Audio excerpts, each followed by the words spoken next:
If you like the story, you can support the author on Patreon. Link is in the description. Chapter 1, Becoming Brothers. No, Rodney, you ass. Get your alarm clock out of my room. Yelled a teenager as he held an alarm clock which had a picture of a girl with suspicious third stuff all over her body. Rodney. Sigh. First he leaves the alarm clock in my room and he is now not waking up. Just keep it in your room to begin with, bastard. The boy then walked towards the room where the so-called Rodney was and then knocked on the door. Rodney, Rodney, wake up Rodney, I am entering, said the teenager as he entered the room. Just as he entered the room, a strong scent entered his nose, making him frown a bit and say, "Bitch, so you had sex yesterday, wait, is that Lisa?" The teenager suddenly yelled, making the boy and the girl who were sleeping wake up from shock after hearing the yell. Rodney? What is the meaning of this?" asked the teenager with a shocked tone. "Oh, brother, well, if you have found out already then there is no use hiding it. Me and your girlfriend, Lisa, are having some intimate skinship for quite some time now," said Rodney with a malicious smirk on his face. Hearing that, the teenager got even more shocked and had his mouth opened wide. His eyes started widening as well as he looked towards the blonde girl named Lisa who was covering her naked body with the sheets. Is that true, Lisa?" asked the teenager with a shaky voice. Hearing that, the girl averted her eyes but soon blushed and moaned as Rodney, who was beside her, pinched her nipple. "No need to his anything now, Lisa, tell him how you moaned and shakes your ass while you begged me for my dick. Tell my oh so great brother about all that," said Rodney as he pinched her nipple even harder. The teenager gulped his saliva as he slowly walked towards his brother Rodney while looking down. "What? You want to hit me for having sex with your girlfriend?" asked Rodney, still smirking at his brother. The teenager didn't say anything and placed both of his hands on his brother's shoulders and said, "Rodney, please remain calm. Please don't hit Rodney," I said Lisa, trying to protect Rodney. "You remain silent, bitch," suddenly yelled the teenager as he punched the woman with full force, sending her crashing towards the nearby wall. Rodney, who saw that, was totally shocked by what his brother just did and how strong he was. He then gulped his saliva, preparing himself for his own turn. "As I was saying earlier, Rodney, please remain calm and always remember that I loved you a lot as my brother," said the teenager. He then took a deep breath and said, "Lisa has AIDS," and then looked down. "Hey," said Rodney. "You are joking, right?" asked Rodney. "Why do you think I never did anything sexual with her even though she is this sexy?" said the teenager and then showed a medical report on his phone. Rodney immediately snatched the phone from his hand and read the report. After reading that, his whole body became motionless and the phone fell down from his hands. "Ha ha ha ha ha ha. You are just bluffing with me, right? You are just trying to look strong and seem like you have the upper hand, right? That's the thing you have been doing from the beginning anyways," yelled Rodney as he looked like he solved the biggest mystery ever. The teenager patted his shoulder and said, "Let's do the things that you want to do in the remaining time that you have left. Stop bluffing already. There is no way that you will date a girl knowing that she has AIDS," yelled Rodney. "That bitch made me accept her confession while shoving a gun in my mouth," yelled the teenager back at his brother. "There is no way I would have been able to refuse her confession. It was just a coincidence that I was able to get a sample of her blood and check if she had any of those kind of diseases, since I knew I was in hell anyways," said the teenager. "Oh, so you didn't love me, huh?" Suddenly both the brothers heard a voice and turned around to see Lisa, whose blonde hair were slightly covered in blood. "Fine then, there is no need to date you anymore." She then looked at Rodney and said, "Looks like my plan to make him jealous by using you failed. Well, from now on you are my boyfriend," points a gun at him, understood? With a smile on her face. "You understood?" said Rodney, gulping his saliva, seeing the gun aimed at him. "Ah, you are so nice, now then goodbye, there is no use for you to stay here," said Lisa as she pointed the gun at the teenager and fired it towards his heart. be brother! Yelled Rodney, making the teenager turn his head towards him and smile. He then raised both of his fingers and said, "SS suffer in hell F for CC-ucking me." And then his hands fell down lifelessly, telling to Rodney that his brother was finally dead. Currently in a completely white, no, let's go with red, yeah, in a completely red room, the teenager who just got cooped by his brother and killed by his girlfriend was sitting in a cozy chair with a cup of tea and cookies in front of him. "And that's how I got her blood sample," said the teenager to the small boy sitting on the table and nibbling on some cookies. Seriously, the boy was so small that even the cookie looked bigger than him. "You really pulled a fast one on her," said the cookie-sized boy. The teenager took one cookie as well and then drank some tea. "It was a good thing that I thought about getting those tests done, though I am the one who died before either of them," said the teenager with a slightly sad tone. "Don't worry, I will let you have a second chance in life like I told you," said the small boy as he walked towards him and patted his finger, trying to comfort the teenager. The teenager smiled and said, "Ah, so sweet of you, I wish I could have you as my brother instead of that piece of shit." "No, calling him shit would be an insult to shit itself." "Why, you really mean that? Me being your brother?" asked the small boy with glittering eyes. The teenager smiled and then placed him in his palm and brought him near his face. "Sure, the few hours that I spent with you here were better than the 3 years that I spent with my step-brother anyways. Then let's become brother. From now on call me Nii-chan," declared the small boy, who was not even the size of the teenager's thumb, with an excited tone.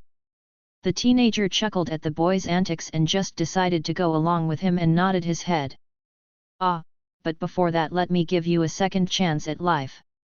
Usually I would just reincarnate you back in your world, but as I am a super cool and reliable older brother, I will let you reincarnate in another world," exclaimed the boy.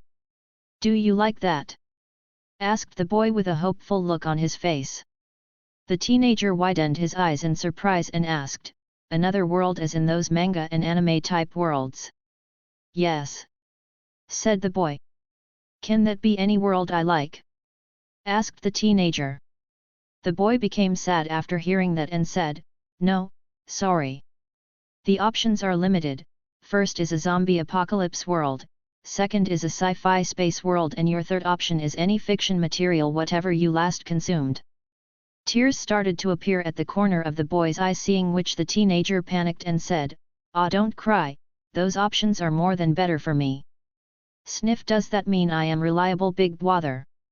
asked the boy. "You are the best Nii-chan," said the teenager.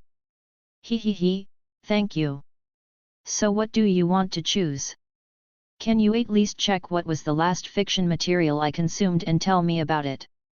asked the teenager. I can," said the boy, and he started touched the teenager's hand. Soon a glow appeared in the tiny boy's hands, and after a while he said, "It is a world called Black Clover, you read its manga?" "Oh, then I choose this world. Do I get any cheats?" Leave it to me, I am the best big brother there is. I will send you inside the body of the strongest person in that world and will send that person to a different world before he is born," said the tiny boy. "There will be some other gifts as well, but I don't know what it will be since it will depend on your luck. I will send you now," said the tiny boy as he chanted something, and soon the teenager started dissipating from the red room. "Bye, younger brother, we will meet after you are done with living in that world. We will have lots of fun after that," said the tiny boy with a happy smile on his face. The teenie just nodded and shook his finger with the tiny boy's hand and said, "Thanks a lot Nii-chan," and then disappeared from the room. Black Clover World. Currently in one of the houses, a baby who was just about to be born started shining, but soon that stopped. I am there yet. Push. Push. Keep pushing. The baby's head is almost out. Seems like it, thought the teenager inside the baby's body. Damn, really reincarnation? It still feels like a dream, who knows, maybe it is. But whatever, let's see, the new Nii-chan told me that I will be the strongest person in this world, but who is the strongest? The manga didn't end yet, so is it something he chose from the current story? Then who might I be? Asta? You know?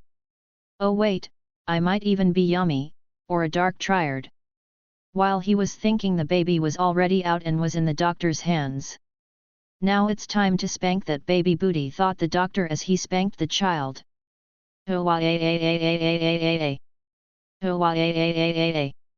Translation. What the fuck, asshole? How dare you spank me? I am the strongest character here, you know. Do you know who my Nii-chan is? Just you wait for me to get bigger. Shit is real serious when you are the strongest character, you know. Seems like your baby is healthy. Congratulations Mr. and Mrs. Bronzaza, you have a healthy baby boy. Baha, thanks you Elaine Baha, said the man with blonde hair as he looked at her wife while holding the baby in his hands, who was still crying, ranting. Show him to me as well honey, said the woman who was likely the boy's mother. Here, said the man as he placed the baby beside the woman who finally stopped crying, ranting. Oh, so you are my mom. Seeing that you have blonde hair, gasp, don't tell me that I am reincarnated as Julius. Hell yeah. This shit is real serious, thought the baby. Hehe, looks like you are happy, let's name you Sek Bronzaza. And it was at this moment the child stopped thinking as he became totally speechless hearing his new name. This shit really got serious, thought the child. No. Sek Bronzaza. Meanwhile in the red room. Hehe, my new brother will be so happy. After all, I did my best and found about who the strongest person in that world was. Thank you Deadpool-san for helping me know what my brother would like. Haha, no problem kiddo, said a red suit wearing ninja as he looked towards you and whispered, I am really waiting for his brother's reaction. Meanwhile at the hospital where Sek was born. Noel. Chapter 2, The Talented Baby. After Sek was done crying his heart out, he lost consciousness and just fell asleep while with snot and tears on his face. He sure is a loud one Baha, said the Sek's father as he took a wet cloth to wipe the boy's face. Be careful Zook, don't wake him up, said Sek's mother as she slowly brought him towards his chest so as to feed him. Zook nodded his head and carefully wiped his face and said, all right Elaine, I will go and tell our parents that the delivery was successful. Rest here all right Baha, and gave her a kiss. Sure, and make sure that no one comes rushing in and wakes Sek up, said Elaine as she hugged Sek. Zook nodded and then left the room. A few days passed by since Sek's birth. He still was not able to cope up with the tragedy that happened with him, but after a while he decided that there was no use crying because no one could understand his curses and it made his throat hurt a bit. Ha, what is this? Why is this happening to me? He told me that I will be in the strongest person's body here. Does that mean Sek was actually the strongest? Even if that is the case, I still don't like this at all, thought Sek as he got angry and unconsciously pouted. Ah, Se-chan. You are so cute, said Elaine, who looked at her son with excitement and poked his cheeks. Stop that, it tickles. He. Giggled Elaine seeing how Sek was reacting and continued to play with him. Se-chan, do you love mama? Asked Elaine with a smile on her face. Oh. I do, said Sek and nodded his head. Haha, I love Se-chan too, said Elaine as she kissed Sek's forehead. Haha, it's fine in a way I guess, but I am still mad about being Sek, thought Sek. Suddenly the door burst open and Zook entered with a smile on his face. Elaine. Sek. I am back Baha, said Zook. Welcome back. Aao. Dear, Se-chan just told me that he loves me, said Elaine with an innocent smile on her face as she hugged Sek. Oh. That's good, said Zook as he approached Sek and came closer to his face. What about me Sek? Do you love Papa? Oh you, said Sek as he looked away from him, making the Zook shocked by the sudden act. Baha. Why? Your beard hurts me, thought Sek. Don't worry dear, it's just that he has not bonded with you yet, you were busy telling others about him after all. Said Elaine and patted his back trying to comfort him. Yebaha. That must be it, come here sec, let Papa show you how much he like you ba-ha. Said Zook as he held Sek in his hands and rubbed their cheeks together. Aha you, stop, don't do that, and tried to push his face away but was not able to. You forced me to do this, new father. Ultimate baby magic, cry of the pitiful baby. Sek all of a sudden started crying at his max power, shocking the couple as Elaine immediately took him from Zook. Don't worry, Mama will protect you, little Sek. It's fine now, see that man is not here now. Said Elaine as she gave light pats on Sek's back. Baha, I am sorry for scaring you Sek Baha. Said Zook as he looked towards him with a pained expression on his face. Auao. It's fine, don't touch me with that beard once again. It's all right dear, you just surprised Sek. Do not rush things with him like you usually do. He will get used to your presence soon. Said Elaine as she kissed Zook's cheek trying to comfort him. After that the couple played with him for a bit longer before Elaine decided to feed him. Sek looked at the exposed chest of his new mother who was wanting to feed him and said, You, pathetic, but nonetheless still sucked on those almost flat breasts. Once he drank his fill he patted his mom's breasts and thought, I hope you get big, little ones, and then looked at his mom and patted her cheek and thought, don't worry, I still see you as a likable person. Phew, what is it Se-chan? Already full? Asked Elaine with a smile. Sek just nodded his head and was now looking at her with glittering eyes. Now for the best part of the day, thought Sek as he looked at his mom with an expectant look. Phew, looks like someone is excited. Said Elaine as a book started floating in the air with a blue aura surrounding it. Glitter magic, glitter birds. Said Elaine as small blue-colored glowing birds surrounded them and started flying around the room. Sek looked at the birds with excitement and thought, it really amazes me that there is magic in this world. He then moved his hands up in the air trying to touch the birds, seeing which Elaine giggled and let the birds fly near him. After the birds got close, Sek tried to touch them once again and after struggling for a while was finally able to touch one of the birds and beamed with happiness. Seeing that, Elaine chuckled and wanted to tell him that it was her that made the bird use his hand but just stayed silent and watched the boy. I want to house magic as well, if I am not mistaking, his magic was called bronze magic, right? Thought Sek as he raised his hand once again and tried to use his magic. Hehe. Se-chan, are you trying to make the birds from your hands as well? Said Elaine as she saw her some struggling to do something. But just as she said that, she noticed a small marble form in front of Sek's hand before it shattered into pieces. Both Sek and Elaine looked at each other with their mouth opened wide before Elaine got up from the bed with a huge smile on her face and said, Se-chan.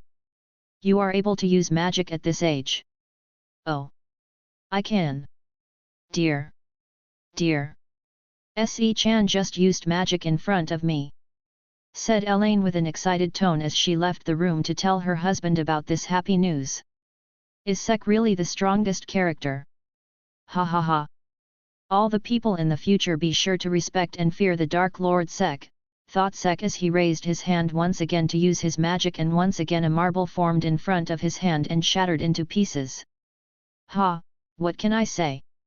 I am just super talented, thought Sek with a smirk on his face and tried to make a pose which only made him look cute in his baby body. And just like that, with a smirk and pose, who knows when the little baby who just used magic fell asleep because of magic depletion. Chapter 3, The Birthday Gift. 4 years passed by as Sek was born in this world, as his life passed without much troubles. As a kid, he didn't have much to do, so he had enough time to do whatever he wants and decided to use that to train his magic. After living in this world for 4 years, he learned something that was different about him. First, his magic power was more than twice when compared to the children of his age, much to his relief. Also, it was much easier for him to use his magic when compared to other children of his age, who most of them were still not able to do things that he could when he was just a year old. granted that he was not a kid inside, but he just ignored that. There was no need for the future Dark Lord to think about those trivial things after all. Sek also made a huge discovery while he was playing around with his magic.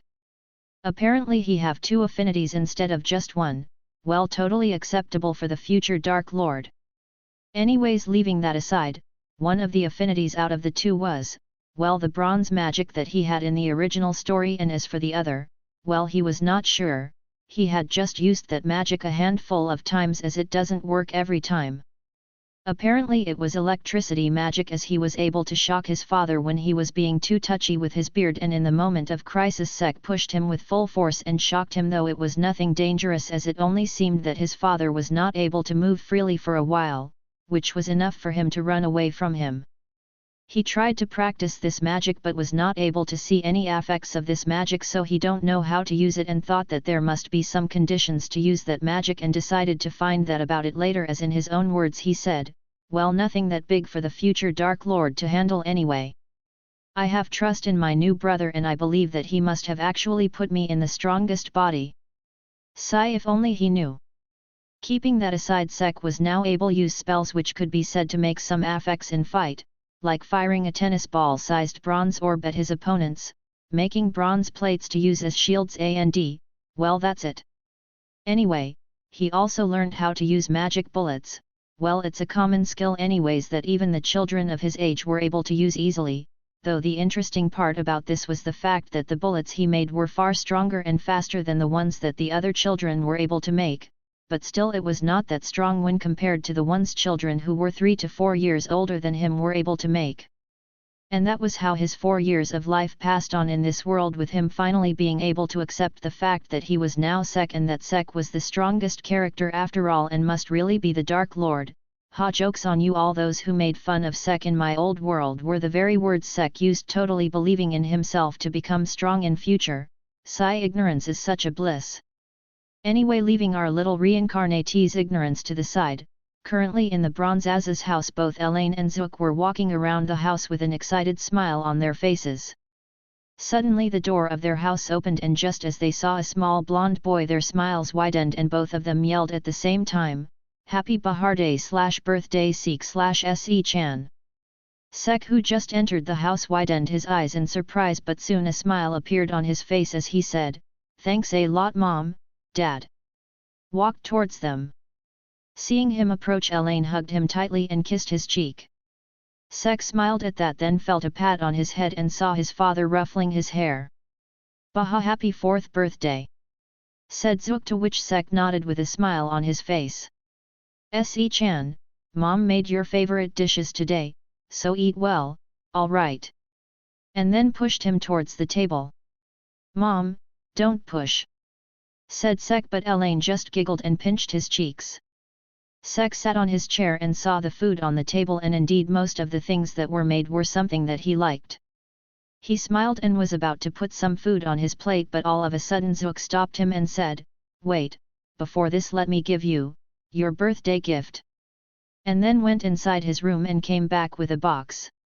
He then placed the box in front of him, seeing which Sek glanced at him, to which Zook nodded his head. Sek immediately opened the box and widened his eyes in surprise when he saw what was in there. "A short sword for my brave kid, do you like it? I asked the local blacksmith to specially make one for you," said Zook with an expectant gaze. Sek took the short sword, which was still sheathed, and thought, "This is awesome," and immediately unsheathed the sword with a huge smile on his face. "Thanks, Dad, I love it," said Sek as he got down from his chair and placed the sheath by his side to look like a knight, and the thought, which kid don't like a sword, not to mention it's a real one, and tried swinging it with an excited expression. "Wavelength matches. Contract formation possible, do you accept to become Growth Sword's new host?" All of a sudden Sek heard a voice in his head and stopped playing around. He looked at his sword and was about to say something, but before he was able to, his mom snapped him out of his thoughts and asked him to eat before the food gets cold. Once the celebration was over, Sek came back to his room and took the sword out of the sheath once again. "Do you accept to become the Growth Sword's new host?" Sek became silent and then thought, "Is this one of Nii-chan's doing, but no answer came. Do you accept to become the growth sword's new host? Only if it is not something dangerous. Thought Sek. Conditions approved. Nothing dangerous for the new host detected, contract formed, new host, Sek Bronzaza. Hey, what the I didn't accepted it. Hello little brother, it's me your Nii-chan, you finally accepted the contract. Hey, by the way happy birthday, said a familiar voice inside his mind. Nii-chan. Is that you? Yes, it is me, the best big brother. I am watching over you from here and am happy to know that you are enjoying. By the way, do you remember about the other things that I said that you will gain depending on your luck? Asked the tiny boy. Yes, I do remember that, but I do know what all I got after coming to this world. Don't worry, you will know all that today, so let us both see what you get. I too am excited what my little brother will get after all. By the way, this sword is also a part of those gifts, that's why I am able to speak to you like this, said the boy with a happy tone. Sek just nodded his head and all of a sudden words started appearing in the air around Sek. You got all of them now, congratulations. Just wait a minute and I will tell you what those are. Growth sword, a sword that grows stronger with the host and cannot be stolen or used against the host. Child loved by mana, a person who is favored by the mana of the world itself. This will strengthen your spells and increase your magic amount as you grow older. Vritra's sacred gears, 4 sacred gears of the prison dragon king Vritra. Absorption line, delete field, blaze black flare and shadow prison. It says train and develop them. Sek was left speechless after he heard what are the things that he got and just stood at his place without saying anything. Chapter 4, The Deal Between Father and Son. Sek, who just remained speechless for a while, seeing which the tiny boy got slightly worried and asked, are you fine? Were the abilities not to your liking? Hey, oh no, not at all, these abilities are great. In fact, I was just thinking how great they were. Hee, I am glad that you liked them. Once again Sek, happy birthday. I don't have much time left, so let's talk again next year on your birthday. Take care and live happily. Bye. Bye Nii-chan, I hope that you remain happy, said Sek. The words that were in front of him glowed and then entered his body. Sek checked his body and after finding that nothing was different with that, he stopped and thought, I am going to check this sword and my magic. He then went out of the room and was about to tell that to his parents, but stopping since he heard a series of ah and ba from their room. He just left a note on the table and then got out of the house. Running towards the place where children usually practice their magic, Sek ran through the streets of Khitan, a town in the common realm of the Clover Kingdom and one that borders the Diamond Kingdom. The town has abundant rich natural resources, making it to be developed by the kingdom, and had well-maintained roads and buildings. Though because of the natural resources, the town was also a target of the Diamond Kingdom and used to get infiltrated and attacked from time to time. But it was relatively safe since the town was important to the kingdom as well, and many magic knights guard and patrol around the town. This town also had its own specialized barrier that could be erected to further strengthen the defense. While running, Sek greeted a few of his acquaintances. He was pretty popular in the town as he was quite talented in magic and also helped his mother in shopping from a young age. Not to mention his father was quite unique and was also super popular in the town.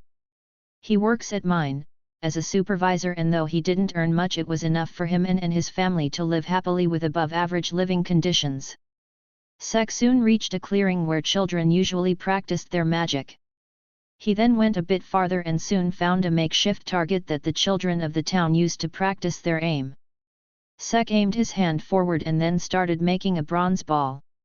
His eyes widened in surprise as he saw that the speed at which the ball was taking shape increased slightly and its size was bigger than what he usually could make with the amount of mana that he used. He then fired the ball and saw it hitting the target. Sek went towards the target to check the damage that the attack caused and was satisfied that it was greater than the previous ones. He then used his other spell that was to make a bronze disc that he used as shield and was once again surprised that its size was now comparable to a normal shield and was slightly more durable. Satisfied with the results, he then took out his sword and was about to test it, but stopped himself and thought, let's first check what a normal sword can do first before testing this one. I need to ask Dad to introduce me to someone who knows how to wield a sword as well. He then took a deep breath and muttered, now time for the best thing that I got. He then looked around to check if someone was near him or not, and once he made sure that no one was there, he took a deep breath and said, I know that I can be a Chuyuni sometimes, but still, sacred gear. Sek yelled as he thrusted his arm forward with a grin on his face, but nothing happened. Hey? What the where is my sacred gear? Oh wait, don't tell me that it is still locked and cannot be manifested by me yet. If I remember correctly, Rias told Issei to imagine the strongest being shit or something, right? Thought Sek as he closed his eyes, deciding to try that. No need to think much, Saitama it is, thought Sek as he tried to remember Saitama's strongest moment. Serious punch, thought Sek, and punched forward with full force. Looks like that will take a bit longer to manifest. Well, I still have many things to deal with anyway, so let's focus on the abilities that I currently have access to, said Sek as started practicing his magic once again to see how much his mana amount has increased. Later that day, Sek returned home feeling happy on seeing the improvements in his magic. He then looked towards his father and asked, Hey Dad, can you teach me how to use a sword? Sword? Oh, you want to use the sword I gave you? Baha, that makes me so happy. Come here, Sek, said Zook as he pounced forward to hug his son. Bronze ball, said Sek as he fired the ball. Bronze magic, bronze wall, said Zook as his grimoire started floating beside him as a few pages flipped. Soon a wall of bronze magic came in front of Zook, blocking the ball fired by Sek, who was soon caught by Zook in his embrace. Stop!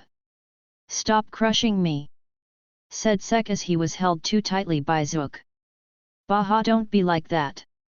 It's father-son bonding, Baha, said Zook as he rubbed his beard against Sek, as he knew that this annoyed his kid a lot. Leave me. Fine. Have it your way then, said Sek as Zook showed no signs of breaking the hug. Mom.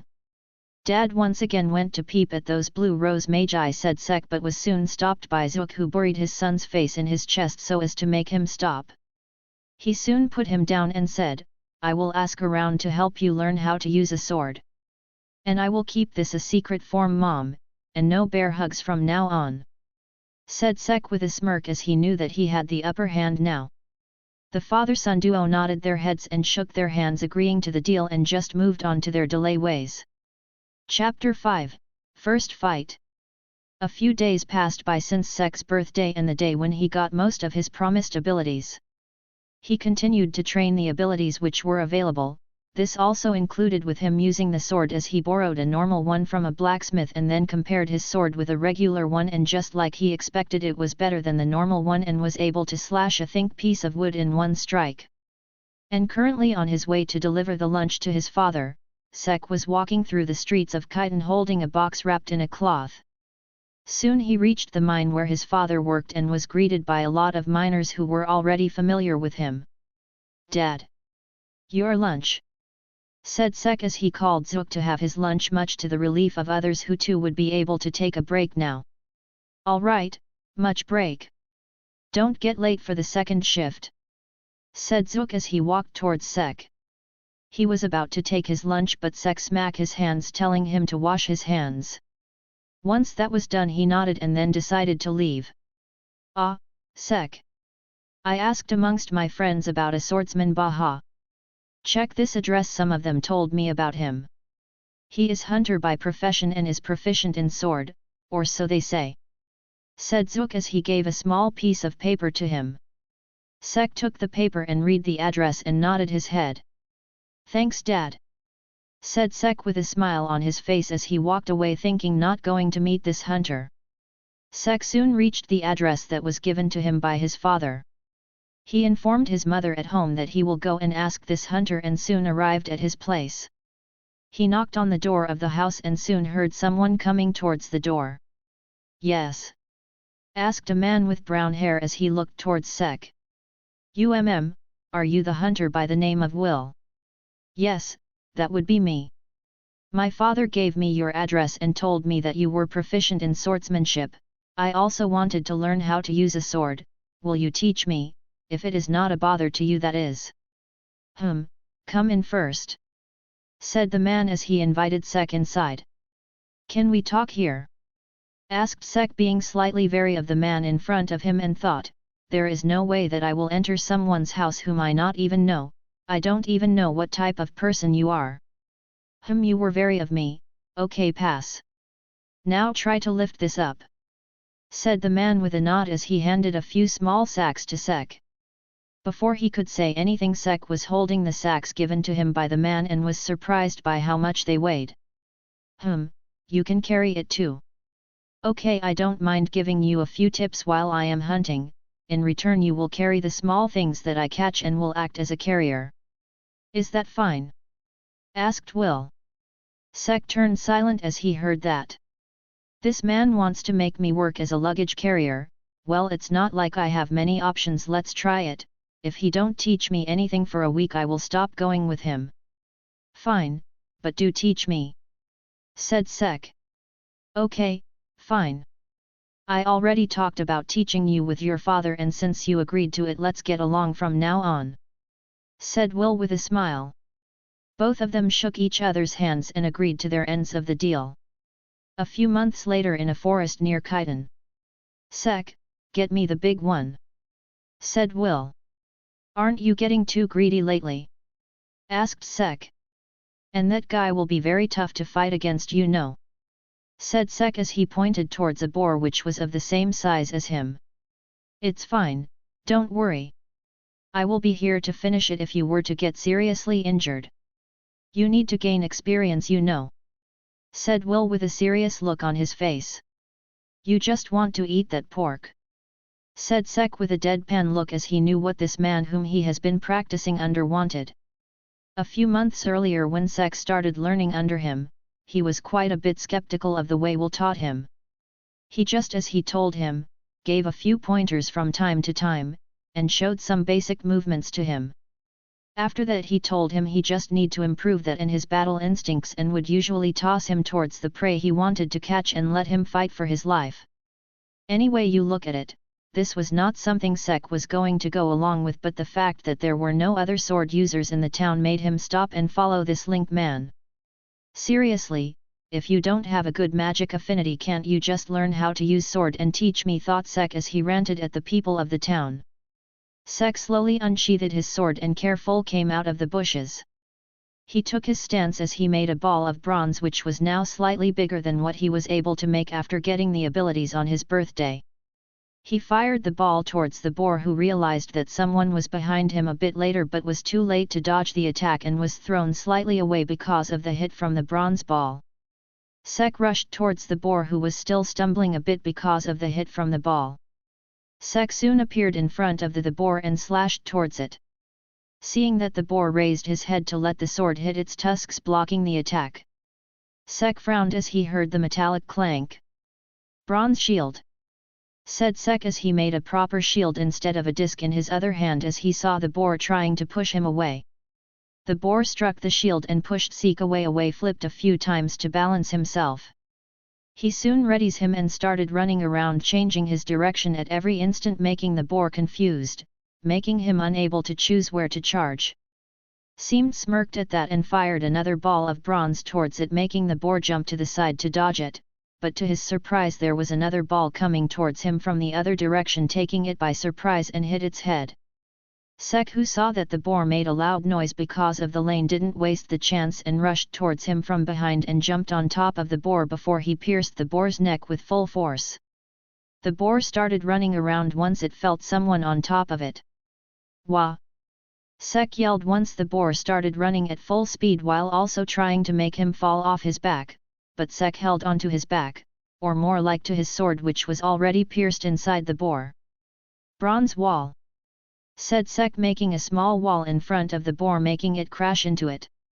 Sek used the opportunity when the boar was stumbling and pierced the boar once again, but this time near its heart, and then jumped from top of it. Will, who was standing on the side, nodded his head as he felt that the fight was satisfactory, and then his grimoire started floating beside him. Earth magic, rising spike. And soon a spike pierced the already about to die boar and killed him. Sek, who saw that the boar was dead, looked towards his hands, which were numb because of the head-on confrontation with the boar, and sighed, well, it's not like it's easy to become the Dark Lord. He then sat down on the ground and waited for Will to collect the boar before they went out of the forest. Wait, wasn't that my first real fight? Thought Sek as he just realized that. I will celebrate later tonight. First fight and first kill at the same day.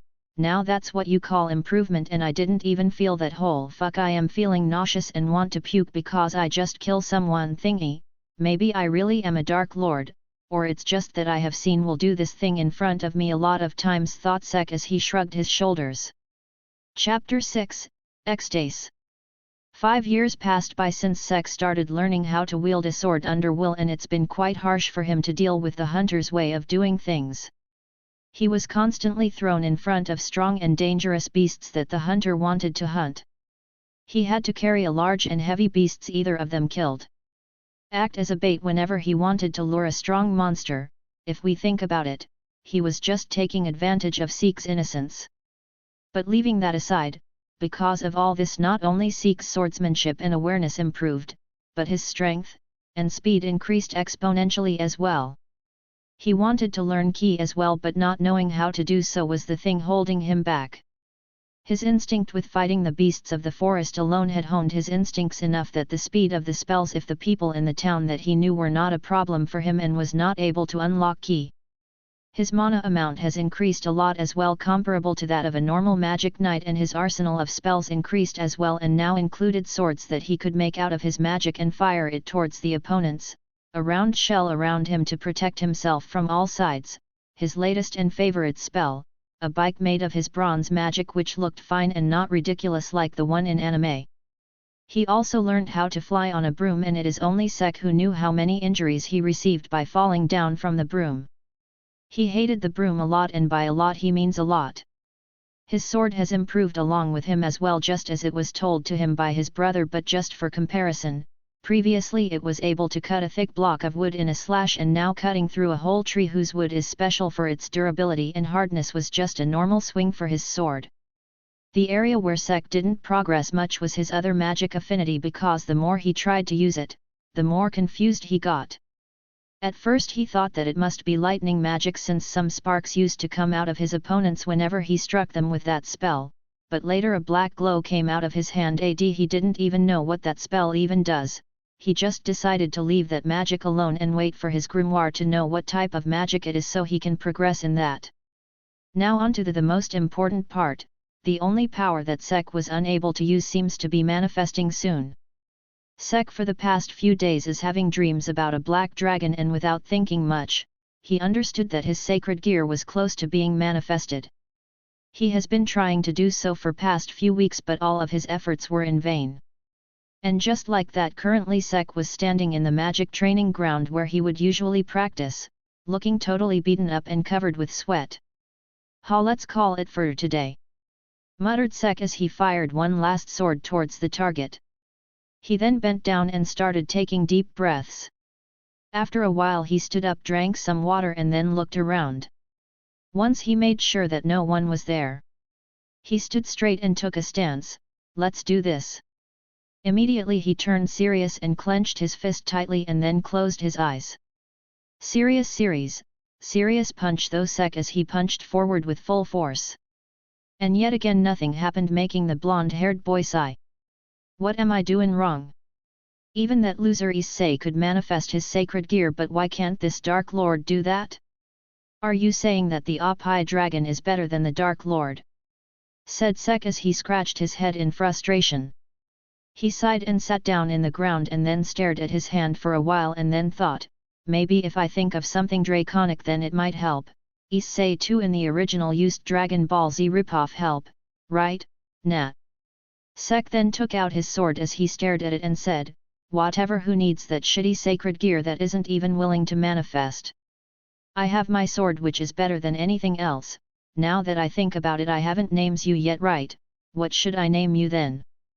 Excalibur, Ea, Lost Vein, Ascalon, oh I know let's call you Exdace, since you speciality is sharpness. The Cutter of Creation, Exdace. Suddenly the sword glowed as he heard a sound in his head. Name acquired, the Cutter of Creation, Exdace. New features unlocked. Shape and size alteration. Charge and fire. Unique skill. Magic sharpness, the more magic given the sharper it gets. Hearing those words Sek became silent, but soon his lips curved in a smile as he immediately stood up and said, change to Excalibur. The sword glowed and changed to long sword instead of a short one. Without wasting any time Sek imagined how Saber used her Excalibur and raised his sword as well. He then started channeling the remaining mana in his body to the sword, which started emitting a glow. Sek gripped the sword tightly and took a step forward. Caliber. A white beam of light shot forward from the sword and pierced through a bunch of trees, making a hole in their trunks. Sek soon stopped giving his mana to the sword and inspected the holes and said, well, it's not comparable to the original, but you can say it's an X-rank replica which can work like the original as well. And nodded his head with satisfaction. Just then his hand started glowing, making Sek close his eyes, but soon he opened them and saw a black-colored gauntlet on his left arm. Seeing that, Sek became speechless and looked towards the sword and said, you really are my best buddy, looks like you strengthened my imagination even further and make me manifest my sacred gear. Now if only you were to turn to a beautiful girl just now, all my fantasies about swords would be fulfilled. Said Sek as he stared at the sword. Nothing, hey, well whatever, you are still the best. Said Sek as he changed his sword back to its normal form and kissed its blade before he sheathed it. He then looked at his gauntlet and said, now you little troublemaker, we have lot of work to do. Said Sek as thrusted his hand forward. Se-chan, let's go home, it's already late. I prepared your favorite steak tonight. Said Elaine as she called her son. Well, let's interact sometime later, steak is more important than self-important sacred gear. Said Sek as he turned around and ran towards Elaine.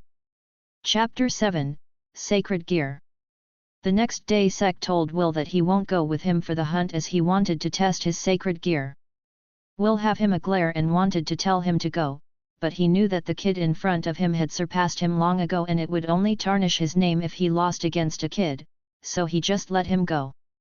Sek too now understood that there was no need to go with the hunter now, since there was nothing else that the hunter could help him with. The areas where he is accustomed to hunt is no longer challenging for Sek, and with the new abilities of his sword, that was even more the case. He will ask if Will was interested in changing his hunting ground to a more dangerous and challenging area, but if he refuses, then it was time for him to part ways. Sek soon reached the training area and saw that some people were gathered in there, which made him curious since not many kids are present during this time of the day, since they are either playing around or helping their families. Sek walked in closer to know what happened, but stopped once he heard about some holes in the trees. He just turned around without saying anything. Bronze magic, bronze bike. Said Sek as he made a bike and got away from the spot. I will definitely be questioned if they know that it was I who did that, and I am not going to deal with that. The future Dark Lord will not show his abilities this soon. Said Sek as he went to another spot where he trains. Soon he reached an abandoned mine which his father told him about once. And once he made sure that no one really comes here, he used this place for training on days when the regular training area is full. This place though might not be as convenient for aiming and control since there were no targets or magic firing range, this place was good to check the power of spells since the damage dealt here didn't matter much and there were a lot of ways to do physical training as well. Not to mention inside the mine were some mana beasts that started living there and made this mine abandoned. Sek checked if some mana beast was nearby or not and then said, absorption line. Light gathered around his hand and soon a black gauntlet appeared on his left hand. So let's start testing you, and is this the only gear that is awakened right now or the other three are there as well? Asked Sek, but soon shrugged his shoulders and said, let's think about that later. After playing around with his sacred gear for a while, Sek understood a few things. Firstly, it was the only sacred gear that he has unlocked yet. Secondly, the line coming out of the gauntlet had a range of about 10 meters which might increase later, he needs to test that out. Thirdly, he can control the movement of the line though only slightly, he needs to train to make it work like a wobbly tentacle from *NT, and he promised himself that he will make it happen since he was the Dark Lord. He could also use it to carry things by wrapping it around the objects, but there was a limit. Sek nodded his head and thought, this is fine and all, but let's get on to absorbing the mana part. He then looked towards the mine and then decided to test it out on some mana beasts. He stood there at the entrance of the cave since he didn't have any light source to take it with. Oh wait, I got this, said Sek as he unsheathed his sword and then passed mana through it, making it glow. Now that's what you call a cool flashlight, said Sek as he uses his sword to be the light source.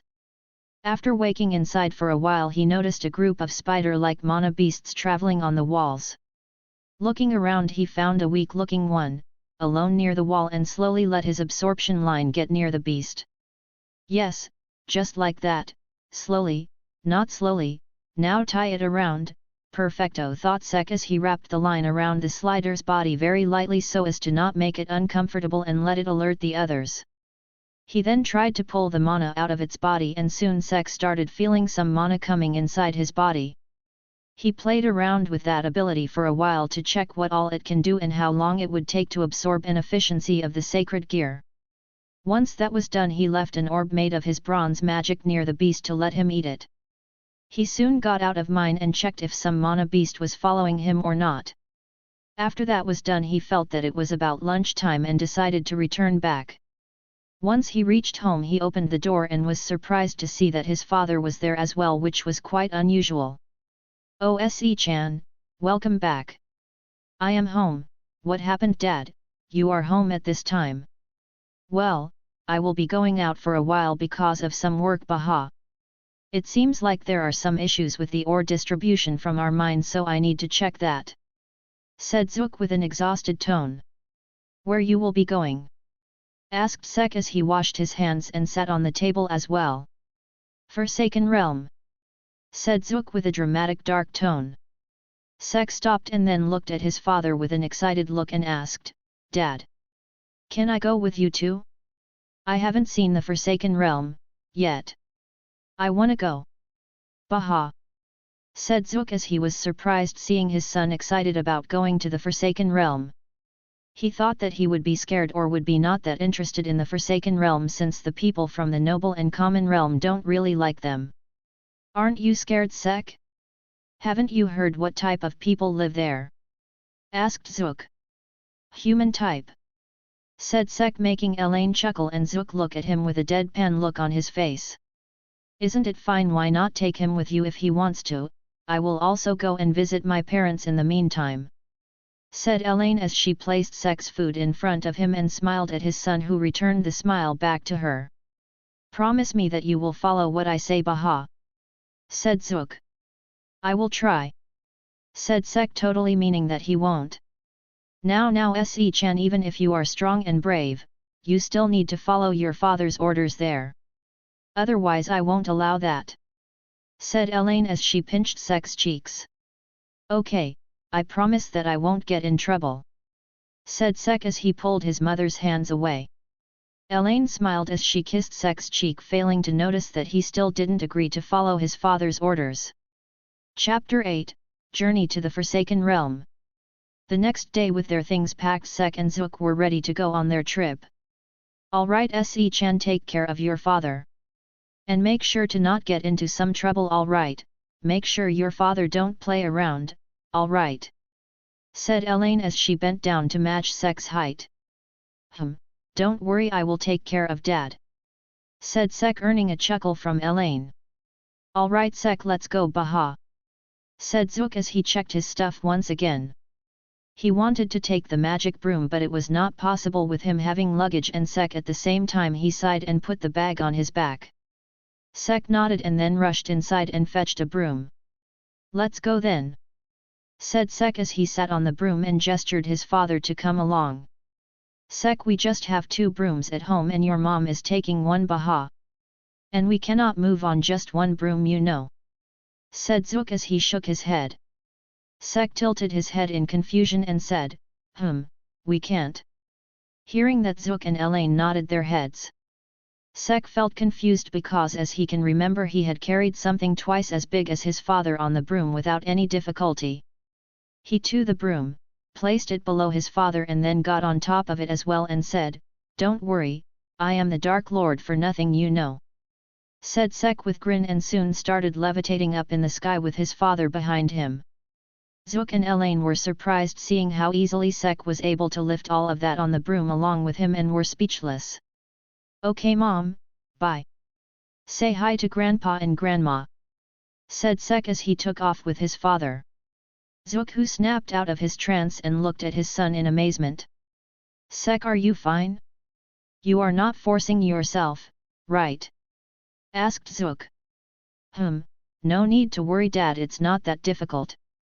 Just tell me the directions," said Sek as he just hummed a tune, not thinking much about it.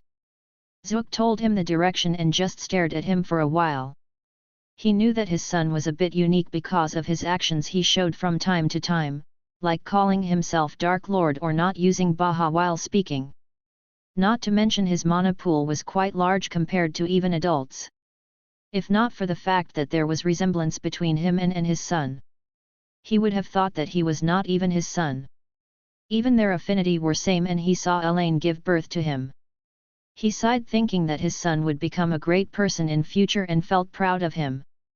"Sek, I am glad that you are my son Baha," said Zook as he patted Sek's shoulder.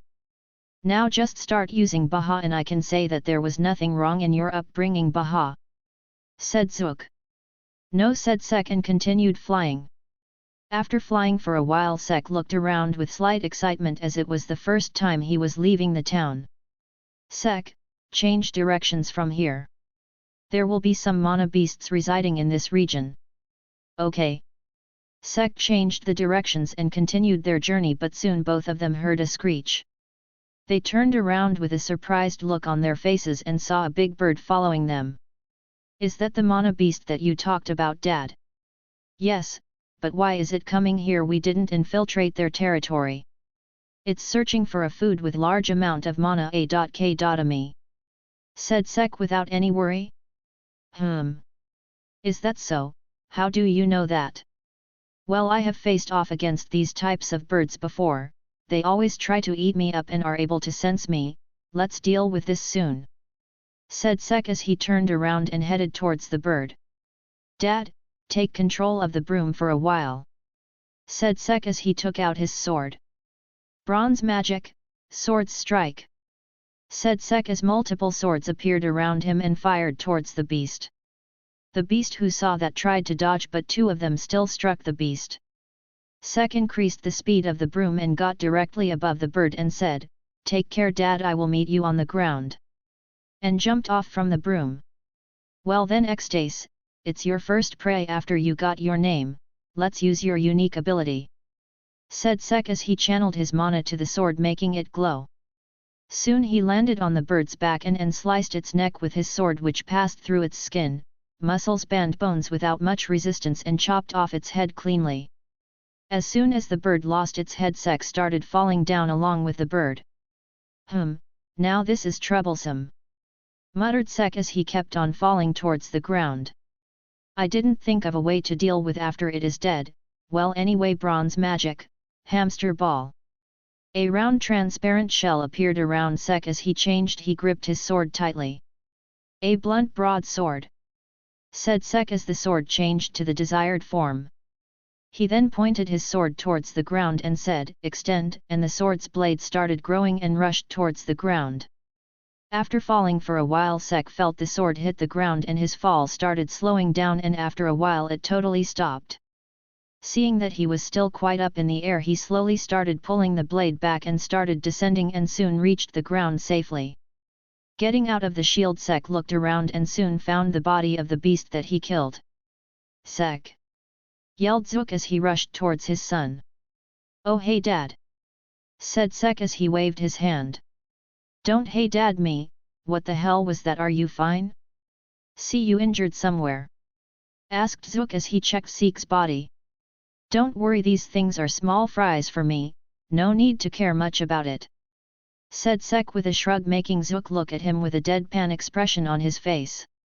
"Sek, first of all, that beast you just killed is not a small fr. Second, how the hell did you all that?" asked Zook. Hearing that Sek told him about what he usually do with the hunter but still kept high other training a secret. After hearing that, Zook nodded his head and said, "All right, no need to bother with that hunter anymore.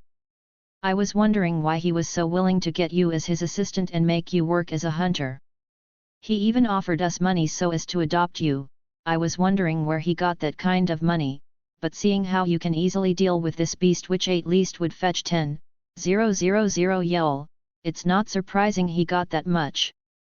"Wait a minute, you are telling me that this beast could be sold for about 10k? asked Sek, to which Zook nodded.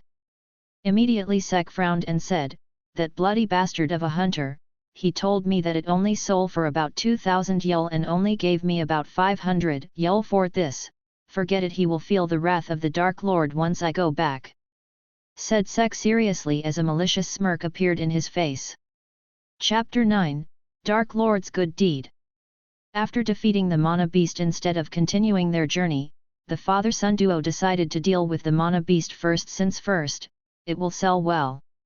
Second, if the corpse was left behind, various animals and other Mana Beasts will gather in the area and could be dangerous for other people. "Ready, Sek?" asked Zook as his grimoire started floating up. "Yes." Bronze creation magic, large carrier. A carrier big enough to hold the whole Mana Beast appeared. Sek and Zook then loaded the Mana Beast on top of it and then came in front. Bronze creation magic, Zook's shining star. Bronze magic, bronze bike. Both of them then connected their bikes to the carrier and then started pulling it along. Soon they reached a nearby village where the people were slightly wary of them since they made such an entrance. But still none of them stopped the two, since they didn't want to bother the people who could defeat such a Mana Beast. Both of them stood in front of the place where they could sell the Mana Beast. Zook went inside to talk about it while Sek stood behind to keep an eye on their catch. A lot of people are gathering to look at the Mana Beast. Well, the Dark Lord himself defeated it, no wonder all of them are amazed by it, thought Sek as he puffed up his chest. "Anyway," muttered Sek as he looked around the village and thought, "This village is poor, I need to make sure that no one tries something funny with Dad. Mom told me to take care of him after all." Sek sttled there for a while and then noticed a few people coming closer to look at the beast. Sek just let them be. If they want to look at his achievement, then they are more than welcome to do so. "Ugh, UMM. Sek heard some noise and turned his head to see a young kid wearing a robe to cover its face trying to look into the carrier.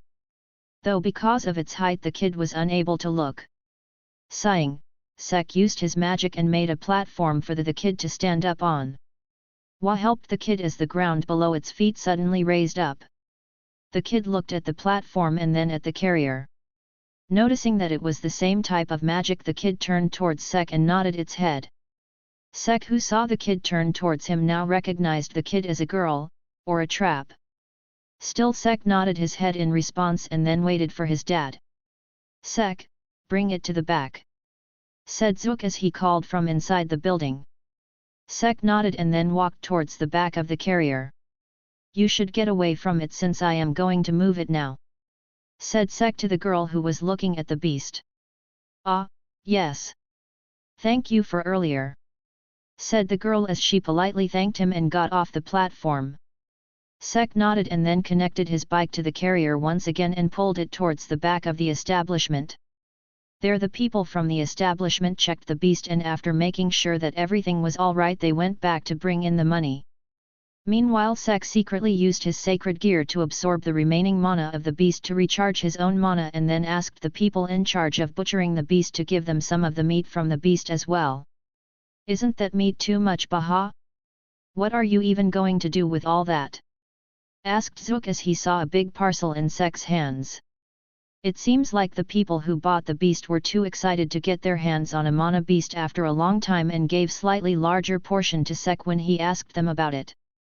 Sek didn't refuse them as it was his profit anyway. Sek smiled and looked towards Zook and said, I will ask a stall that I saw on the way to prepare it for us to eat. Zook smirked at that as well. He knew that mana beasts whose meat is edible taste great. And knowing that his son was going to let someone prepare it for them made him slightly excited. Soon both of them came to the stall which Sek talked about and asked the owner about him preparing the meat. The owner agreed to that. Though he said that he wanted some of the meat for himself as well, to which both of them had no problems since it was way too much for them anyway and by this they didn't need to pay for the preparation. Baha, that was some good meal. Thanks to Sek I was able to eat something so great, said Zook as he ruffled Sek's hair. Sek just laughed as both him and his father had their bellies bulging out since they ate a lot. But still quite a bit was left behind and it would surely soil if not consumed soon. Well, don't worry much, Baha. We will finish it all by the evening even if we have to overeat again, said Zook as he patted his bulging belly. Sek just sighed at his father's antics and just walked silently. Wait here, Sek, I will go and ask for the directions to reach an inn, said Zook, to which Sek nodded. Once Zook was gone, Sek turned his head to the side and saw a kid peeking towards him and said, You can come out. I know that you are there. The kid panicked and wanted to run away but stopped himself as he knew that it wouldn't change anything. He walked out of the corner and showed himself to Sek. You have been following us for a while. Unfortunately for you I have quite some experience being looked and followed like a prey and you were not that good at hiding, said Sek, making the boy slightly embarrassed. So what do you want? Asked Sek. Can I have some of that food? Asked the boy. Sek, who heard that question, glanced at the boy and then towards an alley further away from them and saw a group of children younger than the boy in front of him looking towards the boy. Sek then glanced back at the boy and asked, I don't mind, but what can you give me in return for this? Asked Sek. Hearing that the boy fell into dilemma, he started thinking about what to do before he started searching through his pockets and then took out everything he had and showed it to Sek and said, This is all I have. You can take whatever you want. Sek looked at the boy's palm which had a lot of things inside, seeing which the boy got disappointed thinking that Sells was not interested.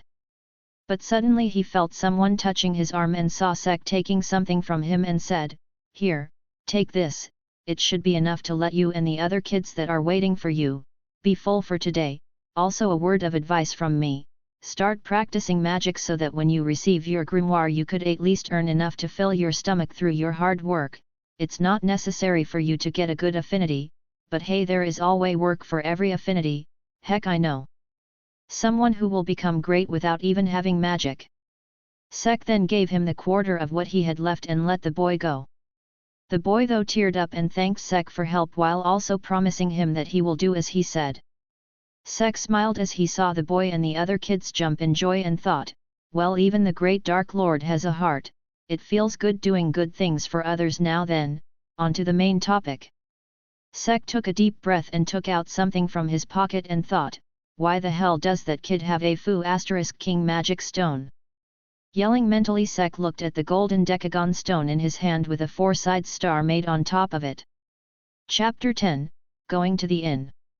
This magic stone, though it's great to have one, it's dangerous as well.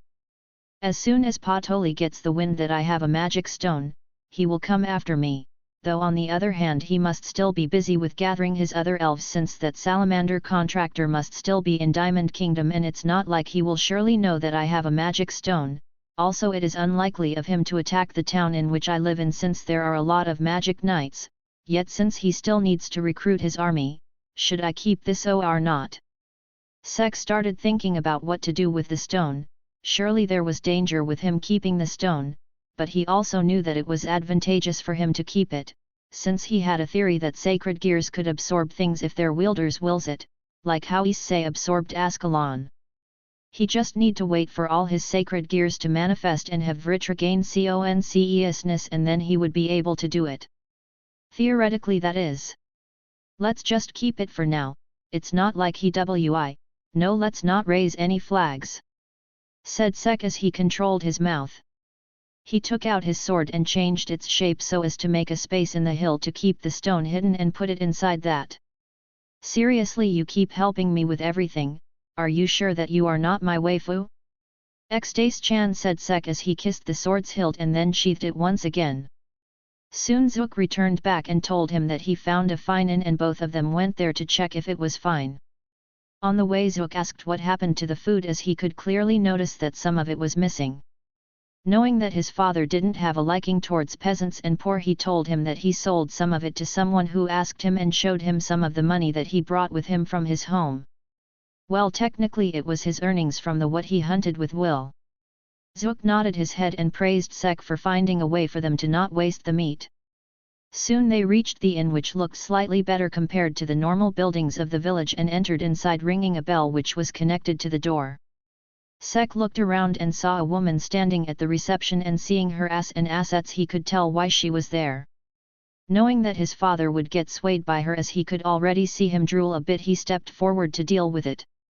"Welcome to our inn, how can I help you?" asked the lady, looking towards Sek with a smile.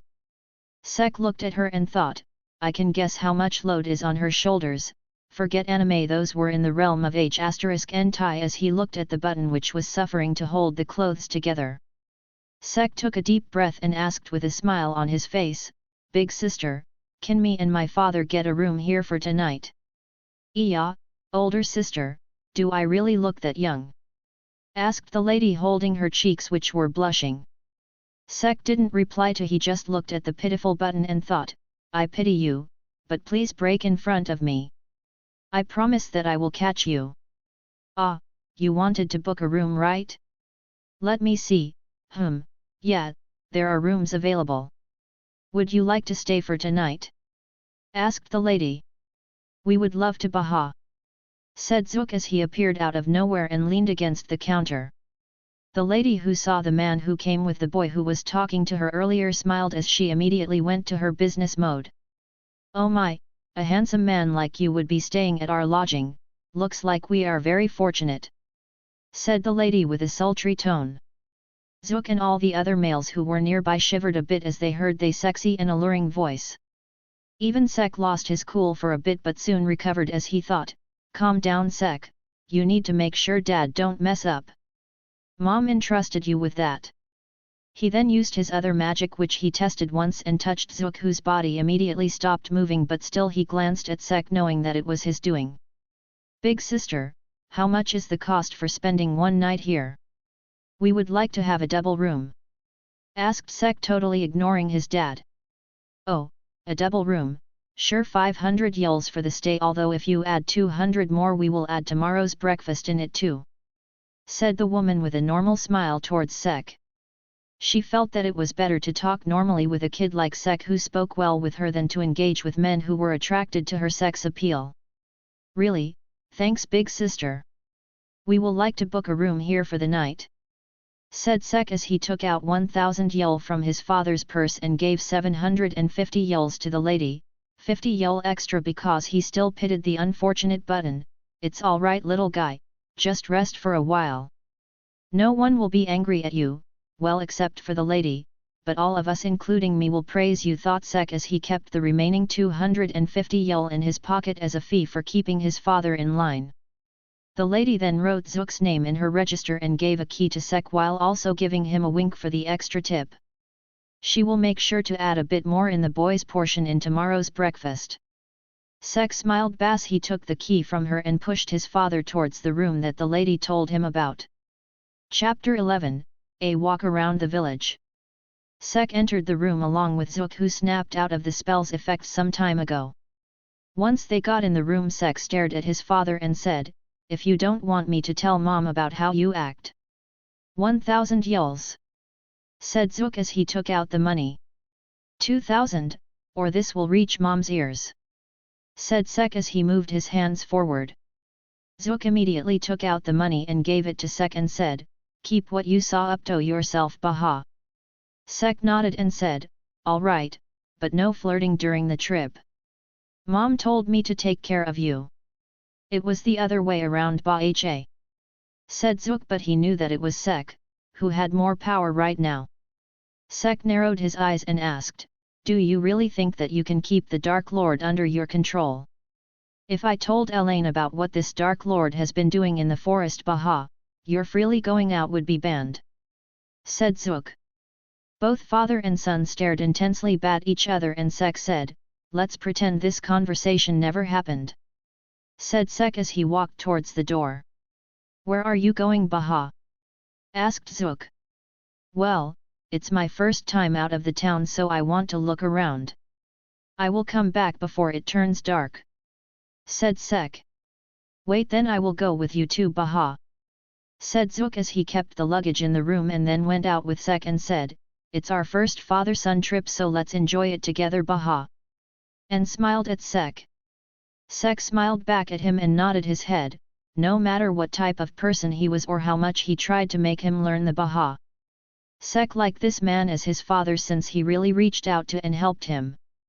Both of them walked around the village getting attention from the others since many people knew them as the ones who brought the mana beast, though most of them thought Zook as the stronger one since the Dark Lord was too good at deception. Sek also took care of the remaining meat by selling it to the inn lady who was excited to get some mana beast meat and by that Sek earned the money for their dinner. "So is there anything that you want Sek Baha? We have quite a bit of money to spare so think if you need something." Let's see if I can get a new sheath for X days, this old one is quite worn out after all," said Sek as he showed the beaten up sheath to Zook. "You gave a name to that sword which I gave you such a long time ago Baha, hey why not buy you a any?" "Stop right there, X-Dace-chan is my soul mate and I am not parting with her," said Sek as he tightly hugged his sword and glared at Zook. Zook was surprised by the sudden outburst from Sek and became speechless and thought, "Did he love my birthday gift that much? But that was just some last-minute thing that I got since I forgot that it was his birthday." He then became slightly guilty about that but felt happy that his son liked the gift that much.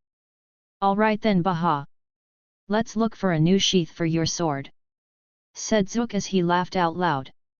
Sek stared at his father for a while before he put his sword back on his waist and started following him. After looking around for a while Sek found a new sheath for his sword, a dark leather and metal sheath, and though it didn't have any design, Sek thought of making one later. No way something that belonged to the Dark Lord would not have his mark were the thoughts that Sek had. Happy with the purchase Sek admired the sheath for a while seeing which Zook felt happy as well. He just stared at his son and felt happy that he came together with him on the trip. On the way Zook's eyes fell on a liquor store and stopped for a while before he glanced towards Sek. Sek, who understood what his father's dilemma was, said, "It's fine if you want to go, but don't spend too much on alcohol. We already have quite a bit of luggage with us, so adding more would be troublesome. Go, I will wait here."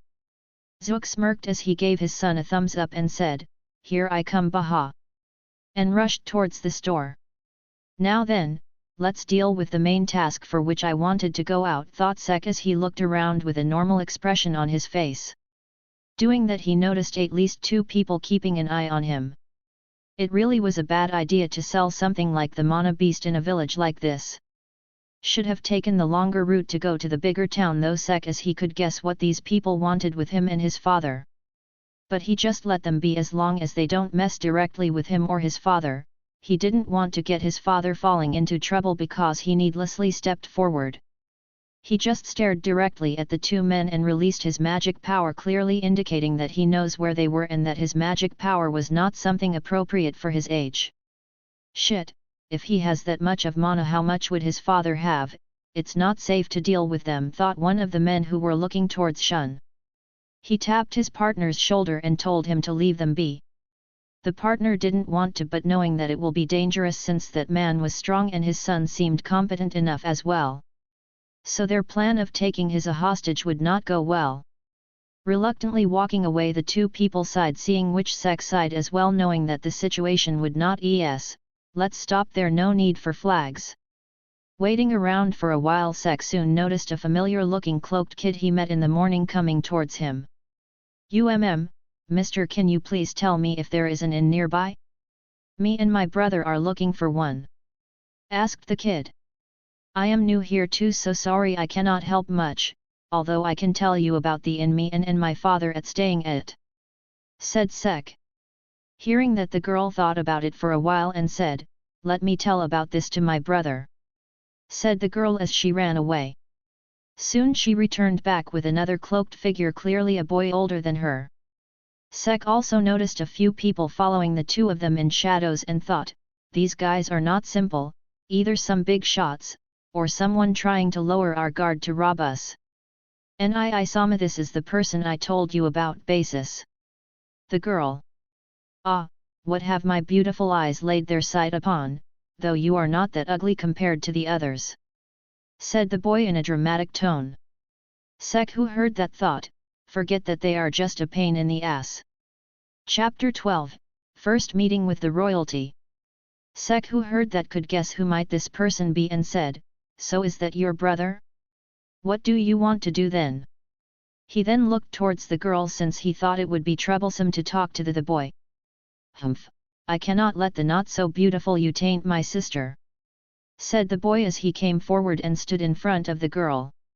Sek didn't say anything and asked, so mister, do you want to know or what cause I would be on my way once my father comes back? The boy wanted to say something but the girl came forward and said, Sama.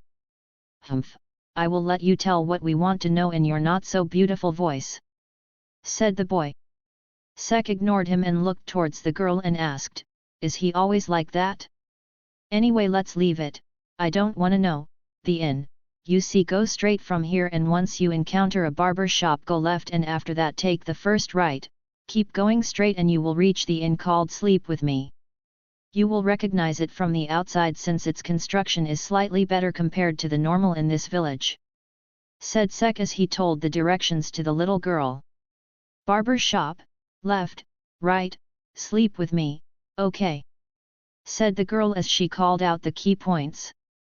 Her brother though looked at her with concern and asked, Mimosa, can you remember that? Hearing her name out of the boy's mouth, Sek confirmed their identities. Mimosa Vermilion and her brother whatever his name was Vermilion were the ones standing in front of him. He glanced at both of them and saw them bickering with each other, though it was just the brother making sure that his sister won't get lost by remembering the wrong directions. If you are so much worried about that, I will tell you the directions and you can correct your sister if she is on the wrong path, said Sek as he knew that the narcissist in front of him didn't hear the directions. The boy widened his eyes in surprise and looked towards Sek and said, You are very smart.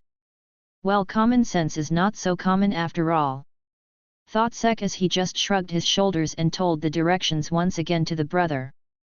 Phew, even though I am superior to you, I will at least thank you for telling us the way. Let's go, Mimosa, said the boy. No prob, weirdo, said Sek as he was thinking, when the hell would his father come back? Wah! Do you even know whom you are referring to like that? Just so you know, I am a Roy, said the boy, but before he was able to finish, Sek covered his mouth with his hand and gestured him to keep quiet.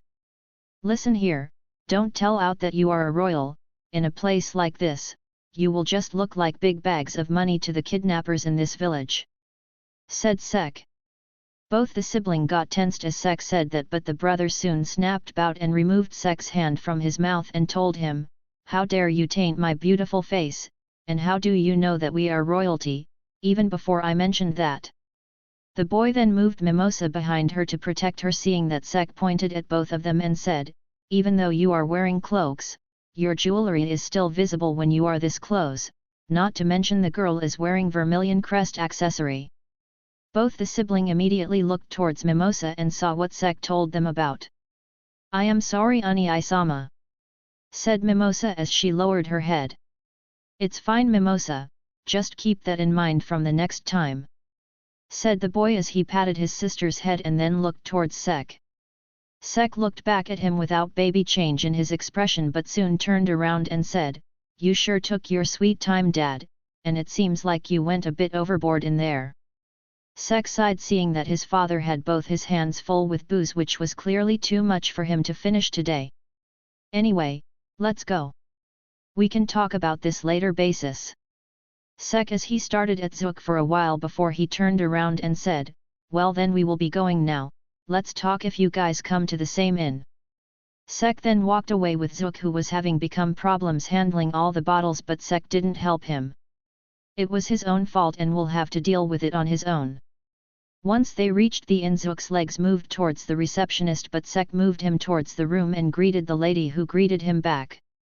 Once they were in the room, Zook went to his job of arranging his luggage to make space for the bottles, while Sek just jumped on the bed to relax. In the evening, while having dinner in the cafeteria, Sek noticed the royal siblings at the reception, who seemed to be looking at him as well. Sek waved his hand towards them and saw Mimosa returning the wave, whereas her brother just looked away. Sek didn't mind though, as he focused on his food, and once he was done he went back to his room to rest. Some time later, his father was lying wasted on his bed when Sek suddenly heard a knock on his door. Opening the door, B saw the two royal he met in the morning and said, "Good evening." "Good evening," said Mimosa with a smile on her face. "Humph, even though you are not as beautiful as me, helping me in the morning will make you even more beautiful, so be grateful. Anyway, there's one thing that I want to ask. What is your name?" asked the boy. "It's common etiquette even amongst us to introduce ourselves before asking for introduction basis." Sek as he closed the door of the room and came out. "Ah, sorry, I forgot. I am Mimosa," said the girl. "Be amazed by hearing my beautiful name. My name is Kirschwurm," said the boy in a dramatic pose, but was once again stopped by Sek from telling his family name. "At least learn from you mistakes. My name is Sek and I don't have a good first impression from you," said Sek as he stared at Kirsch. Kirsch glared at him and removed his hand from his mouth and started telling Sek that he should know what are the consequences of acting like that towards a royal and how generous he was in not reporting about it. Sek just turned his brain off as he heard the narcissist royal, while Mimosa just facepalmed, feeling embarrassed about how her brother was acting. "You have it really tough, dealing with him on a daily basis," said Sek as he patted Mimosa's shoulder, who looked at him with a grateful look. Sek then asked why they were in front of his room, to which Mimosa told him that they came to thank him, and Mimosa wanted to talk as well since she was bored. Well, it was mostly because she was tired of her brother's monologuing and wanted to not think about that for a while. Sek just looked at her pity and then glanced back in his room, seeing that his father was still asleep and would not wake up for a while, and agreed to the girl's proposal since he too didn't have anything to do. Chapter 13, Chat with the Royals. "So what are you planning?" asked Sek as he looked towards Mimosa with a curious look on his face. Let's go to our room, we can talk there," said Mimosa.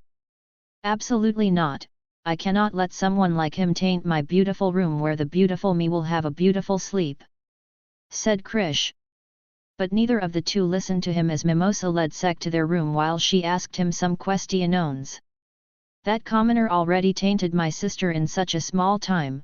Commoners really are scary beings," said Kirsch.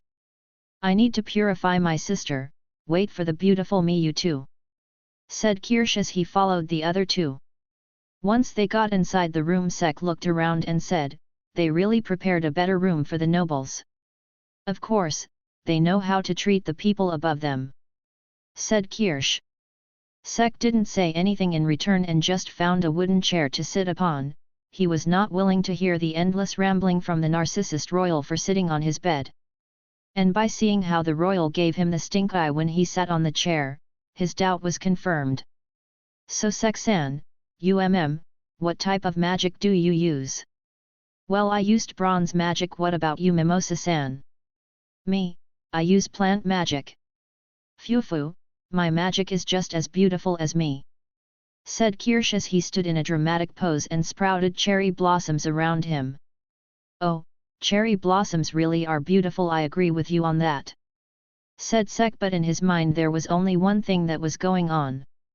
"Bankai, Senbonzakura Kage Yoshi." Sek closed his eyes as he thought, damn, that would be hella cool if I could use that. But sadly not even Xdace-chan can help me with that. "At least you know how beautiful my magic is, even though you are a commoner," said Kirsch. Hearing that, Sek snapped out of his thoughts of him using the Bankai while standing with a cool and composed expression on his face. Sek just nodded his head and all three of them continued their talk. And today my dad told me the actual value of that mana beast and I came to know how much that will person took advantage of me. Said Sek as he told them about his experiences. Even though all people cannot be as beautiful as me, hearing all that I can tell that man is even below and uglier than trash. Said Kirsch with a slight frown on his face. It's really horrible of him to use a child as a bait and then taking advantage of them even further. And to do that with Seksan who is so kind. Said Mimosa. Hearing that both the boys looked at her curiously and thought, how did she got that impression from me/him? Both the boys then glanced at each other and gestured asking if the other knew what is she talking about. Noticing that the room got awkwardly silent, Mimosa looked towards the two boys and said, I saw Seksan helping a poor kid and his friends during the day, he really is kind. Hearing that, Sek widened his eyes as he didn't expect someone to see at that time. Well, thank you I guess, though I am not kind. It just happens to be that we had excess of the mana beast meat left with us, and it would have gone bad if not consumed, so I gave it to the boy and his friends. Said Sek. You are poisoning them, you know. Said Kirsch. Well, you can say that, but it's fine. I felt good by doing that and they too felt happy when I gave them the food which will allow them to live longer. I also advised the boy what he should do to get a better life, so now it's up to him. I cannot help him every time. Said Sek. Humph, whatever. I cannot change your mentality if you have already edged it that strong. Said Kirsch. So where are you two heading? It must be rare for royals like you to go to the Forsaken Realm. Asked Sek. As if the beautiful Miwal. Father had some work in one of the villages, so we too tagged along with him as well. He need to make some round around the kingdom from time to time anyway. What about you, Seksan? Asked Mimosa with a smile, making her brother stare at her. My father too had some work in a village where the ores from the mine he supervises are sent. Apparently there are some issues regarding the distribution there. So I tagged along with him since I was curious about the Forsaken Realm as well. Said Sek. Where are you headed to? Asked Kirsch. Sek thought about what his father told him and then replied to Kirsch. Kirsch and Mimosa on the other hand widened their eyes in surprise as Mimosa immediately stood up from her spot and held Sek's hand. Seksan, we are heading there as well, why don't you tag along with us too? Asked Mimosa. Hey, that cannot be all. Kirsch tried to say something but Sek interrupted him and said, sorry, but we cannot. Dad will need to deal with this soon, so he will be required BTO arrive there soon as well. And with your schedule of making a round around the kingdom it will take a lot of time. Sek said that with an apologetic expression on his face which made Mimosa sad, seeing which both the boys felt that they did something wrong. How about this, Mimosa-san, if I am still around by the time you arrive in that village, we will meet again. Said Sek. Hearing that, Mimosa's eyes shined as she nodded her head and said, all right, I will make sure to reach there in the time you are still there. Humph, looks like there is a chance that the beautiful me have to bear with a commoner like you once again. Said Kirsch as he crossed his arms and snorted. Sek just sighed as he was already familiar with the narcissistic way of talking and just nodded his head. After that the royals told him about the noble realm and continued their talk for a while before Mimosa yawned, informing that she was sleepy, seeing which Sek told them that he was sleepy and went back to his room. Chapter 14, Visiting the Demon Skull. The next morning Sek and his father woke up quite late. Since Sek slept quite late after talking with the royals while Zook was simply too drunk. Once they woke up, Zook groaned because of his hangover while Sek got refreshed and then went down to get something to cure his father's hangover. On his way he met Mimosa and Kirsch, who were standing along with a man with gaudy clothes whom he assumed to be their father. Not knowing how their father was, Sek decided to ignore the two of them to avoid any useless troubles and got a hangover medicine from the receptionist lady who was torturing the pitiful button. Getting back to his room he gave the medicine to his father and started packing up their stuff while his father recovered. Once that was over, Sek pushed his father towards the cafeteria and made him take a seat so that they can have their breakfast and leave. And just like the lady promised to herself, she did gave Sek a larger share and a sweet as an extra service. Once the breakfast was over, Sek and his slightly recovered father decided to continue their journey. Sek though just said a goodbye to Kirsch and Mimosa as he was going out and went away along with his father on the broom, making Mimosa yell at him for not saying his goodbyes properly. Kirsch just stated how ugly his farewell was and told Mimosa not to think much as they may meet him at the village they promised to meet. On his way towards the village, Sek was getting a little too annoyed while maintaining the broom's height. "Hey Dad, get a hold of yourself or I will drop you here," said Sek for the nth time, though his dad was not able to maintain his balance and continued to wobble. Seeing that there was no other way, he headed towards the ground and forcefully made him vomit. Once he was calmed down enough, he looked at Sek with a confident look on his face and said, "Baha, I am in my top form, Baha." Sek just stared intently at him, making the man flinch at his son's gaze. Sek then once again continued their journey and soon they reached the place where his dad had to work, and Sek was excited about this place, not because he wanted to look around the village or that it was very beautiful, but the fact that he could see the giant head from the air at quite a distance from that place made him excited. What was the name of that place? Something like Mage or Rage. Well, whatever, let's go and visit the protagonist's village, or more likely the giant head. I wanna see it up close, thought Sek as he landed on the ground. After finding the place where Zook needed to work, both of them found a lodging at the same place, and Zook said, "Listen Sek, I will be busy from now on so I can't accompany you. Promise me that you would be a good boy, Baha. The Dark Lord is always at his best," said Sek. "And what do you mean by good, Baha?" asked Zook. "I will go around on my own without disturbing my hard-working father and making troubles for him," said Sek with an innocent look on his face and thought, "I will deal with those troubles on my own anyway." Zook sighed and patted Sek's head and said, "Just be safe. I care a lot for you, Baha." Sek smiled at him and said, "I care a lot about you too, Dad. I will be fine, so don't worry. If you care about me, then start saying Baha already. I won't tarnish my title of the Dark Lord," said Sek with a serious look on his face. Zook just sighed seeing his son's reluctance and went to do his job, leaving Sek alone. Sek, who was now alone, took the broom with him and got up in the air and headed towards the giant skeletal head. Overlooking the village, Sek noticed that it was by far the most underdeveloped place he had seen, though he haven't seen much of the kingdom. This place just has wide grasslands with a few houses scattered around and a lot of cultivation fields. The only big buildings that this place had was a church and the Grimoire Tower, and that was all there was. "Sister Lily, please marry me." Hearing that yell out of nowhere, Sek got startled and almost fell down from him broom. "What the foo *k? How did I hear that yell all the way up here? No, forget that. How loud must that person have yelled to even make me, who was so up here, startled by his yell? Is this what you call the power of the protagonist?" muttered Sek as he looked towards the church from above and saw a boy lying down on the ground totally wet with some water around him. "Yeah, let's not meet them for now," said Sek as he turned his broom towards the giant demon skull.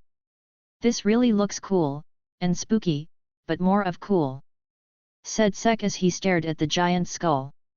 He then lowered his broom as he spotted the statue of the first Wizard King, or the petrified Wizard King, and landed beside him. He stared intently at the statue for a while as he checked him out from top to bottom. He then moved his hand towards the statue's little brother and slapped him there.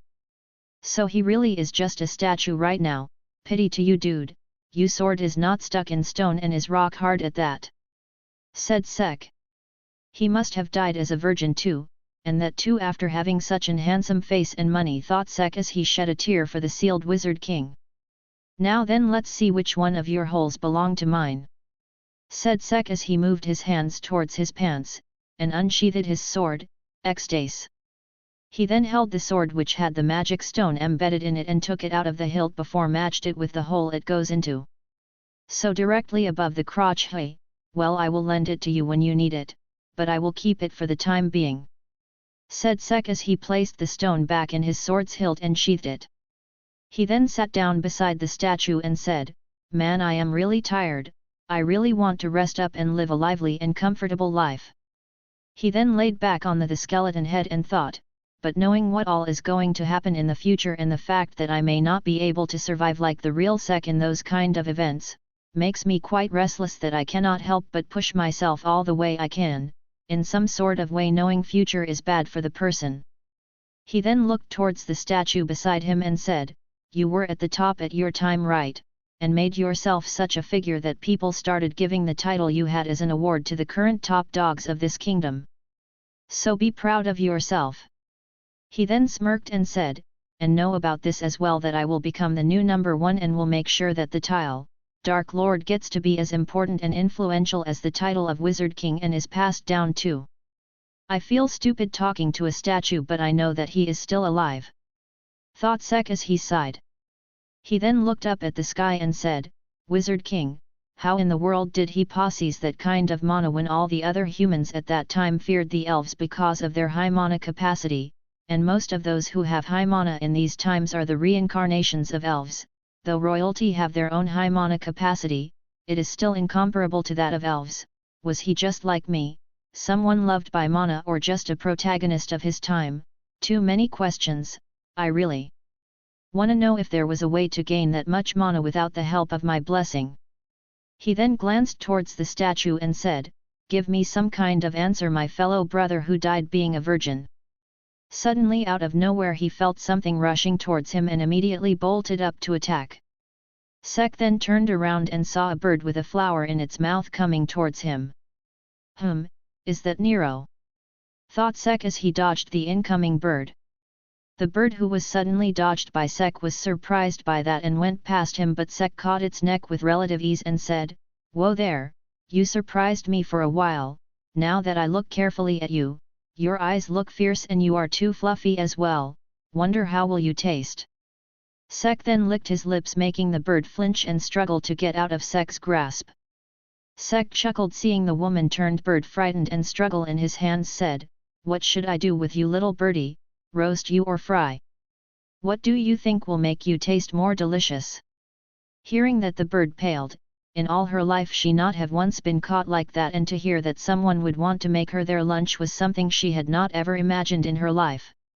The bird gulped her saliva and stared intently at Sek without any change in her expression, though Sek could feel that the bird was trembling. Sek sighed and said, "Relax, I am not going to eat you, all right?" And then thought, "Even though you are a bird now, you are still a human, and the thought of eating a human is not something that I will have when my life is not an overly extreme foo *ked up shit." He then loosened his grasp around the bird's neck, making it breathe a sigh of relief, and said, "Go." The bird looked towards Sek for a while before it turned around and placed the flower that she had in her mouth in front of the statue. "Paying respect to the Wizard King, aren't you quite a loyal citizen of Clover Kingdom, little birdie?" said Sek as he patted the bird's head. The bird didn't say anything but pecked Sek's finger, who immediately moved it away. He then stood up with a smile, seeing that the bird was not able to hit him, and asked, "Do you even know who he is?" Hearing which, the bird nodded its head and then flew up to sit on the statue's shoulder. "Don't poop on him, okay? This guy is a historical character in this kingdom," said Sek, making the bird angry as she flew and got above Sek's head and started pecking it. "Ouch!" said Sek as he pushed the bird away, making the bird go and sit back on the statue's shoulder. Chapter 15, Familiar. Sek, who visited the village where the protagonist of this world was living, was currently sitting on top of the huge demon skeleton beside the first Wizard King's statue. "Here, try this," said Sek as he placed a cloth on the ground, and on top of it were 3 different type of cookies. Out of these 3 there is one which is awfully bitter cause they were burnt. Let's see if you are lucky or not. Oh, just so you know, the other 2 are absolutely delish," said Sek as he looked at the bird in front of him. The bird, whose face was totally expressionless, tilted her head in confusion, not knowing what the boy in front of him wanted to do, but thinking that the food in front of her might actually be good, she decided to give it a try. If it was a prank to begin with, she would peck the boy's head so hard that it would make a hole in its head. The bird looked at the 3 cookies with an intense glare, and after a while chose a cookie and stood in front of it and raised her wings, telling the boy that she chooses this one. Sek nodded and then broke it into bite size for the bird and gave it to her. The bird moved forward and looked back at Sek once again, wanting to know if this was a trap or not. Feeling nothing dangerous from the cookie like poison or something else, the bird pecked Sek's hand and ate the small part given to her by Sek. Sek looked at the bird, and even though her expression didn't change, he could tell that it tasted good since the bird didn't peck the hell out of him and even relaxed a bit. Humph, Mom's cookies always are the best, as long as she don't burn them, thought Sek as he picked up one of the remaining biscuit in the cloth and put it in his mouth. Cough cough asterisk shit, that was the bitter one, said Sek as he coughed and took out a container from his bag which had some water in it. After removing the bitter taste from his mouth, Sek offered some water to the bird, who drank without any hesitation. As I said earlier, you are quite smart for a bird. You are still near me even after I tried to catch you once means that you realized that I am not dangerous and got attracted by my irresistible charm, right? Said Sek with a smirk on his face, and then said, well, can't help it, I am so dreamy after all. The bird looked at the boy in front of him, flew above its head and smacked it with its wing before she started pecking it. Hey! Ouch ouch! Stop! Said Sek as he caught the bird once again and brought it in front of his face and said, you really are quite a haughty one, like real girls. Say, do you want to become my familiar? Sek asked, making the bird widen its eyes in surprise. Sek smirked and said, there are a lot of things that you can gain with this, 3 meals a day that would be good in both taste and for your body, a warm place to sleep, and being the honor of being my first follower. The bird looked at him with a deadpan expression and wanted to peck him once again, but was not able to since she was caught, but still she thought that it was quite peculiar of someone asking her to be a familiar. She had never experienced something like that in her life before. Sek caressed her feather, making the bird feel slightly ticklish and tremble a bit. He chuckled and then said, ah, right, since you are going to be my familiar, I cannot keep calling you bird or something like that, right? Sek started thinking while the bird just stared at him, thinking that the boy already thought that she would become his familiar. My name is Sek, and since you are a bird, let's call you Secret. See, we now have rhyming names, I noticed that for the first time too. Said Sek, though the last part was said in a way that only he could understand that. The bird on the other hand widened her eyes in shock before it turned back to normal as she started remembering her old days. Secret, hey! Thought the bird as she turned her head to look towards the statue as she stared at it for a while. Maybe it will be fine though, the bird as she pecked Sek's hand, who was distracted, making it move his hands away in surprise. Ow, stop doing that already! Said Sek as he stared at the bird, who flew up and then sat on top of its head, but didn't find it quite comfortable. Oh, so you accepted my proposal? Phew, you won't regret it, Secret. Said Sek as he thought, wow, I really just joked about her being my familiar. Well, anyway, Secret is cute and it's not like it would be a burden to take care of her. Come here. Said Sek as he moved his hand in front of Secret, making it jump on it. Get in here and check whether it's fine. Said Sek as he revealed the pocket on his t-shirt, which was big enough for Secret to sit in. The bird got inside the pocket and just nodded its head. Sek nodded as well as he patted the bird's head and said, let's get along from now on, Secret. But didn't receive a reply. Well, I spent quite a while here, I need to go back before the sun sets, thought Sek. He then turned towards the statue once again and said, say goodbye to the Wizard King, Secret, we need to go or my dad will be worried.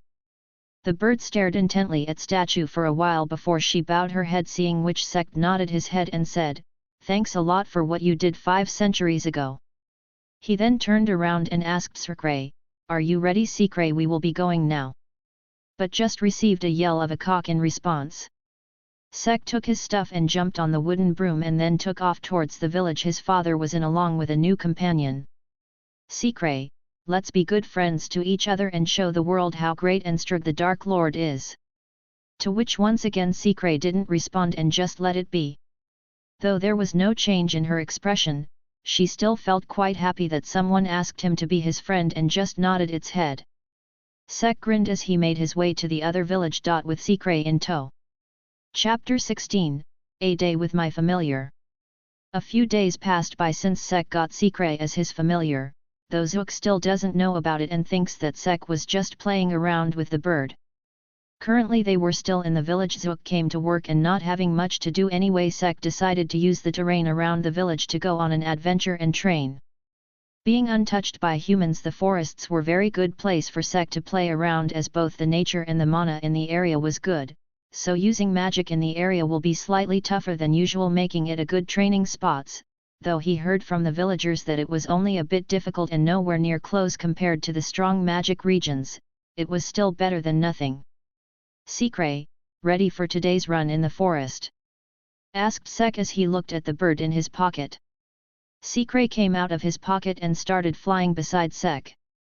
She has been living along with him for quite a few days, and she has to say it was better than living in the open, comfortable cushion to sleep on, 3 meals a day.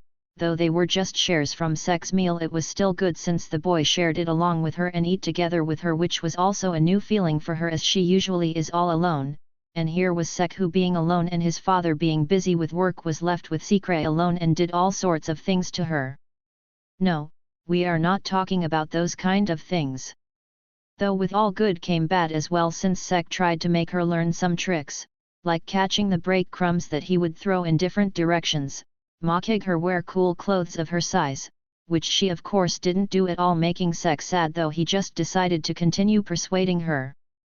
But the worst of all was the time when Sek would take her out of the room so as she could defecate. For that Sek always received a thorough beaking on his head before the bird would fly somewhere away from him and would come back after doing the deeds. But still, overall her life was good and she really appreciates what all Sek do for her, but the fact that made her interested in Secret the most was Xdace-chan changed to Excalibur, said Sek as the short sword changed its shape and became a beautiful long sword which soon started glowing. Feeling the amount of mana that the sword and Sek were radiating made Secret look at him intently, as she couldn't help but stare at that massive and beautiful mana. This was what was making her interested in him, as she could not tell why he possessed that kind of mana. She has already met his father and knew that his mana was nowhere near as strong or huge like his son's. "Excalibur!" yelled Sek as he fired a beam from his bastardist Excalibur. And even though the power behind the attack was nowhere near comparable to the real one, Sek was really happy whenever he uses that attack. "How was it, Secret?" "It was awesome like always, right?" asked Sek, looking towards the bird, who was quite a bit away from him and was watching him train. Secret flew down towards Sek and sat in his shoulder and nodded her head. Sek puffed his chest in pride and said, "Well, I am awesome, no doubt about it, but it's all thanks to Xdace-chan." He then turned his sword back to its normal form and kissed its blade. Secret just stared at him and thought, "I don't know why he do that, but that sword is really something else. I wonder how he got it." Sek then stared at Xdace for a while and then said, "Secret, can you take some distance? I want to try something." Secret just flew up and sat on top of a nearby tree. Bronze creation magic, countless swords. Just as the name of the spell signifies, around 10 swords, made up of his magic, appeared around him and floated in the air. He then summoned one of the swords near him and held it in his hand and took Xdace in his other. "Now let's just make sure it doesn't break," said Sek as he stared at the bronze magic sword. Soon the sword split in half from the middle, making 2 symmetric swords. Sek then changed Xdace's shape similar to that of the bronze sword and then placed it in between the sword halves and sandwiched it in between them. "Now Xdace-chan, just don't cut th," said Sek as he let the bronze sword covered Xdace float in the air, but just as it got a meter away, the bronze shell around it broke and Xdace fell on the ground. "The bronze coating, looks like I need to work on my spell's toughness rather than speed and power." Sek then took Xdace and sheathed it before he held 2 of the bronze swords and let the other float behind him and said, "Let's go Kirito for a while," said Sek as he made the other sword move away from him and then pointed all of them towards himself. "Inhale Kirito mode on," said Sek as all the swords aimed at him shot forward at a great speed, but to Sek, who had experienced quite a bit while fighting in the forests along with Will, was accustomed to such speed and his senses were great as well. Sek then started dodging and slashing at the swords coming towards him, trying to practice dual wielding since, well, why not? After making himself forced to not use his dominating hand to block the incoming swords and instead use a combination of both the hands, Sek practiced like that for a few minutes. After doing that for a while, Sek fell down on the floor covered with sweat and taking deep breaths. Sikre, who saw that, thought, well, I did agree to become his familiar and he fulfills the conditions too, and then flew up and dived into a bag that Sek brought. She then pulled a towel out of the bag and flew towards Sek before dropping it on top of his face. Thanks, Sikre, said Sek with his face covered with towel. Sikre didn't reply and just landed beside Sek and stared at him. He still have that much mana left even though he used that many spells, thought Sikre as she looked at him. Sikre, I know that I am handsome, but if you stare at me so much I will blue ouch. Sikre pecked his forehead as he said something stupid and then looked away.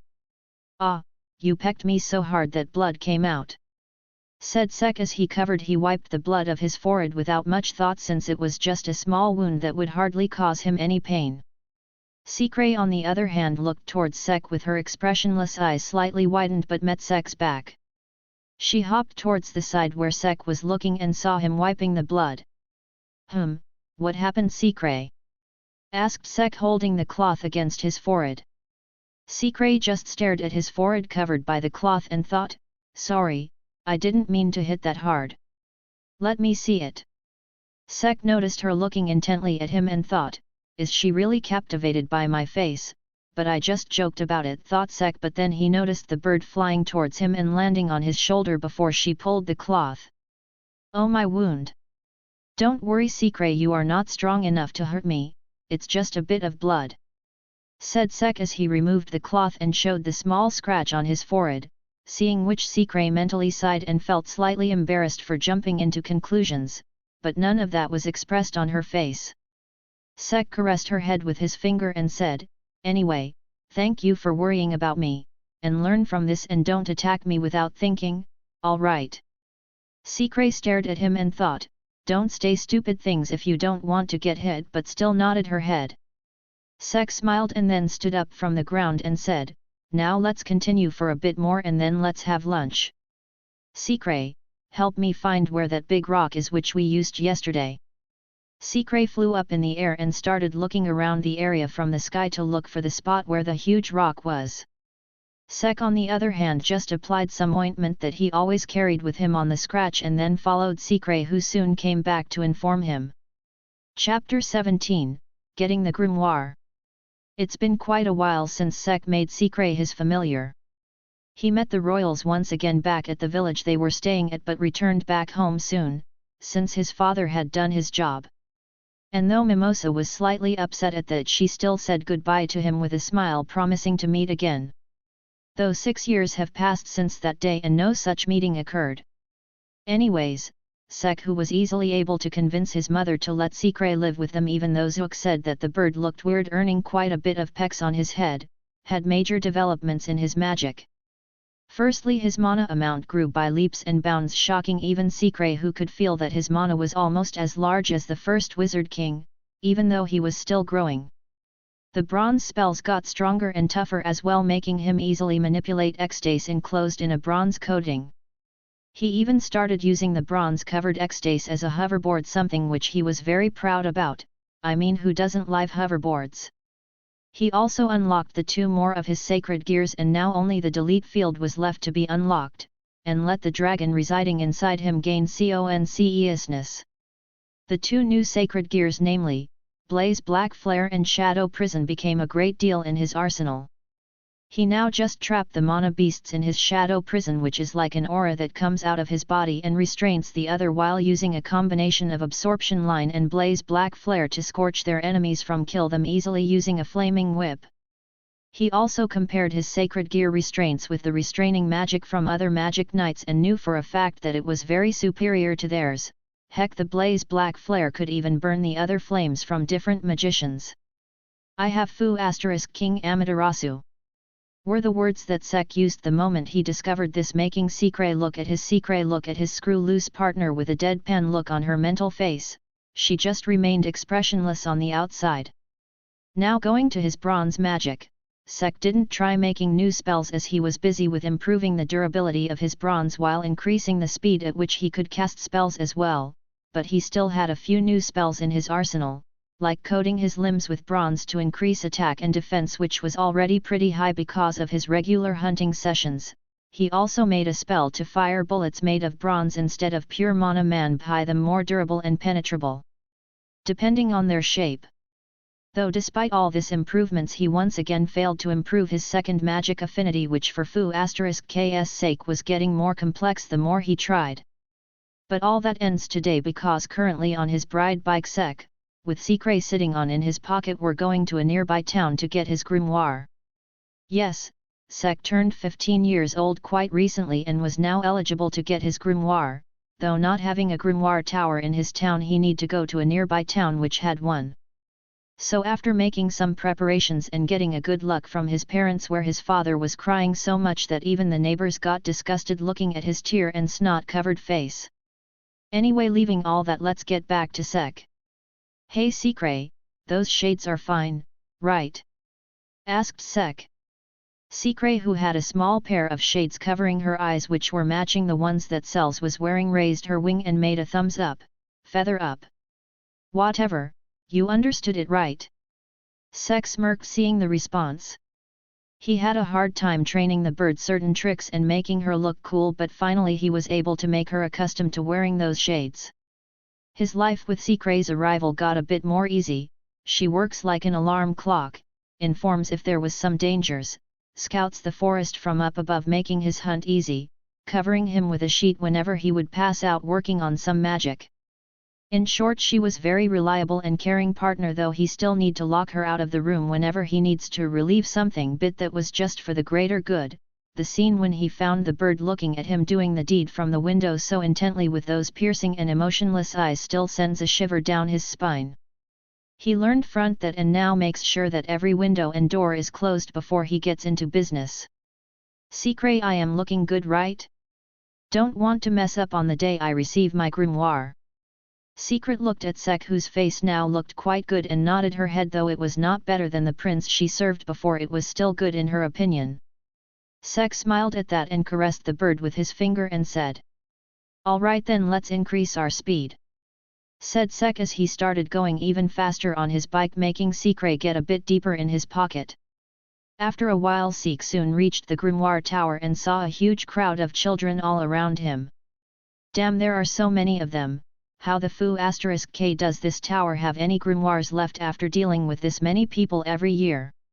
He then glanced towards Secret and asked, "Anyone dangerous you suspect, or someone with high amount of mana?" Secret, who was sitting on his shoulder, took flight to observe the area from above and soon came down and pointed out the people she felt high amounts of mana from.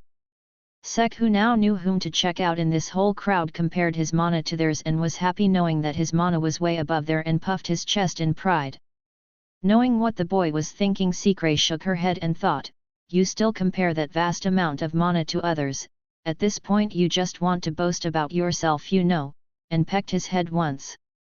"Ow, don't do that, Secret. Oh, looks like they are starting this, wish me luck, Secret." Secret patted his head with her wing and then flew away, since only those who were about to get their grimoires were allowed to enter the tower. Sek soon entered the tower and saw an old man sitting on a carpet floating in the air with a very long beard. That's so cliché, I mean, what does he want to do with his beard? Clean the floor with his mop-like beard? He might even have ticks and lice in there for all we know.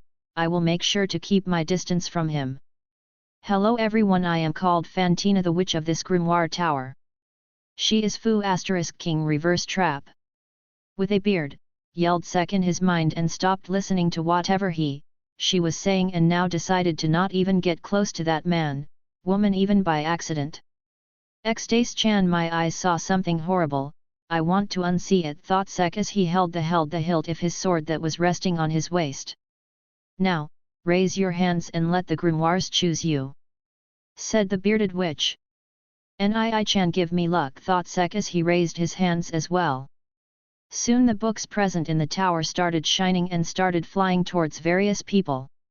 "Ah, mine's so small." "Hee hee, mine is big." "Shut up, loser, Look, mine is bigger and thicker than yours.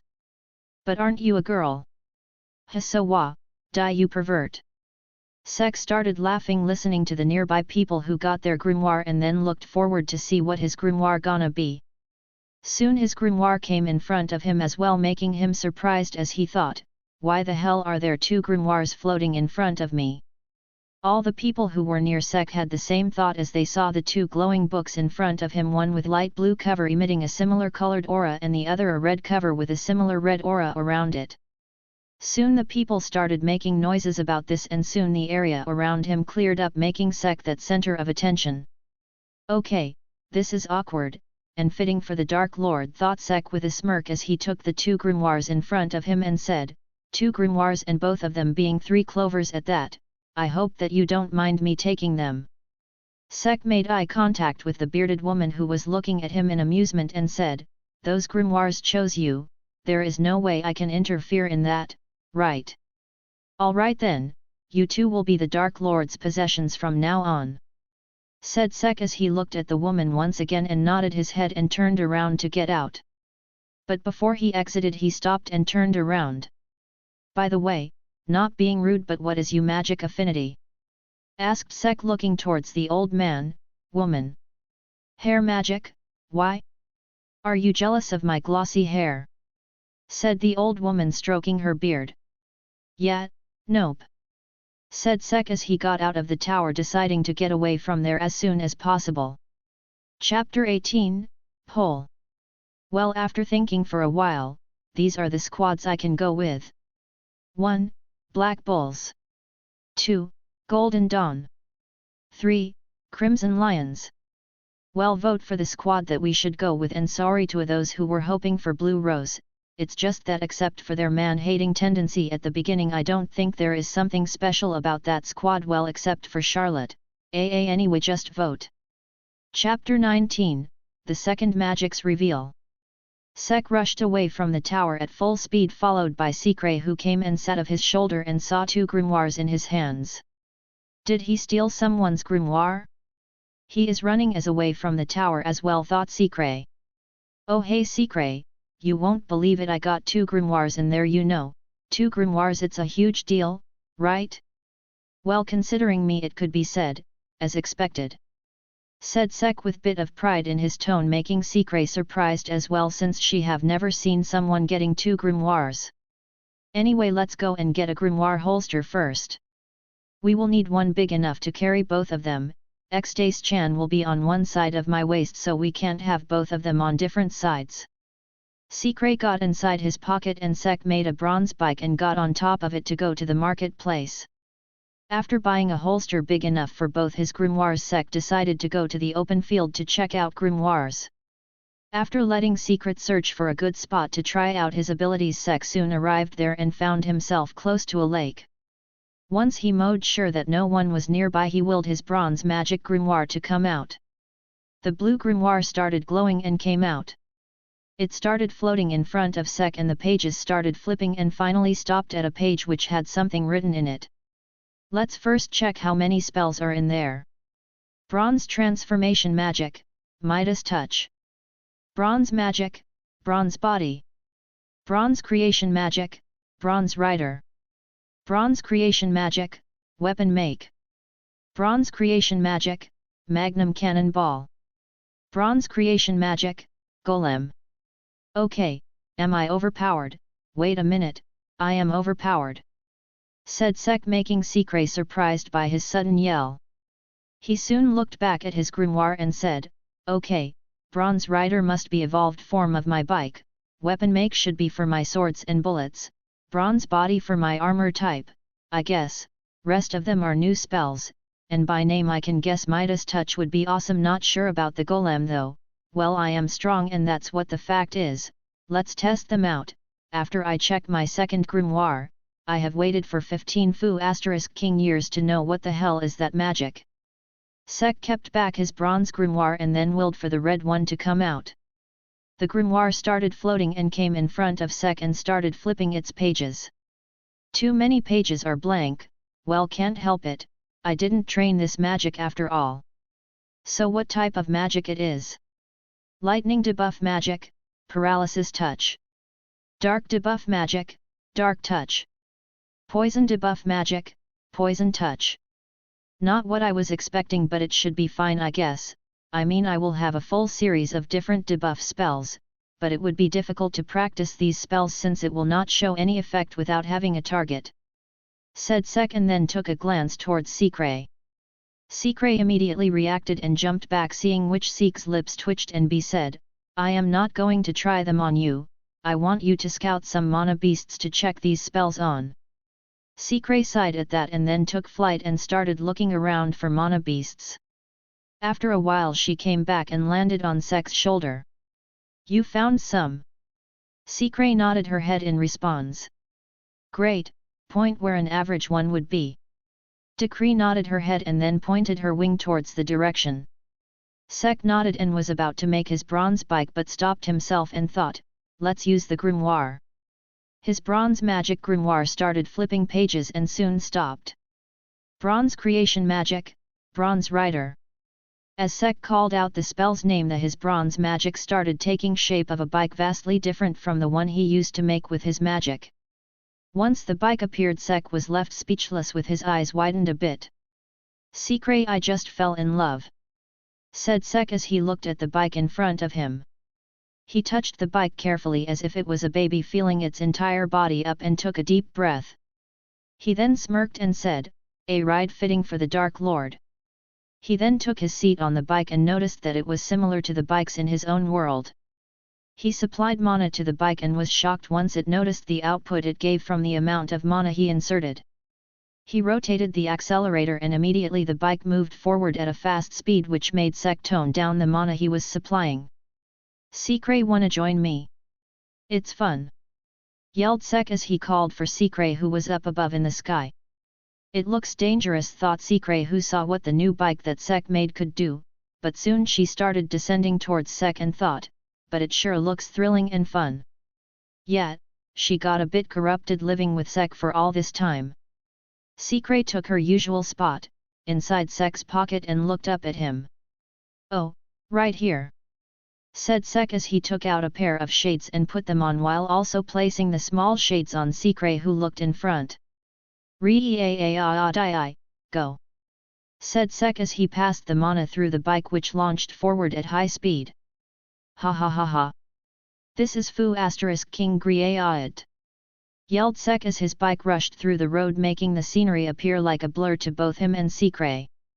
After driving for about 10 minutes, Sek realized something and slowly stopped his bike in the middle of the road, making Sikray confused. "Sikray, where were the mana beasts again?" asked Sek, making Sikray widen her eyes in surprise as both of them stare at each other for a while.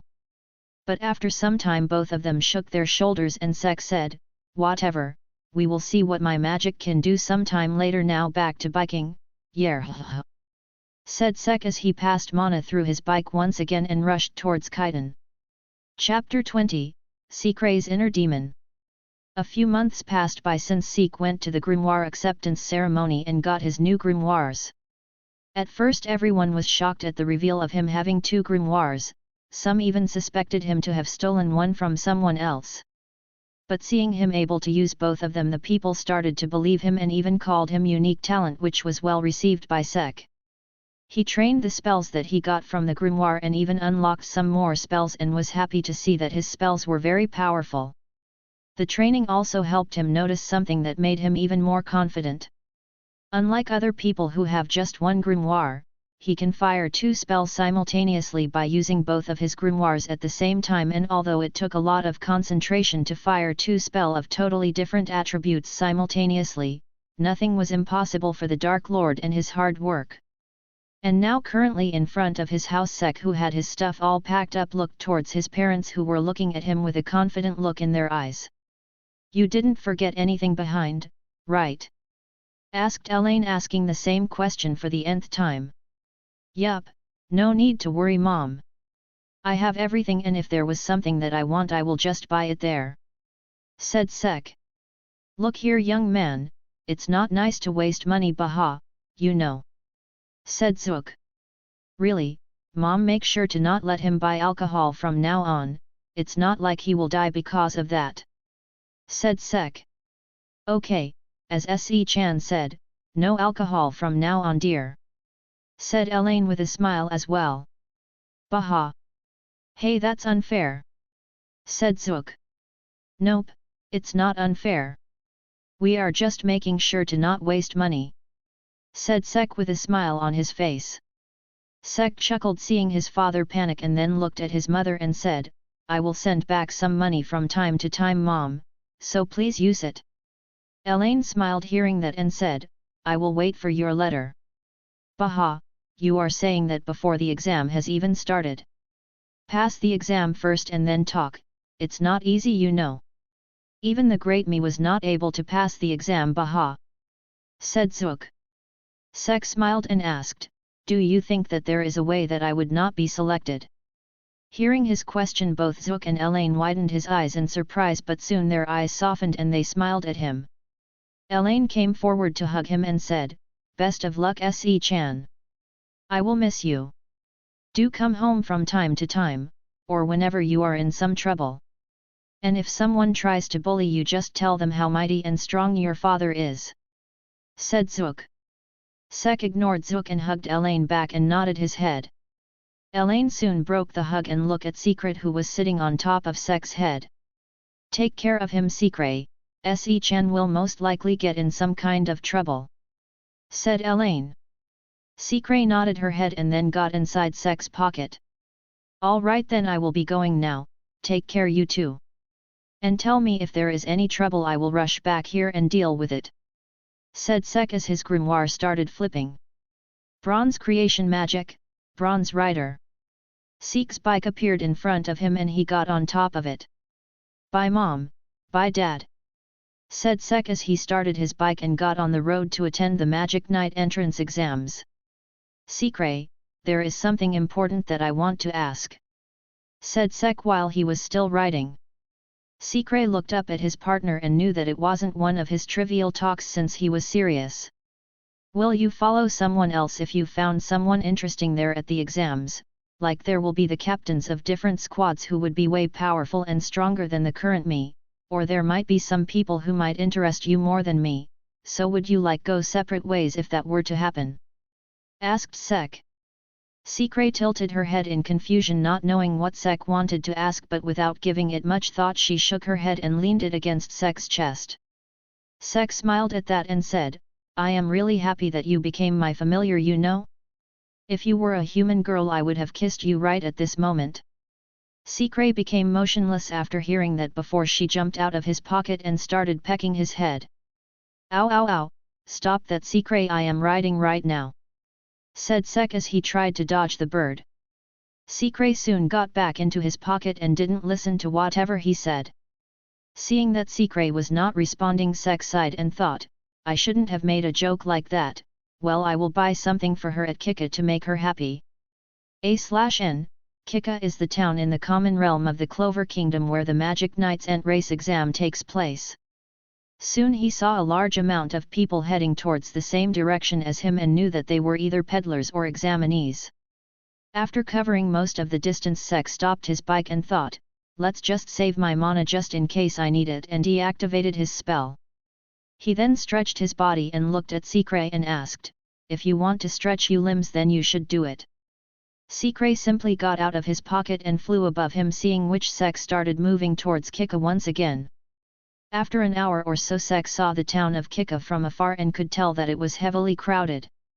Sek raised his hand and gave a whistle, hearing which Secret came and sat on his hand. Keep an eye from above if someone tries to do something suspicious. Said Sek. Secret nodded and got back up in the air and kept an eye on the people near Sek. Reaching the town of Kika, Sek was amazed seeing how great the town was built compared to the other towns he has visited. Even Khitan, his hometown which is famous for its resources, is not this developed. Well, the noble realm is just around the corner, can't help it. Anyway, let's get something to eat for myself and Secret, thought Sek as he called Secure back and started looking around the stalls. Once Secret was able to decide what she wanted to eat, Sek went and bought it for both of them and found a place to sit and enjoy his snack. Once he was done eating and was finished with making up with Secret, both of them headed towards the Magic Knights Colosseum. On his way towards the Colosseum, Sek noticed Secret fidgeting a bit and said, "Alright, your inner demons must be taking over you now since there are a lot of people gathered here. Go Secret and let your demon out, go and do whatever the shit an anti-bird does." Secret looked at Sek for a while before she jumped out of his pocket and smacked his head with her wing before she flew towards the Colosseum. "This body is really troublesome, always fidgeting to mess with people with low mana, but what is this feeling? It's like there is someone there who had severely low levels of mana," thought Secret. Sek saw his bird flying away and thought, "I hope you don't change your mind, Secret," and walked towards the Colosseum as well. Chapter 21, Magic Night and Race Exam. Sek soon reached the Colosseum and passed through the gates. He then stood in line to get himself registered for the test, but just as he stood in the line he felt a magic power comparable to his. He looked forward with his eyes narrowed and soon found a black-haired boy with a handsome face looking back at him with his eyes slightly narrowed as well. No doubt about it, that guy is Yuno, and that twerp must be Asta. Both of them stared at each other for a while before Yuno turned away and Sek smirked, getting a bit excited. After waiting for a bit his turn came and he went to the counter. The people around him were already going for clover, grimoire guy and all. "What's so great about a 4-leaf clover? I have 2 grimoires, Yuno, foo *k that rhymes. I am Sek Bronzaza from Khitan," said Sek to the person behind the counter and showed both of his grimoires to the man. The man's eyes widened and said, You were the rumored 2 grimoire guy?" and looked up at Sek's face with astonishment. "Don't know about the rumors, but yet, I do own 2 grimoires, so will you register me?" "Ah, yes, you are entry number 169. said the man as registered Sek's grimoire. "Oh, my lucky number is at the end," said Sek with a smile as he entered the Colosseum. Just as he entered he noticed people looking towards Asta, who was swarmed by anti-birds. "Secret is there too," thought Sek as he saw Secret sitting on top of the grey-haired boy. Secret noticed him, seeing which Sek smiled and gave her a thumbs up and then walked around the Colosseum to check it out. Soon both him and Yuno got the center of attention. Neither of them had any anti-birds around them and their looks were quite good as well. Sek walked towards Yuno, who noticed him and looked at him. "You are the one who have the 4-leaf clover grimoire, right?" asked Sek. "Yes, so what?" asked Yuno. "Can I see it?" asked Sek with slight curiosity, as he really wanted to see the 4-leaf grimoire up close. Yuno was slightly surprised by his request, as he was sure that there would be quite a lot of people who will come up to him to pick a fight because of his grimoire. "Sure," said Yuno as he took out his grimoire and showed it to Sek. Sek looked intently at the grimoire and thought that it looked beautiful. But for the Dark Lord, rather than beauty, it is coolness that matters. "And my grimoire looks cooler than his," thought Sek as he returned the grimoire back to Yuno and thanked him. "I am Sek Bronzaza, thank you for showing it to me," said Sek as he moved his hand forward. "Yuno, and it's fine," said Yuno as he shook Sek's hand. Sek nodded but soon heard some commotion coming from behind and turned around. There he saw a muscled-up man with black hair crushing the head of Asta. "You know him?" asked Sek. "Nope, never saw him in my life," said Yuno, not wanting other to know that he was close to the idiot who was iron-clawed by a squad captain. "Oi! Yuno!" yelled Asta and came towards the two of them once he got freed.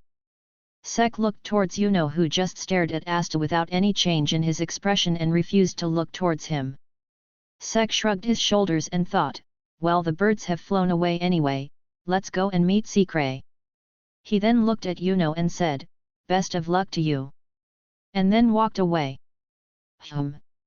Was all that Yuno said before he focused on the captains who started coming in. Sek looked at the captains for a while before he looked around searching for Secret, who soon came back and sat on his shoulders. You had your fun bullying the people with low mana?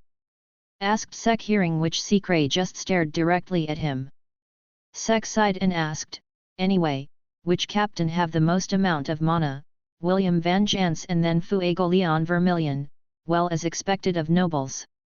The masked captain have his speech and then said, let's start the exam. And used a spell. A huge tree descended from the sky whose branches started extending forward and turned into broomsticks. Sek took the broom that was in front of him and checked the broom's efficiency by sending his mana through it. I am so going Harry Potter right in this exam, thought Sek as he grinned.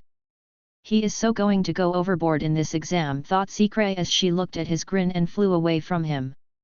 Alright all of you, we would like to see how you all are at flying using brooms, which is a magic knight's most common mode of transportation. Said William as a member of Golden Dawn demonstrated how to fly on the broom. Best of luck to you all, you may start now. Said William. Sek immediately mounted onto his broom and was about to fly but stopped. Ban thought. Let's do it the Dark Lord style, and stepped on top of the broom. Whoosh! With a swift gust of wind, Sek got up in the air on top of his broom, shocking not only the other examinees but the squad captains as well. What the? Who the hell was that? The four-leaf guy? No, he is still there. Then who? Sek, who made a round around the whole Colosseum at a fast speed, slowed down a bit to show his face to the demanding audience. It's the dual grimoire guy. Said William as he noticed the two grimoires on Sek's holster. Two grimoires, talk about creepy. Said Yami as he looked slightly disgusted, but soon he stopped and looked at Sek intently. Sek went closer to Yuno and asked, how was it? Your control is good. Said Yuno as he continued flying. Sek nodded and said, I know. And then continued flying slowly as he sat down on the broom so as to not use much mana while waiting for the others to finish up.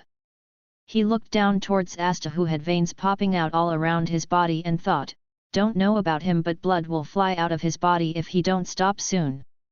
After that some other tests occurred like magic firing, moving target practice and all, with Sek and Yuno competing for the top in all the exams. That guy is good, but I don't know if this is because he is a protagonist or because he trained, thought Sek as he glanced towards Yuno. All of you did great in this exam, and I really appreciate that you all showed us how capable you all are. I hope you show all that spirit for one final time today in our next and last exam, a battle, so pair up. Said William. Hearing that, the examinees got startled, not as they started murmuring about how it will be if they lost to their opponent. Sek, who heard that, just stood at his spot and waited for someone to ask him for the match, but first he had a job to do. He looked around and soon found a muscle-head type of man and went past him. Man, it seems like the best opponent to have right now is someone who will lose miserably against me. There was a boy who can't do good in any exam, right? Let's search for him. Said Sek as he went past the muscle-head type of man. The muscle-head smirked hearing Sek's idea and then started looking for Asta and soon went towards him. And that's my good deed for today. Really, I am so kind, thought Sek as he saw the guy asking Asta for the duel. That boy is going to end his entire career, muttered Sek. Soon enough Asta beat the living daylights out of the guy, making all the spectators shocked by his performance. Sek looked at the huge anti-magic sword in Asta's hand and started to get a bit tempted by it. Stop yourself, Sek. You already have your X-Dace-chan, no need for any other sword, thought Sek as he caressed his sword. After that a few matches took place, including Yuno's, where he did a one-sided slaughter to the noble. Sek smirked seeing his magic's power as he thought that his spells were more powerful than the one Yuno used. Hey you, two grimoire creep. Sek turned his head as he saw a tan-skinned boy coming towards him. What? Wanna duel me and know your own place by the hands of the great stain? Said the boy. Are you strong? Asked Sek. What do you mean by that? I am a noble, of course I would be leagues above you. Said the boy. Oh, so you are rich.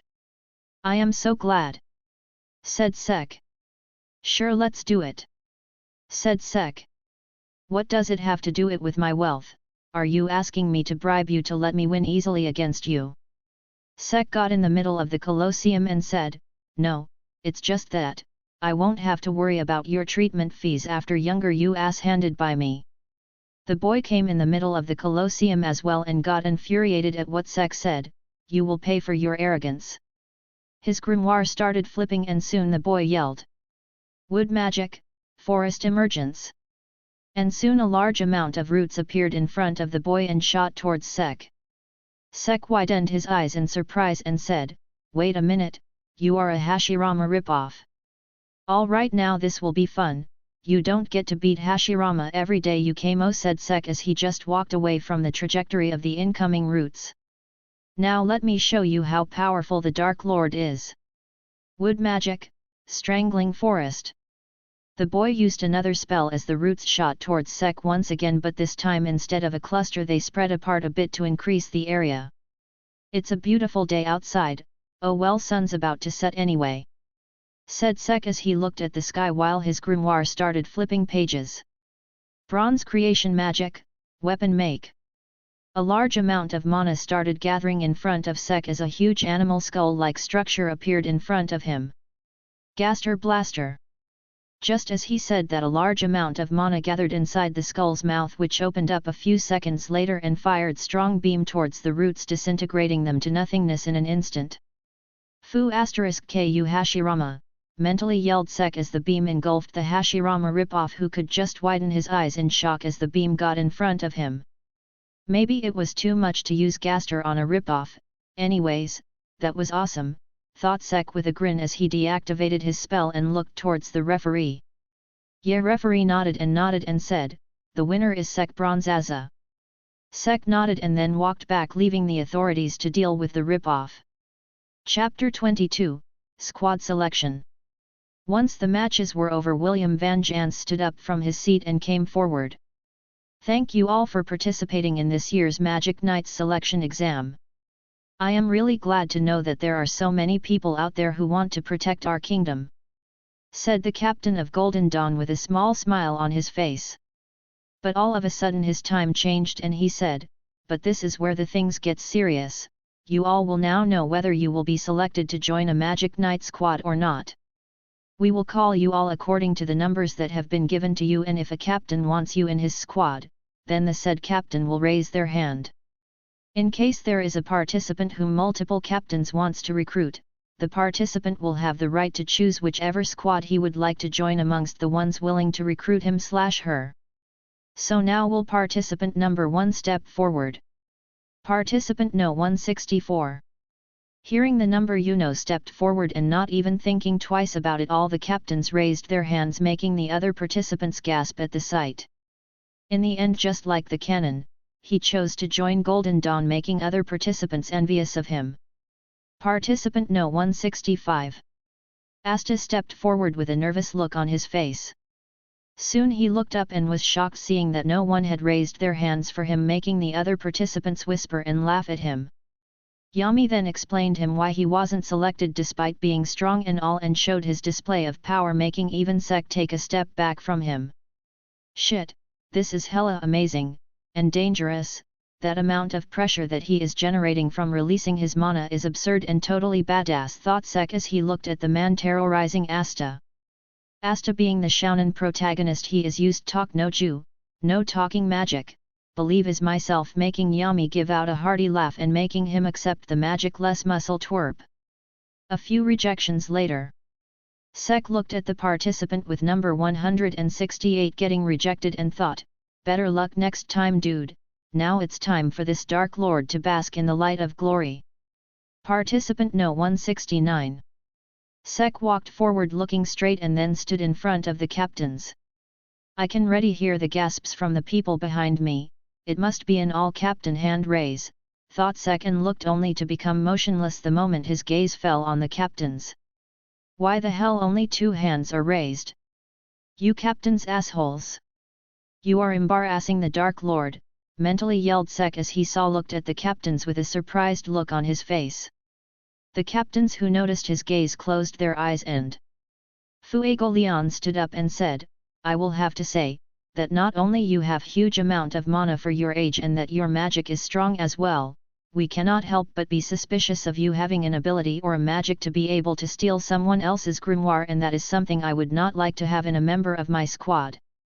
Hearing that, Sek became shocked while the other captains who didn't raise their hands nodded their heads. "What, oi idiot, I am the future Dark Lord, there is no way I need to steal something from people lower than me, and what is this suspicious business? You just saw a man accepting a kid with no magic at all. Show some your guts, idiots, thought Sek, but kept his face from changing expressions. But still it seems like two of us have faith in you and are willing to accept you in their squads. So whom do you choose, Golden Dawn or the Black Bulls? Said Fuegoleon. Of course he will choose the Golden Dawn. Damn, even if he got just 2 offers he received one from Golden Dawn. What the hell is happening today?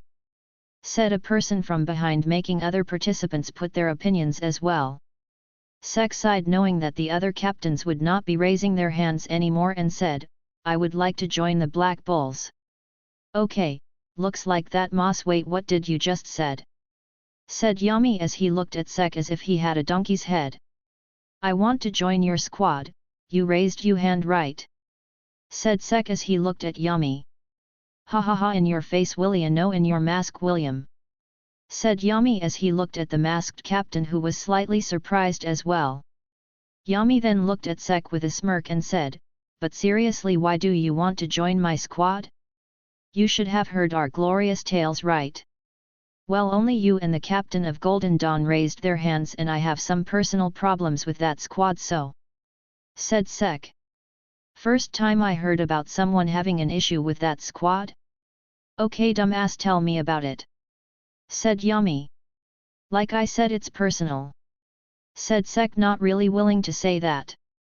A few veins popped on Yami's forehead, but seeing the genuine unwillingness on Sek's face, Yami took a smoke from his cigarette and said, well, not that I care much about it anyway. Shoo shoo, now go away. And gestured Sek to go away. Sek sighed and then turned back and saw how the other participants were looking at him with shocked expression on their faces. Sek didn't say anything and started moving away. Please wait. But all of a sudden Sek heard a voice making all the people in the Colosseum look at the person who called him.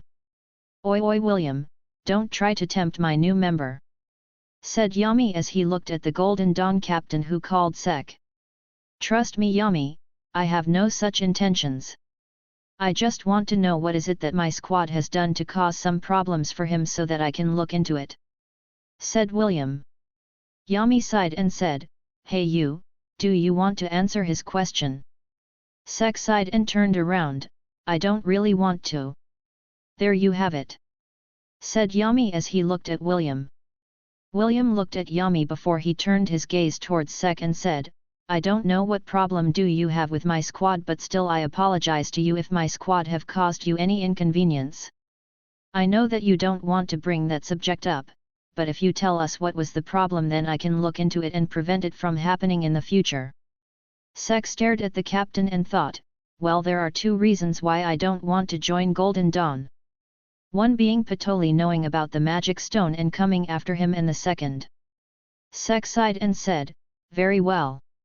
Oi, how come you agreed to him and refused me? Said Yami without much care, he was more interested in the story after all. Sek glanced at Yami and seeing his expression turned towards William and said, a few months ago a drunk member of your squad tried to sexually harass my mother.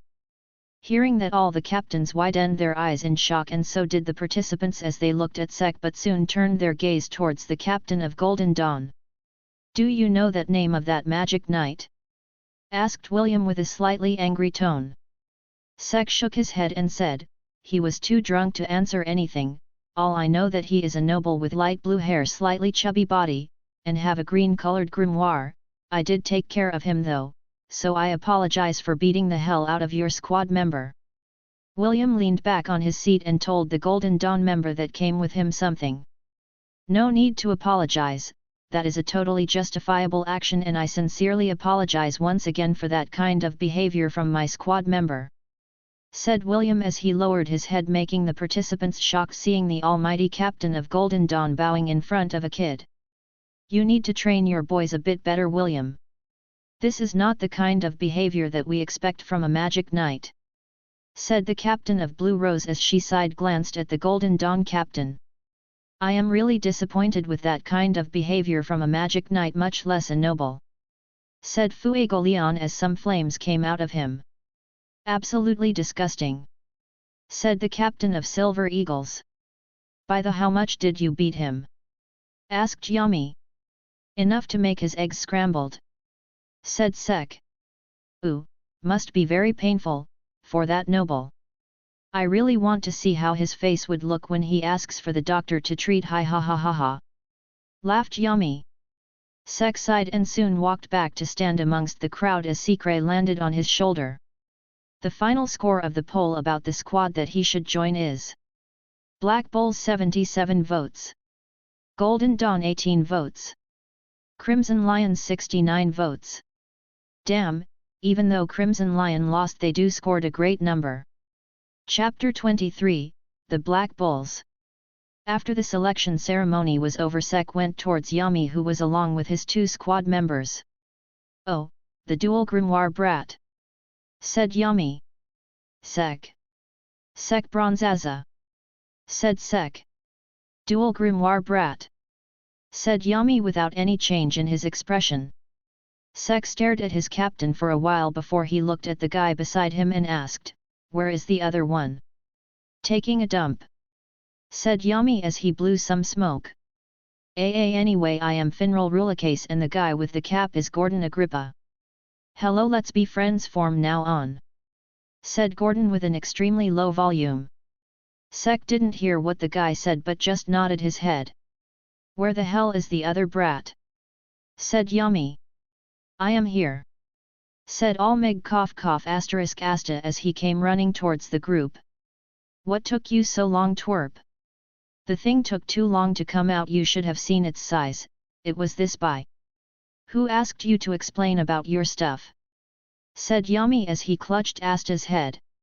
"Let's get back to the base then," said Yami as he glanced towards Finral. Finral opened his grimoire and then used his magic.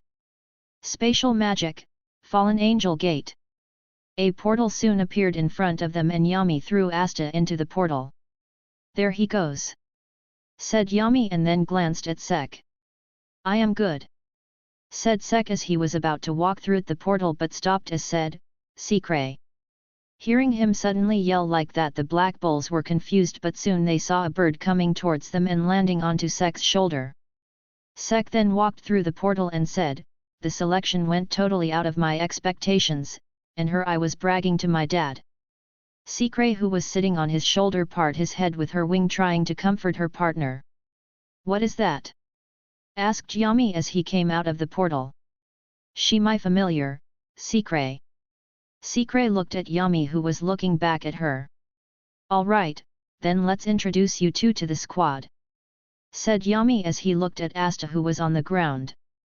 Asta immediately stood up as Yami said that and said, "Let's go," and then moved towards the totally unusual building.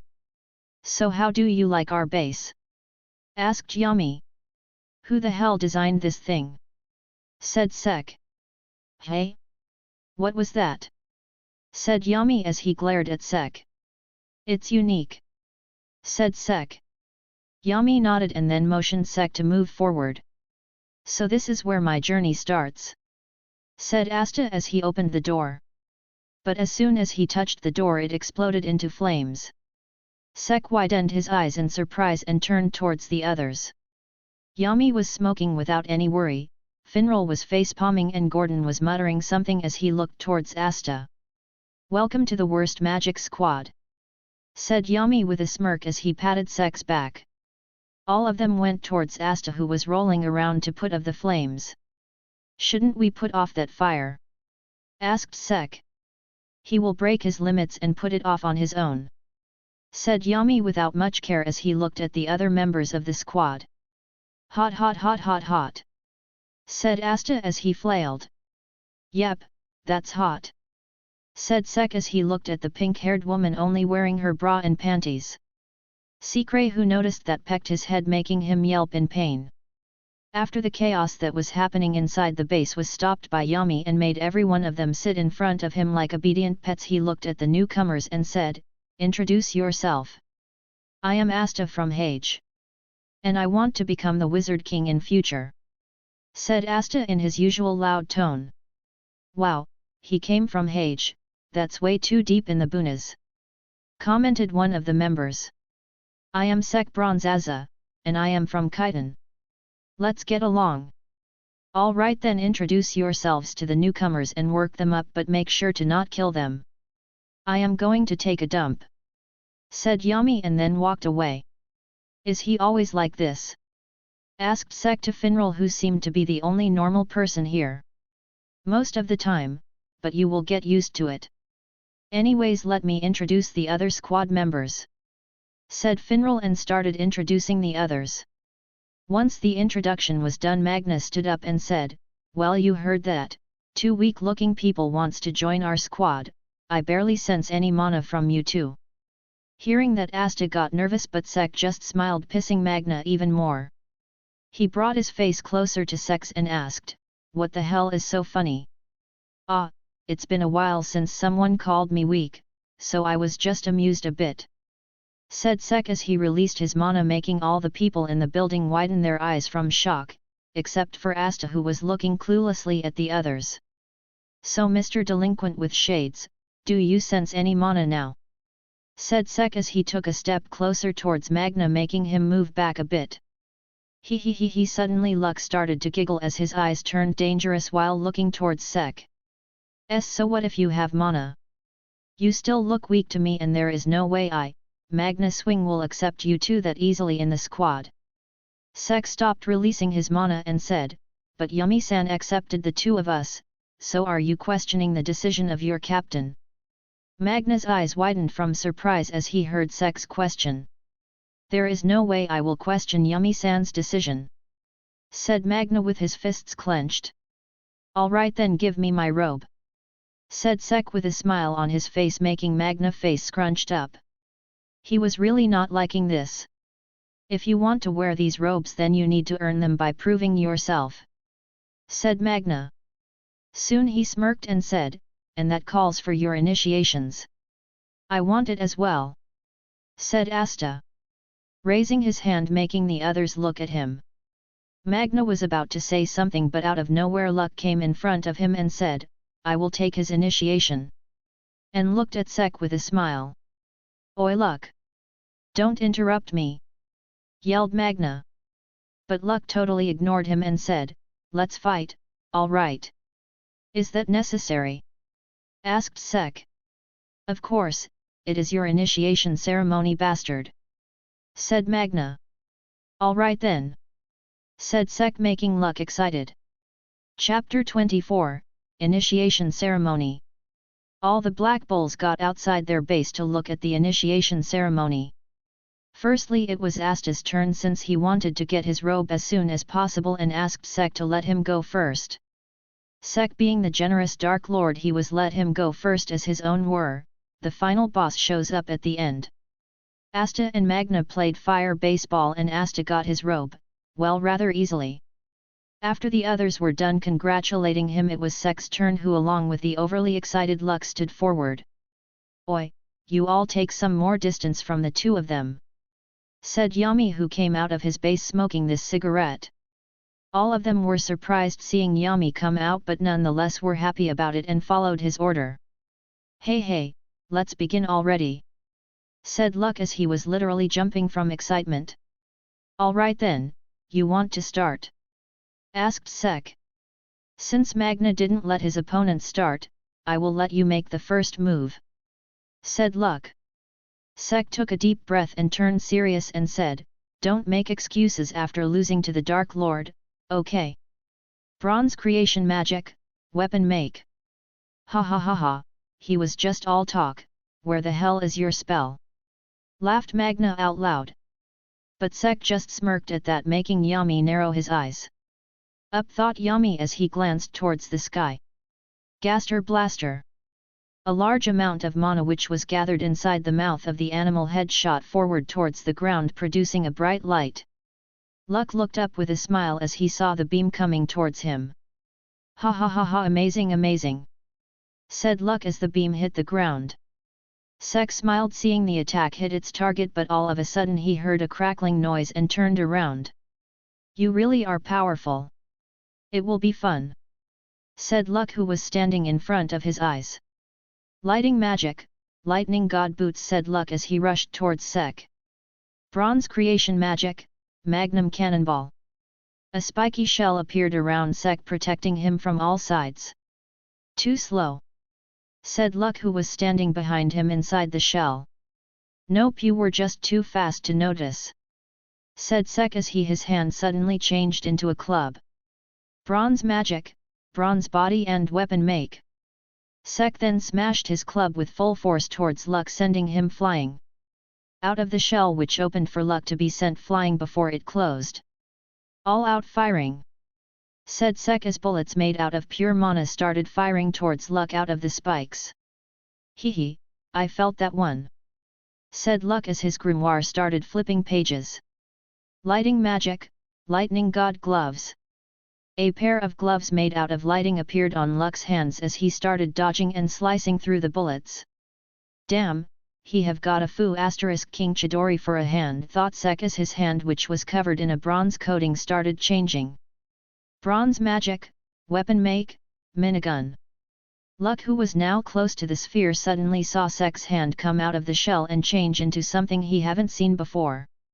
The gun started rotating and projectiles started coming out of it at a great speed. Fast, thought Luck as he immediately jumped back and started running around. But because of the magnum cannonball, which was an omnidirectional defense and attack spell, Luck was not able to outright attack him, giving Sek enough time to rotate the shell. You are getting better and better, ha ha ha, said Luck while laughing as he jumped far away from Sek. Sek though didn't stop firing and said, what happened, giving up already? Haha, don't worry, said Luck as his face turned threatening, though he still had a smile on his face. I am just getting started, said Luck as he vanished from his spot, making Sek's eyes widen from surprise.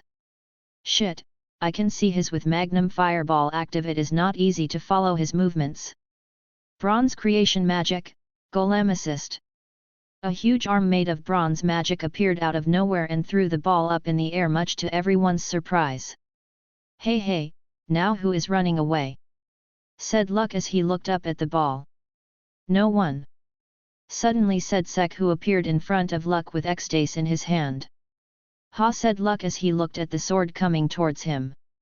In the next instant he took a great distance away from him. What was that dreadful feeling just now, thought Luck as every hair on his body stood up when he looked at the blade coming towards him. I have caught you now, said Sek. Hey, said Luck as he looked at his hand, which had a glowing rope-like thing wound around it. Sek smirked as he threw Luck up in the air with the absorption line. Bronze creation magic, giant's high five. Two huge hands sprouted from the ground and then started moving towards Luck with great speed and clapped Luck in between them. Sek smiled. From this spell he has squashed an army of elephant-sized mosquito mana beasts, and smashed boulders without any difficulty, and was quite confident in the spell's power. But suddenly electric speaks started coming out of the huge bronze hands, and in the next instant they explode, making Sek frown in anger. Lighting magic, thunderclap crumbling orb. Luck bolted out of smoke caused by the explosion covered with blood and started firing orbs made of pure electricity towards Sek, who started dodging the attacks. He immediately retracted the absorption line and used its long whip to smack the orbs away. But contrary to his thoughts, the orbs started exploding out of nowhere. He is blinding my vision, never though a battle maniac to use that, thought Sek. Don't get distracted or I will kill you.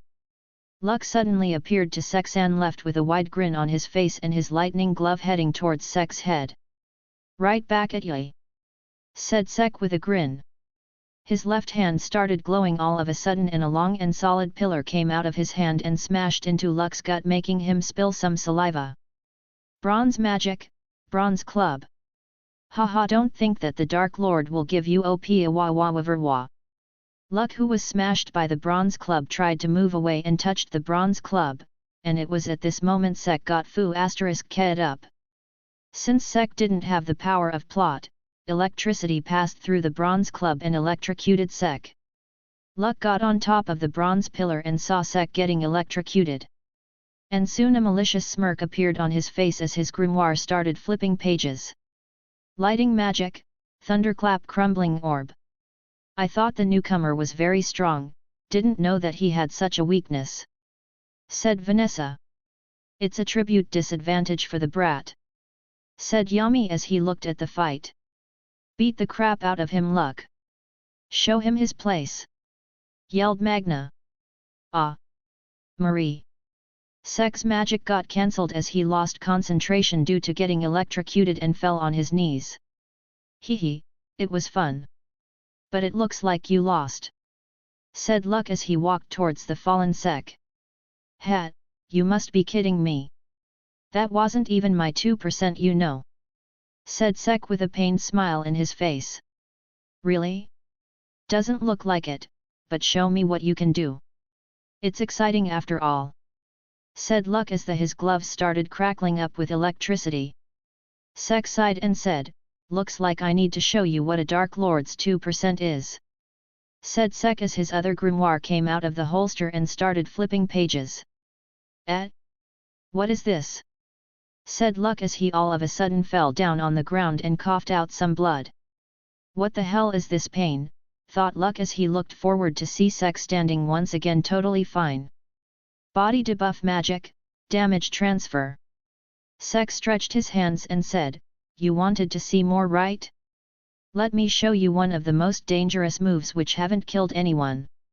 Sek then rushed towards the fallen Luck, who being in an adrenaline rush stood up almost instantly ready to intercept the attached head-on. Mana bullet, raise Nan! Yelled Sek as he went past Luck and slammed the spiraling orb of mana on his back. Shit, thought Luck as his face met the ground once again, only this time he went deeper into the ground and got engulfed in an explosion. By this time Sek had already taken his distance from him and looked at his opponent getting engulfed in the explosion. I need to find a bed and sleep before the recoil hits me, but first let's make sure that he is stopped for good. He then went towards the crater where Luck was lying covered in blood, still able to move, and was trying to get up. No, you don't. I need to sleep.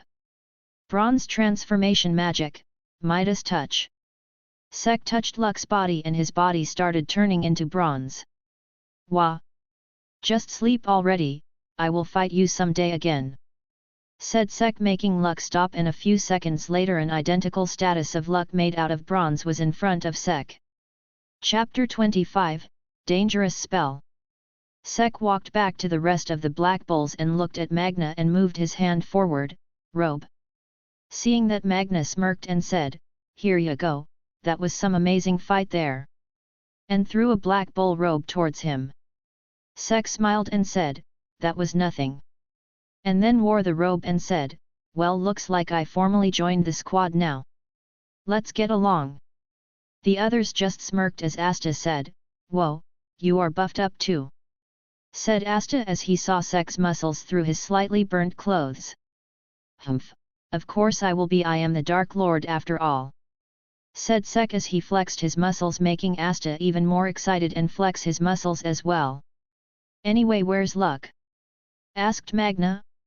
Oh, he is there in the crater, though he is currently a bronze statue right now. He will be back to normal soon, so don't worry, said Sek as he pointed to the statue. Suddenly Sikre landed on his shoulders and pecked his head, once gaining his attention. Sek looked at her and saw her trying to tell him something. Suddenly Sek's eyes widened in shock as he looked at the other Black Bulls, who were curious about why he was so shocked. It's bad, hurry up and tell me where my room is, said Sek. What hap? Ask the questions later, I am in a great need to find a place to sleep, said Sek as if the world was about to end. Yami picked him up and threw him inside the base, sending him crashing on the sofa. Shut the hell up already. And that SWO, said Yami as he took a smoke and was about to continue. Oh, thank you Captain Yami, I will sleep here then, said Sek as he laid down on the sofa and pointed his finger at himself like a gun and used his magic. Debuff magic, sleep. Sek's eyes started turning heavy and not even a minute later he fell asleep, shocking the other members of the Black Bulls. Magna, seeing that he was being disrespectful to Yami, decided to wake him up and yell at him, but just as he was about to touch him, Sikre appeared and pecked the hell out of him and stood on the sofa to guard Sek from anyone trying to wake him up. You damn bird, I will roast the hell out of you, said Magna as he gathered fire in his hands. Stop it, I am already tired, I will deal with the brat in the morning, said Yami as he yawned and went to his room. He gave Sek one last glance before going back to his room, something which was ignored by everyone in the room. Magna wanted to wake him up but Vanessa stopped him and told him to lead Asta to his room, much to Magna's disappointment. The next morning Sek, who was left alone in the hall to sleep, woke up quite early and looked around thinking about the unfamiliar surrounding. Oh, I joined Black Bulls yesterday, thought Sek as he sat up on the sofa and then looked at his side and smiled seeing Sikray sleeping peacefully. He stood up and stretched his body and said, well then let's get to work, and took his sword with him. Sikray woke up hearing his voice and flew towards him before she got inside his pocket and fell asleep once again. Was there any problems after I passed out yesterday? Sikray just shook her head with her eyes closed, seeing which Sek nodded and thought, I just hope I am not asked around that much, and went out of the base to check the terrain.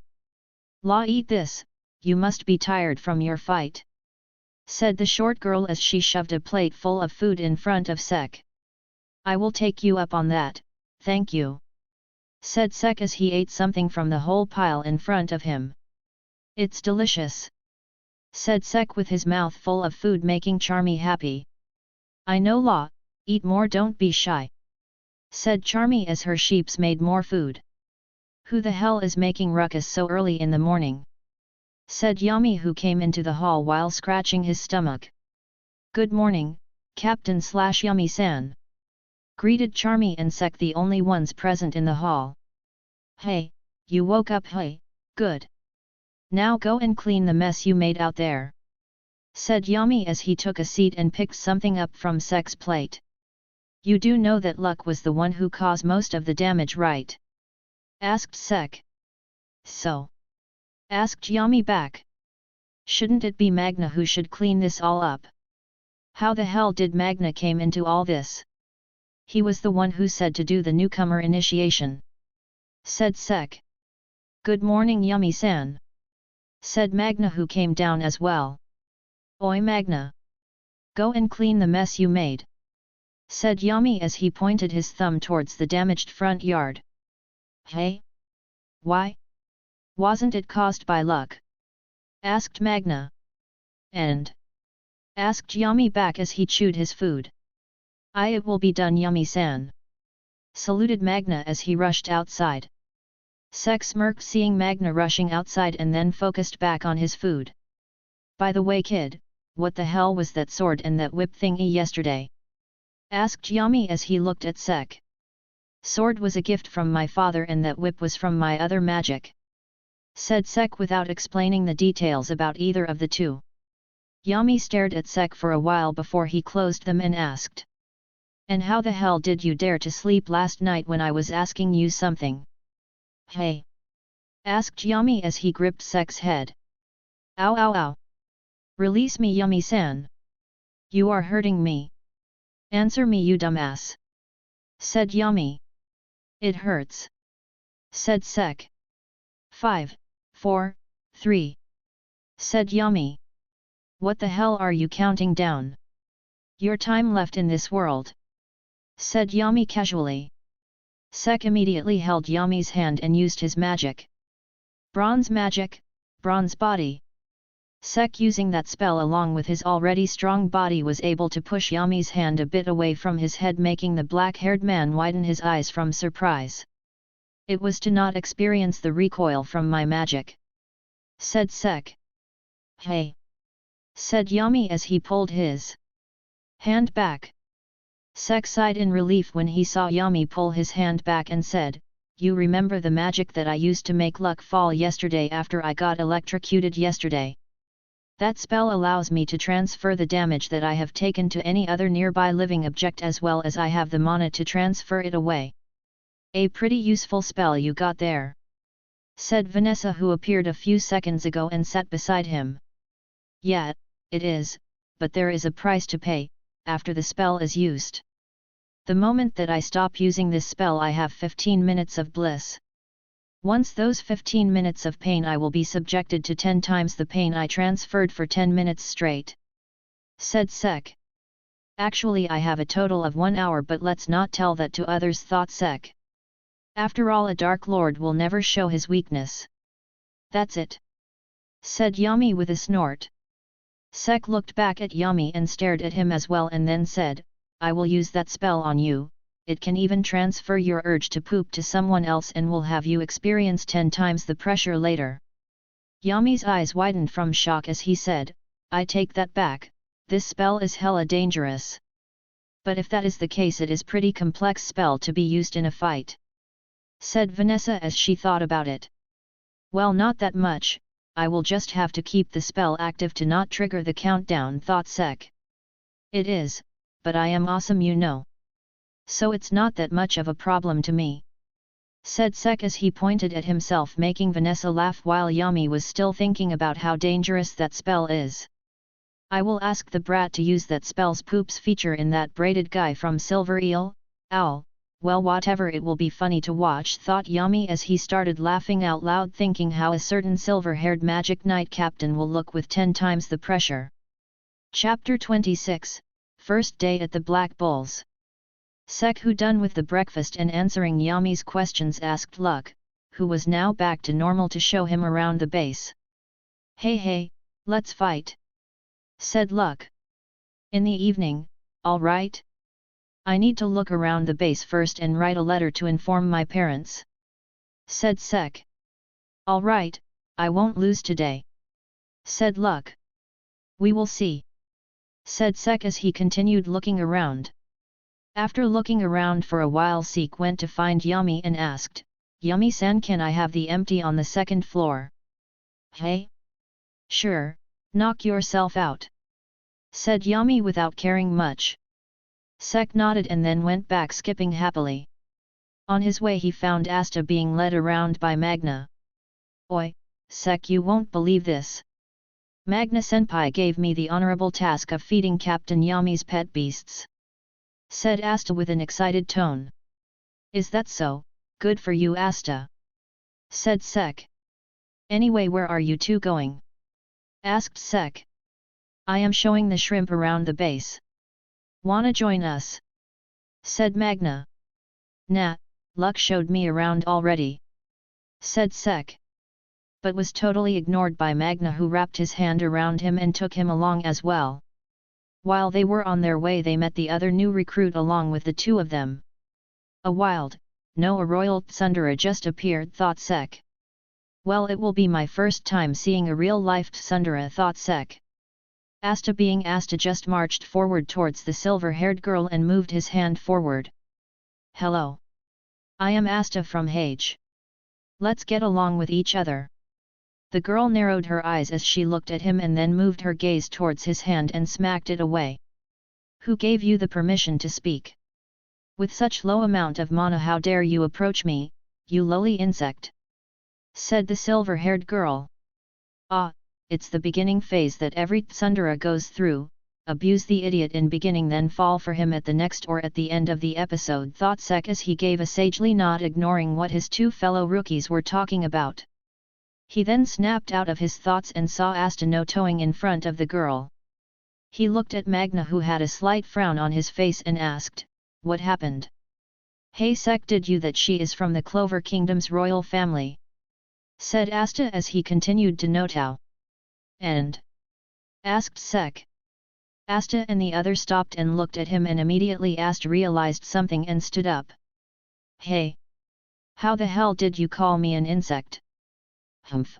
I am a royal and to me you are just an insect, said the silver-haired girl called Noel. Asta and Magna continued to argue with her about how rank didn't matter and all, and her being insistent on that rank does matter. Sek, who had lost interest in the argument, simply turned around and walked away. Now where the hell am I? Thought Sek as he got lost in the Black Bull's base. Luck didn't show me this area. What are these strings for? Thought Sek as he easily evaded the strings. Wait a minute, these strings must be made of Vanessa's magic. She might be able to help me find my new room, thought Sek. Vanessa-san, called Sek in a loud voice, and after a while a door further away opened and revealed the pink-haired beauty's face. Oh, the taller new recruit? What is it? Do you need something from me? Asked Vanessa with a smile on her face as she stepped out of her room wearing her signature underwear-only outfit along with the black bull robe. Sec Whi saw her like that, felt slightly awkward and just focused on her face. I am a bit lost here. Luck didn't show me around this area, so I don't know where to go from here. Seeing these strings, I thought that it must be made out of your magic and thought that you can help me, said Sec. He passed through the hallway without activating any traps, thought Vanessa as she noticed her still intact threads and said, all right, where are you heading to?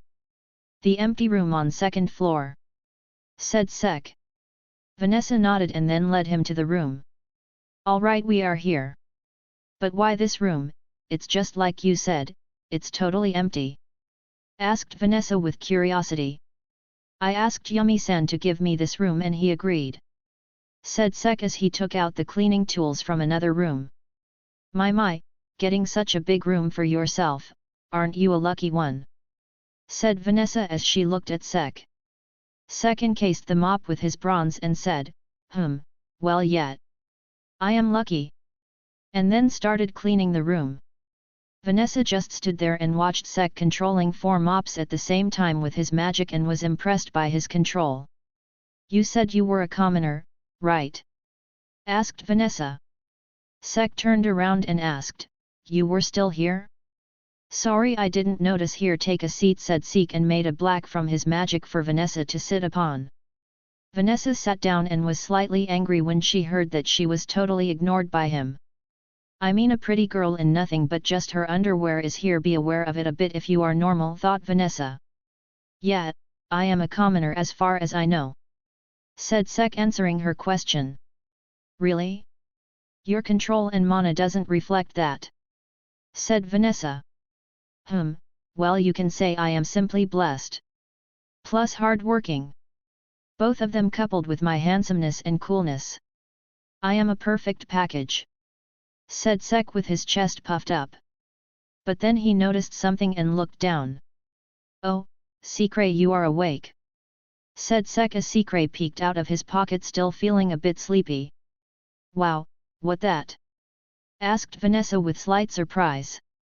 Well, she is an anti-bird as you can see, but she also have the privilege not being my familiar. You can say she is blessed as well, said Sec as he caressed the bird, making her eyes close once again. Sleep a bit more, you look tired, said Sec as he took her out of his pocket and made another block for her and placed her on top of it before covering her with a handkerchief. Vanessa chuckled seeing Sec acting so carefully with the bird and asked a few more questions from the newcomer. Once Sec was done cleaning the room, he stretched his hands in and placed the cleaning items back at their places. Now I need to get some basic stuff in here, said Sec. There is some extra furniture there in the girls' wing, you can take it, offered Vanessa, which Sec accepted without any troubles. Once he was done setting up his room, in which Vanessa helped him to decorate it as well, both of them along with Secret went to find Charmy to eat something. You were given an offer by Golden Dawn and you still chose the Black Bulls? Asked Vanessa with a surprised tone. Sec just gave a dry laugh and told her that he had some personal issues with that squad and left it at that and went downstairs along with her.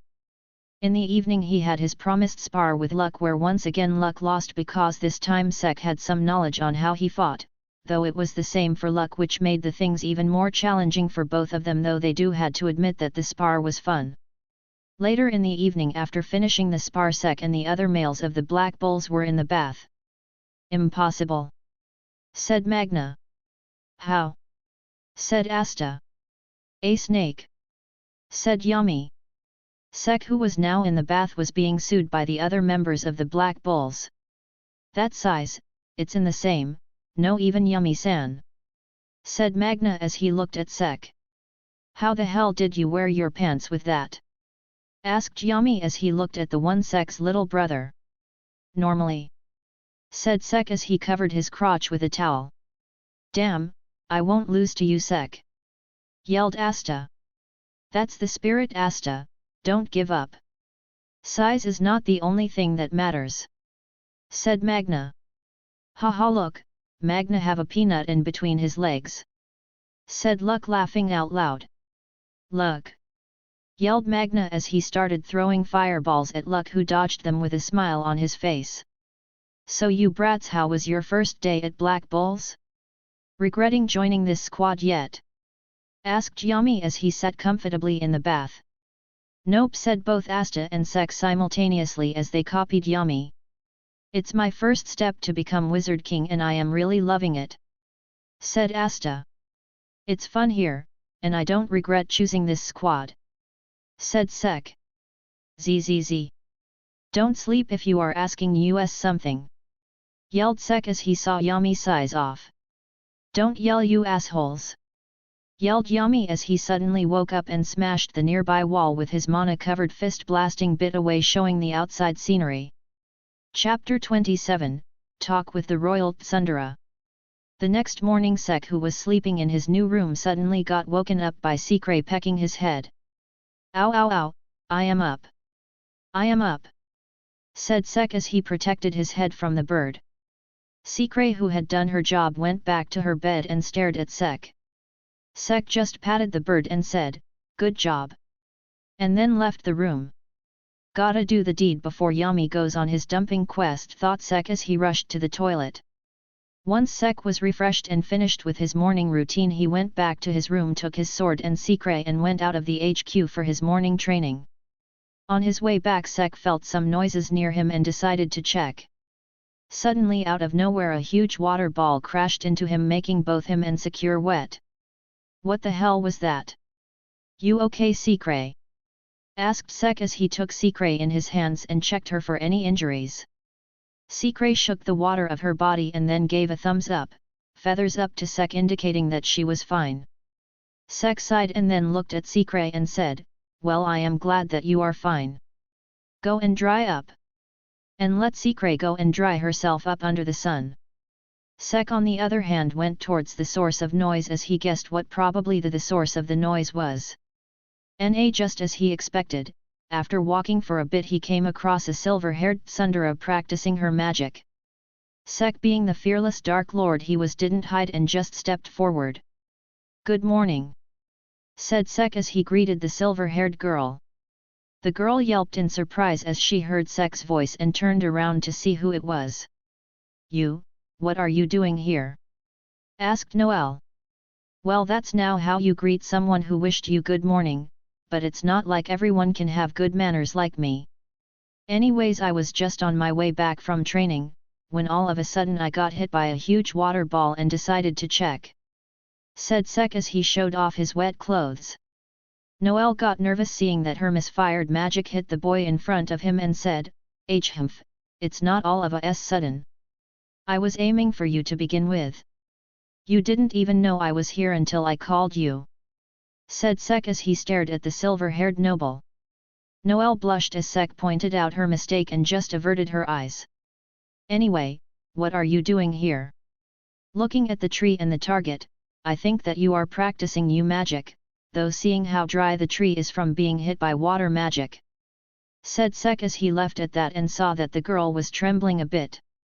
"Let's not like her more," thought Sek as he said, "Anyway, show me your magic.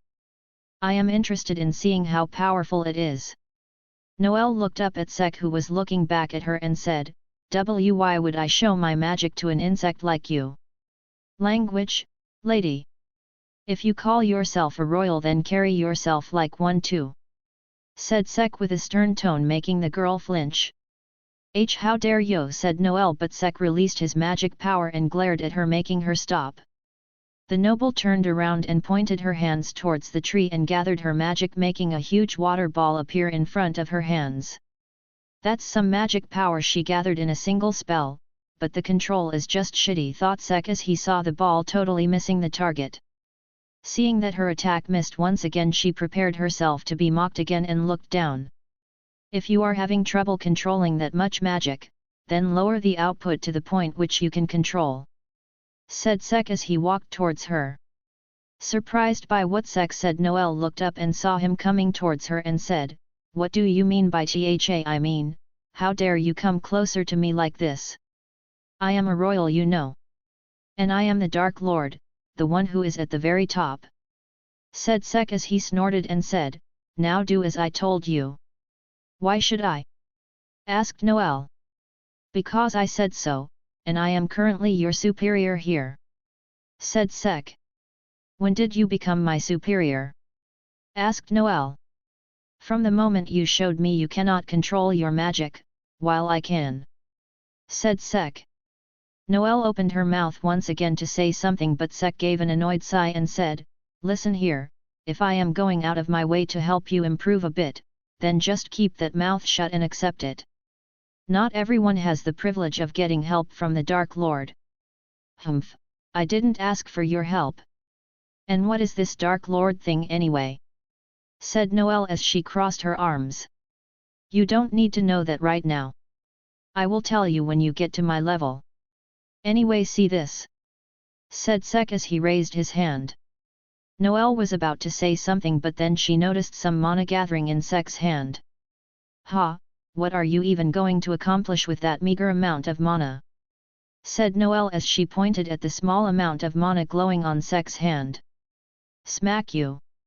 Said Sek as the mana bullet flew towards Noel and flicked her forehead. Ow! How dare you hit a royal? Like this! Said Sek as he fired another magic bullet at her. Ow! Why you? Said Noel as she growled from anger. Now try to do the same with your mana. Slowly. Said Sek. Noel glared at Sek and raised her hand to attack him. Sek, who saw the water ball forming in front of Noel's hand, sighed and thought, it's getting unstable. Sek's sacred gear appeared on his hand as the whip shot forward from the black gauntlet and wrapped around Noel's hand. Wah! Said Noel as she saw her hand getting caught by something. Sek started absorbing the excess mana from her spell and saged, try to control this much. Aim at the target. Noel looked at the smaller water ball in her hand and then at Sek, who was just staring at her. What does he want to do anyway, thought Noel as she pointed her hand towards the tree and fired once again. And as Sek expected, it still misfired. Yup, just like I thought, a totally shitty control, thought Sek, and then looked at Noel, who was looking down. Since you are doing this without even using your grimoire, it would be pretty difficult to lower the power output. Said Sek as he started thinking. Why are you doing this anyway? Asked Noel. No reason, I have nothing better to do anyway. The other are still sleeping and I am already done with my training. Although if you want a proper reason, you can say that you are a bit similar to my dad. Said Sek. Dad, not mom, thought Noel as she felt a bit pissed hearing that she is similar to man. He too puts too much and ruins most of the things and never accepts that and try that again, a total pain in the butt, if I have to say so, said Sek with a deadpan look on his face, making Noel even more pissed at the insult. I am accustomed to taking care of that old man of mine, and seeing that you, who is somewhat acting stubbornly like him, makes me work on my own, in a way you can say I am just preventing you from annoying me. Said Sek, making Noel look up at him with a confused look on her face. That doesn't make any sense. Said Noel. Doesn't matter, it made sense to me. Said Sek, making Noel stare at him. Anyway, I am feeling a bit cold in these wet clothes. I better go and change. Said Sek as he pulled the line back from Noel's hand and deactivated his sacred gear. You on the other hand try using that mana bullet I used to flick you, earlier. I will come back after changing my clothes and will babysit you until breakfast is ready. Said Sek as he rushed back to the base. I don't need someone to babysit me. And don't come back! Yelled Noel with a blushing face. Chapter 28, Helping Noel. Sek, who was rushing back towards the base, saw Asta come out while yawning, but decided to let him be. I need to check if Secret is dry or not. Can't have her catching cold, thought Sek as he hurried back to his room. Soon he got in there and saw Secret sitting near the window trying to dry up. He sighed and said, like hell you are going to dry up in the room. Go out and you bird brain. Said Sek as he picked out some dry clothes and a towel. Secret looked at him and then flew towards him and landed on his lap. Sek took the towel and wiped her carefully so as to not injure the bird. Once Secret was all dried up, she flew around the room flapping her wings like crazy to get rid of the still stuck moisture. "Do that outside, Secret. I need to change," said Sek as he opened the door for Secret to go out. Secret didn't took much time and got out of the room and let Sek change his clothes in peace. "What the hell is that Sundara doing?" thought Sek as he suddenly felt a large amount of mana gathering near the base. Well, she is a part of the protagonist's team, she would be fine, and continued changing his clothes. Once he was done, he went out towards the source of the mana disturbance and was soon joined by Secret, who landed in his shoulder. "Secret, is it very dangerous out there?" Secret shook her head in denial, seeing which Sek nodded and then peeked out of the window. Holy shit! If not for her shitty control, then she could have easily destroyed the base, no quarter of the base with her magic, said Sek as he opens then window and jumped down. Soon he arrived near the other black bulls who were gathered there and said, "Good morning." "Ah, good morning," said Vanessa. "Haha, it's really a good morning. Let's fight, Sek," said Luck. "It's really is a pleasant morning.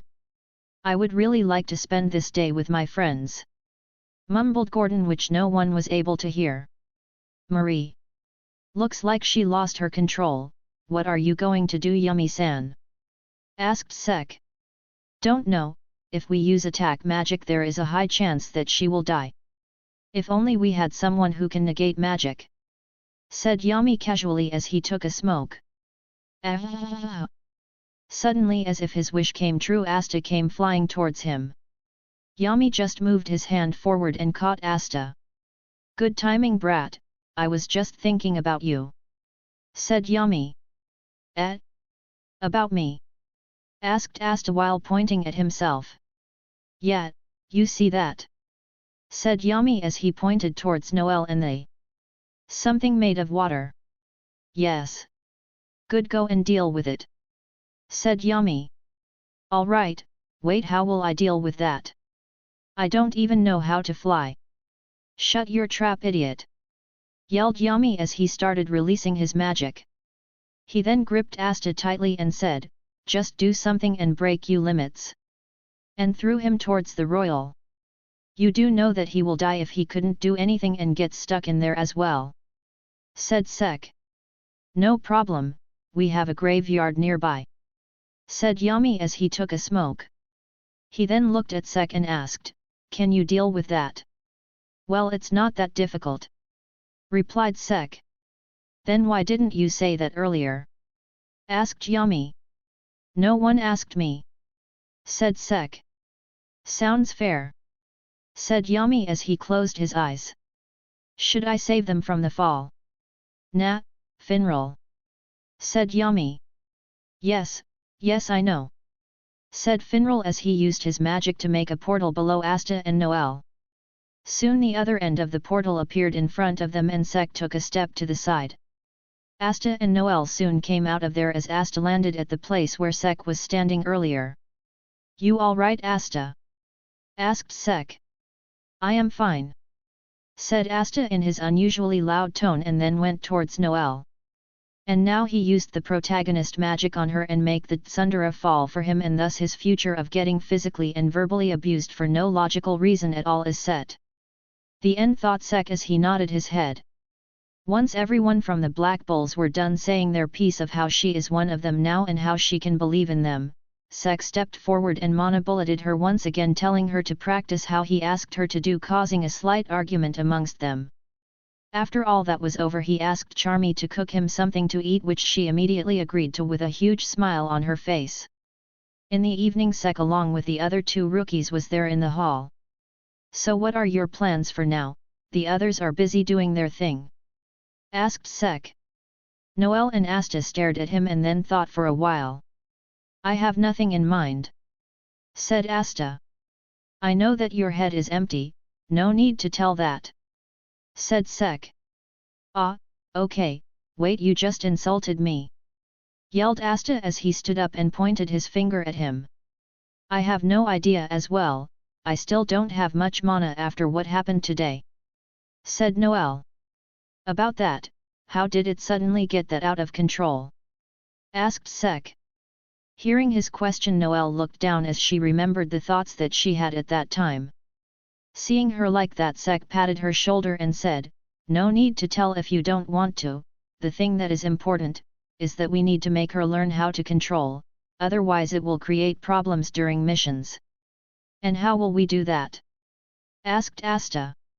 "We will use that thick, long, and black thing of yours to help her," said Asta as he looked at Asta. Noel blushed as she heard what Sek said and was about to yell at him. "Oh! Don't worry, I will use that to help her. You can count on me," said Asta as he smacked his chest lightly.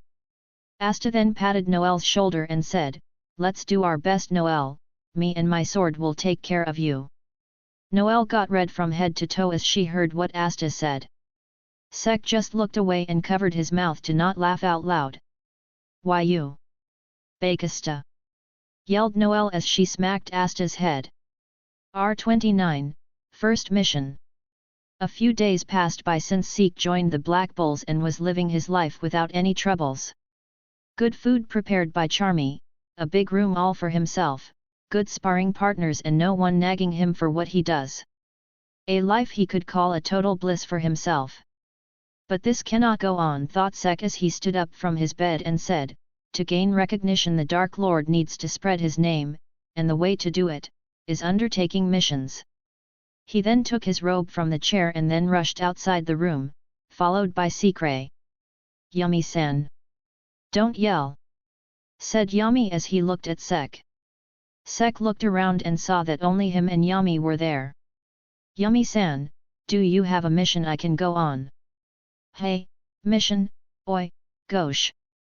Soon Ghosh with a picture in his hand appeared and said, "What happened? Is today the day I can go and see my angel Marie?"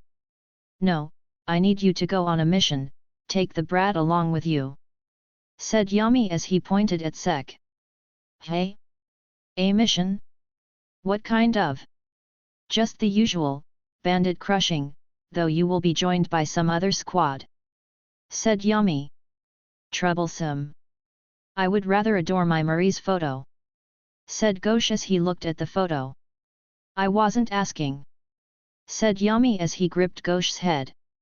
"All right, I accept it, oi, you don't drag me down, the sooner we finish the sooner I can look at Marie's photo," said Ghosh as he looked at Sek. "Well, a troublesome one to deal with, but still it's fine," thought Sek as he gave him a thumbs up and said, "All right, do guide me though." After that Yami gave them the mission details and both him and Ghosh went to prepare to set out. After half an hour both of them came out and met Luck and Magna outside the base. "Hey, Sekman, let's fight," said Luck with a smile on his face. "Sorry Luck, I just got a mission," said Sek. Magna smirked at that and said, "Your first mission, eh? Do well and don't drag our name down," said Magna while cleaning his specialized broom. Seeing that broom, Sek smirked and used his magic. Bronze creation magic, Bronze Rider. A bike soon formed in front of Sek, seeing which Magna had its eyes widen from shock. He admired the design of the bike and gave Sek a thumbs up and said, "It's awesome." "Oi! What are doing?" said Ghosh as he looked at Sek talking with the two of them.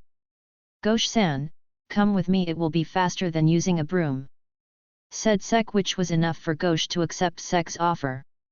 If it saves time it would be added to his merry time. Sek sat in front followed by Ghosh who sat in the side cart made by Sek, and finally it was Sikray who sat in his pocket. "Take care of the photo, Ghosh-san, it might get blown away if you held it lightly," said Sek, making Ghosh frown as he kept the photo in his pocket. Sek then passed his magic to the bike, which immediately shoot forward at an amazing speed. "How is it, Ghosh-san? You are fine, right?" asked Sek. "Slow down, you bastard!" yelled Ghosh as eyes and mouth were opened from the wind crashing into his face. Sek laughed at that as he slowed down and thought, "I really like scaring the first-timers like that, I will try this on Yumi-san." After that he rode at comparatively normal solace enough for Ghosh to handle himself. "Ghosh-san, you are losing too much blood from your nose, you know," said Sek as he looked at him. It's fine, look in the front, said Ghosh as he continued staring at the photo. Feeling awkward, Sek thought of conversing with Sikre, but found her sleeping peacefully in his pocket. So what kind of girl is you sister, Ghosh-san? Asked Sek. I will kill you if you are having thoughts about my sister, said Ghosh as he released a hive amount of bloodlust at Sek. Don't worry, I am not interested in young girls. Just thought of asking how your sister is since you keep talking about her all the time, said Sek without even flinching. Ghosh stared at him for a while and then told him about how wonderful his sister was. After listening to the praises that Ghosh sung for his sister, Sek nodded and said, seems like a good girl to me. However, Ghosh-san, just an advice from me. It's fine if you dote on her right now, since she is still young, do give her some personal space and control your emotions a bit if you don't want to be hated by her. Ghosh widened his eyes in shock as he imagined himself getting hated by Marie and immediately turned pale and started mumbling something. There is no way an angel like Marie can hate someone, said Ghosh. Sek shook his head and said, trust me, I am saying from experience, little siblings are like that. It was hell dealing with my Nii-san and convince him to show some moderation, thought Sek as he remembered how hard it was for him to calm down his Nii-san who would talk to him on his birthday every year. Ugh, said Ghosh as he made a pained expression. By the way, up to what level can we damage the bandits? Asked Sek. Just kill them, it's fast and efficient, said Ghosh. And what is usually requested of us to do? Kill only when necessary, otherwise just hand them over to the prison, said Ghosh. What about bounty? Asked Sek. Depends, if they have it on their head, but you will need to show some proof of that, said Ghosh as he stared at his sister's photo. If there is going to be one with bounty, I will take care of it, said Sek. As long as you finish it quick, I don't have any problems, said Ghosh with blood dripping from his nose. Soon they reached the town where the mission was supposed to take place and waited for the people from other squad to join them. Where the hell are they? Yelled Ghosh in anger. The other magic knights had still not arrived, which was making Ghosh very angry at them. Well, it cannot be helped since Sek was much faster than those brooms, but he just kept that fact up to himself. It's alright, Ghosh-san. Just think of it as you getting extra time to stare at the photo, said Sek, making Ghosh look at the photo of his sister. Soon both of them saw two people on brooms heading in their direction, and once they recognized them as magic knights, both of them sighed. The other magic knights landed near them and then started walking towards them. So we will be working along with the Crimson Lions, thought Sek. Soon the two of them came near then, and the man with brown hair said, looks like you two arrived pretty early. Anyways, I am Reuben Chagar. Ghosh Adlai, said Ghosh without even looking at them, making Reuben frown at him. Sorry about him, he is just a bit upset since we had to wait for a long time. Anyways, I am Sek Bronzaza, said Sek with a smile and moved his hand forward. Reuben nodded and was about to shake his hand, but the person beside him held Sek's hand first, surprising both of them. Sek looked at the black-haired girl who was beside Reuben and thought, what was that? Anna Flare. Let's get along, said the girl in an emotionless tone and shook Sek's hand. Chapter 30, Cliché Quest. Getting out of his trance, Sek pulled his hand back from the girl and nodded his head. What happened? Don't tell me she fell for my handsome looks, thought Sek as he looked at the girl. Don't mind her, she is just a rookie and is kinda unique, said Reuben. It's all right. So shall we start the mission? Asked Sek. Reuben nodded, hearing that, and thought, it's the first time that I met someone from the Bulls who is not weird and easy to talk with. Ghosh-san, stop bleeding, we are going to start, said Sek, making Ghosh look up from the picture. A pity that he is in that weird squad, thought Reuben. All right, from what we have been told by the captains, we can say that there must be a group of bandits in the forest close to the town. What we don't know is where and how many of them will be present, said Reuben. Before we start, is anyone here a support type or all of us are attackers? asked Sek. Hearing that the two Crimson Lions knights just stared at him, which was enough to answer his question. All right then, that means that we don't need to worry that much about someone on the team, now what matters is how we approach the forest, said Sek. Let's split up in twos, and Reuben was saying something, but suddenly the girl beside him raised her hand and said, I would like to go with Sek-kun. Both Reuben and Sek stared at her with and thought at the same time, she is acting so obvious. Sek gave a wry smile and said, as much as I would like to team up with you, I don't think it would be a good idea since we don't know how we fight, so it might cause problems. I am just a rookie like you, so I don't have much experience working with him. Our magic attributes clash with each other anyways, said Anna as she pointed at Reuben, making him twitch his lips. She is acting more like a member of Black Bulls than him, thought Reuben.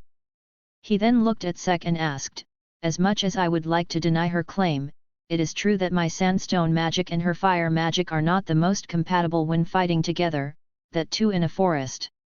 So, you are asking two rookies to pair up, and that too on my first mission? Asked Sek with a dumbfounded expression on his face. It's my first time as well, said the girl in her monotone voice. Don't phrase it like that, thought Sek, but was suddenly grabbed by Ghosh, who glared at him and said, just team up with her and start this mission. You are wasting my precious time. Hey! Support your fellow squad member, you damn siskin, mentally yelled Sek as Ghosh rushed through the whole planning phase.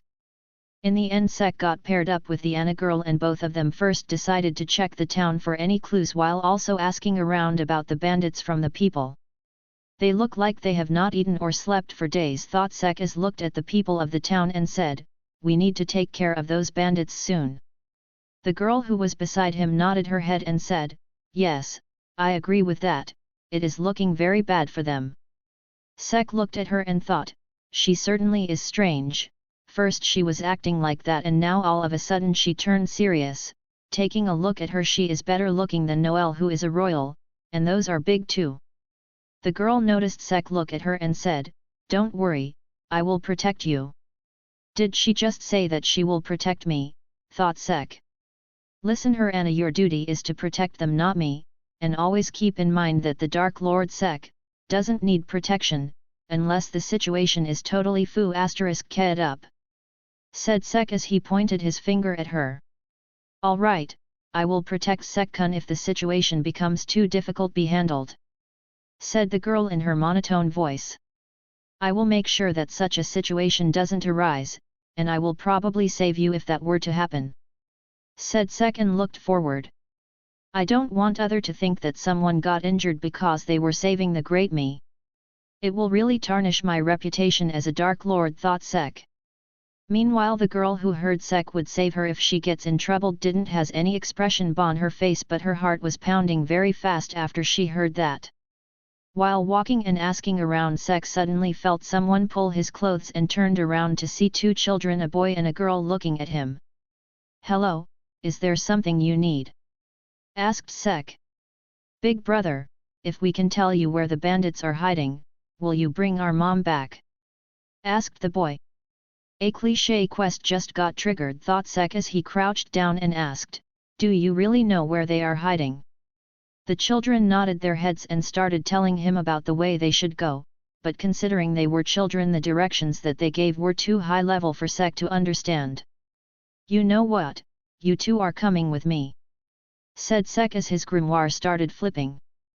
Bronze creation magic, bronze rider and sidecar. His bike along with the sidecar appeared in front of them as the children looked at it with awe, making Sek puff his chest in pride. Hat, bask in the Dark Lord's majesty, said Sek as he picked up the kids and placed them in the side cart. He then took his seat and turned around to call Anna, who was standing beside him. Get on the back, said Sek as the black-haired girl nodded and sat behind Sek. What the? I never knew that riding a bike with a girl comes with this softness, thought Sek as felt two big and soft sensations on his back. He slowly turned around and with a smile on his face said, you should hold on tightly so that you don't fall and get injured. The girl didn't needed to be asked a second time as she wrapped her arms around him and held him a bit tighter than before. Is this fine? asked Anna, to which Sek just gave a thumbs up and said, perfect. And then channeled his mana through the bike. I will make sure to go over every bump that will come on the way, thought Sek as he told the children to tell him the way. Chapter 31, Starting the Fint. The road sure is very uneven for the bandits to travel across it, said Anna as they yet again passed over a bump. Yes, said Sek as he looked forward to look for the bumps. Sikre, who was sleeping inside the pocket, woke up because of the disturbance and peeked out of the pocket. Oh, Sikre, you woke up, hey, said Sek as he felt some movements in his shirt. Sikre looked at Sek, who was riding the bike and the hands wrapped around his chest. Is he with someone? Thought Sikre as she jumped out of the pocket and saw the kids in the side cart who were looking at her with curiosity. She looked at the kids for a while before she hopped onto Sek's shoulder and saw the expressionless Anna, who was clinging to Sek's back. She then looked down towards the huge mountains pressing against Sek's back and turned her head towards Sek and noticed a small smile on his face. Feeling slightly upset at him, Sikre prepared herself to peck his head. Sikre, if you are thinking about pecking, do that later. I am not driving alone this time, you know. They might be injured if I lost control, said Sek as he felt Sikre's intent to peck him. This was the instinct that he developed by living with her for so long. Sikre stopped herself as she heard what Sek said and thought, he is right, and then jumped down on the bike and took her spot. What is that anti-bird? Asked Anna, since she noticed that Sikre responded to what Sek asked of her. She is my familiar, her name's Sikre. She is very smart and takes care of me too, said Sek as he glanced at Sikre, who was sitting in front of him. Sikre turned her head to look at Sek and raised her wing in response to what Sek said. Big brother, we are getting close, said the boy, hearing which Sek stopped the bike and said, we will be going on foot from here on. Anna and the children got off the bike, after which Sek deactivated his magic. Sikre, go ahead and check out for the enemies, we will be hiding here, said Sek. Sikre nodded and flew away to check whether the oxygen was fine or not. Anna, take off your squad robe, it is standing out here in the forest, said Sek. Anna did as Sek asked him to as he led the kids and the girl towards the bush to hide. All right, listen here, you kids will have to be near us all the time, since there is no way of sending you back right now. Don't worry, I am super strong, so I promise you too that you will not be harmed, said Sek as he patted the kids' heads. The kids nodded in response, though they were still quite scared of the idea of going near the bandits. Sek nodded and then looked at Anna and asked, how strong is your magic, Anna, and what type and range you are comfortable to fight against? I cannot explain how strong my magic is, since I don't know about the bandits' strength. About range and type, except for close combat opponents, I will be able to fight at any position, said Anna. All right. You will be the rear guard, I will be in the front, make sure to not include me in your attacks, said Sek. Anna nodded and then both of them waited for Sikre to return. After a while Sek saw Sikre coming back and just kept hiding. Being an anti-bird, Sikre was very conscious box mana and could easily tell where Sek was and headed towards the bushes.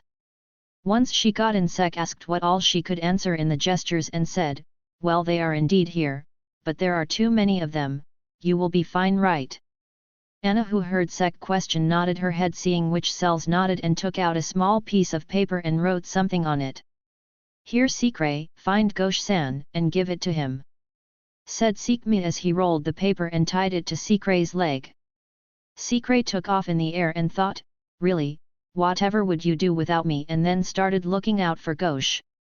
Once Sikre was gone, Sek and Anna along with the children came out of the bushes and Sek said, let's get going, but before that, hamster balls.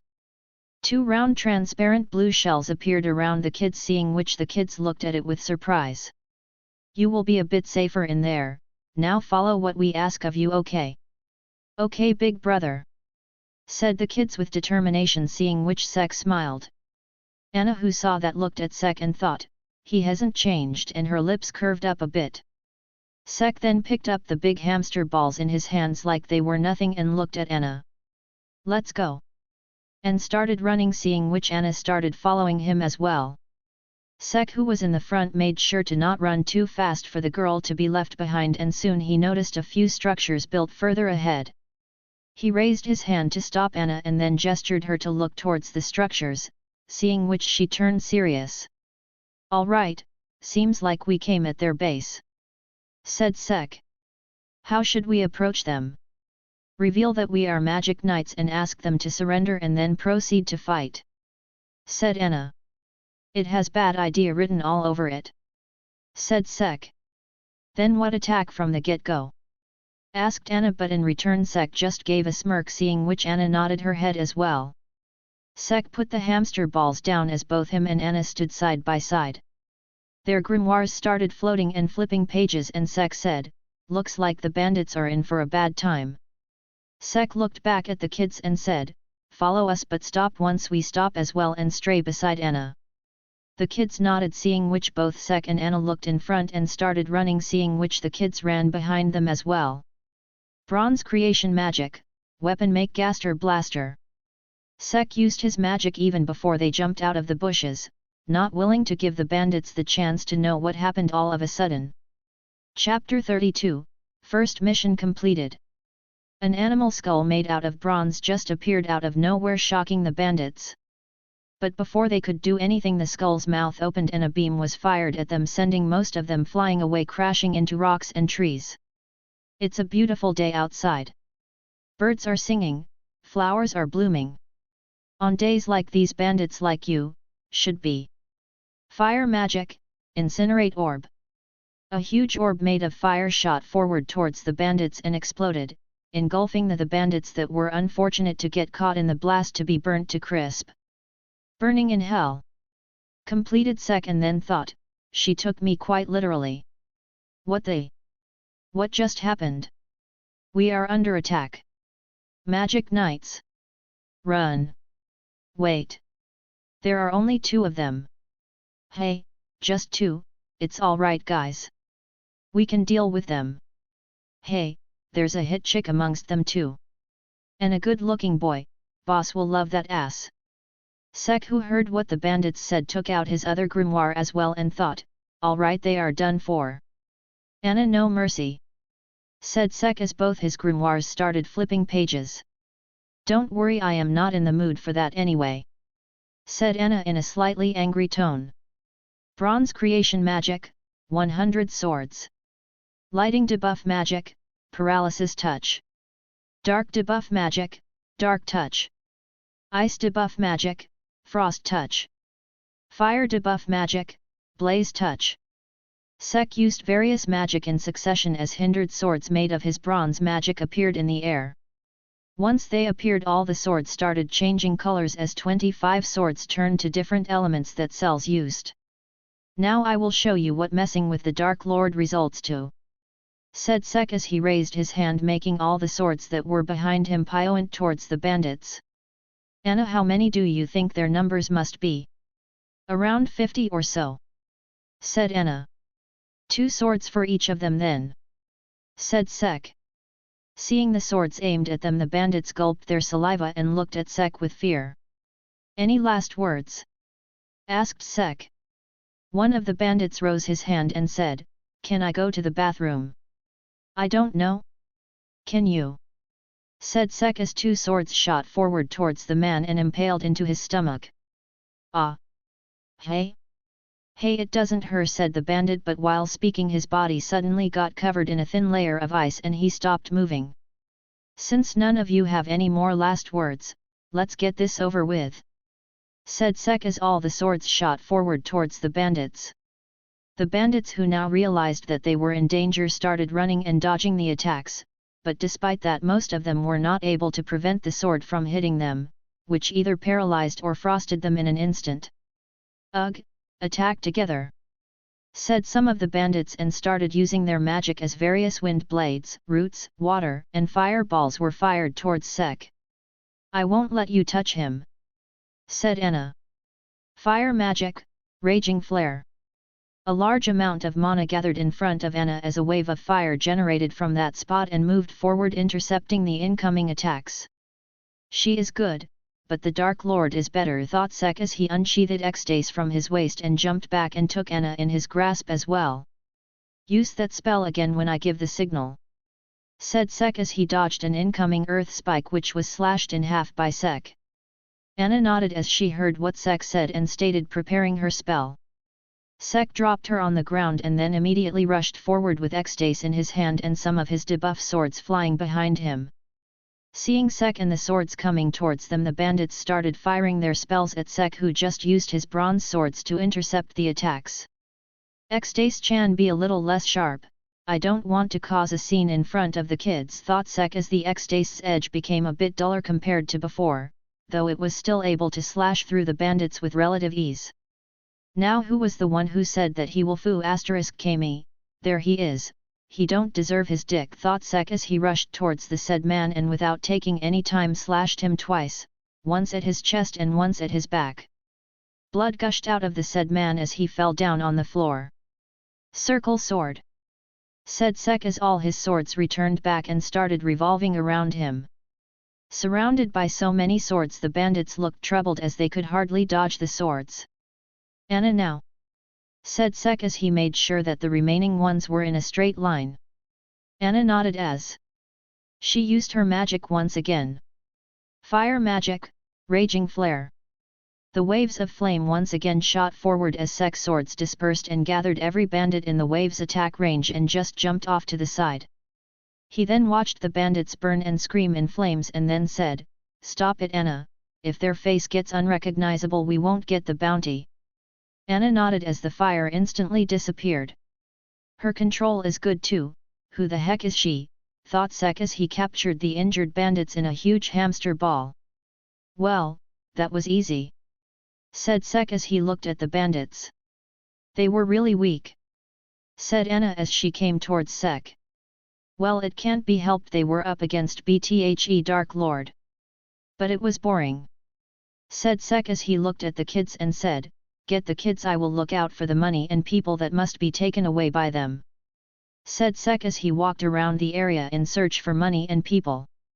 After some time, Ghosh and Reuben arrived as well, and Reuben was surprised to see that Sek and Anna already took care of the bandits, though they still scolded them since their method was very crude, which was just ignored by the two rookies. They gathered all the people and money that was there at the bandit base and led them back to their town. Sek decided to let the seniors do the boring job of taking the bandits to the prison while he and Anna were left back to keep a lookout if any more bandits are left and are looking to cause any more trouble. During their stay, a lot of people came by to thank the two of them, which coupled with how the kids were explaining the fight to the people made for a very happy mood around the town.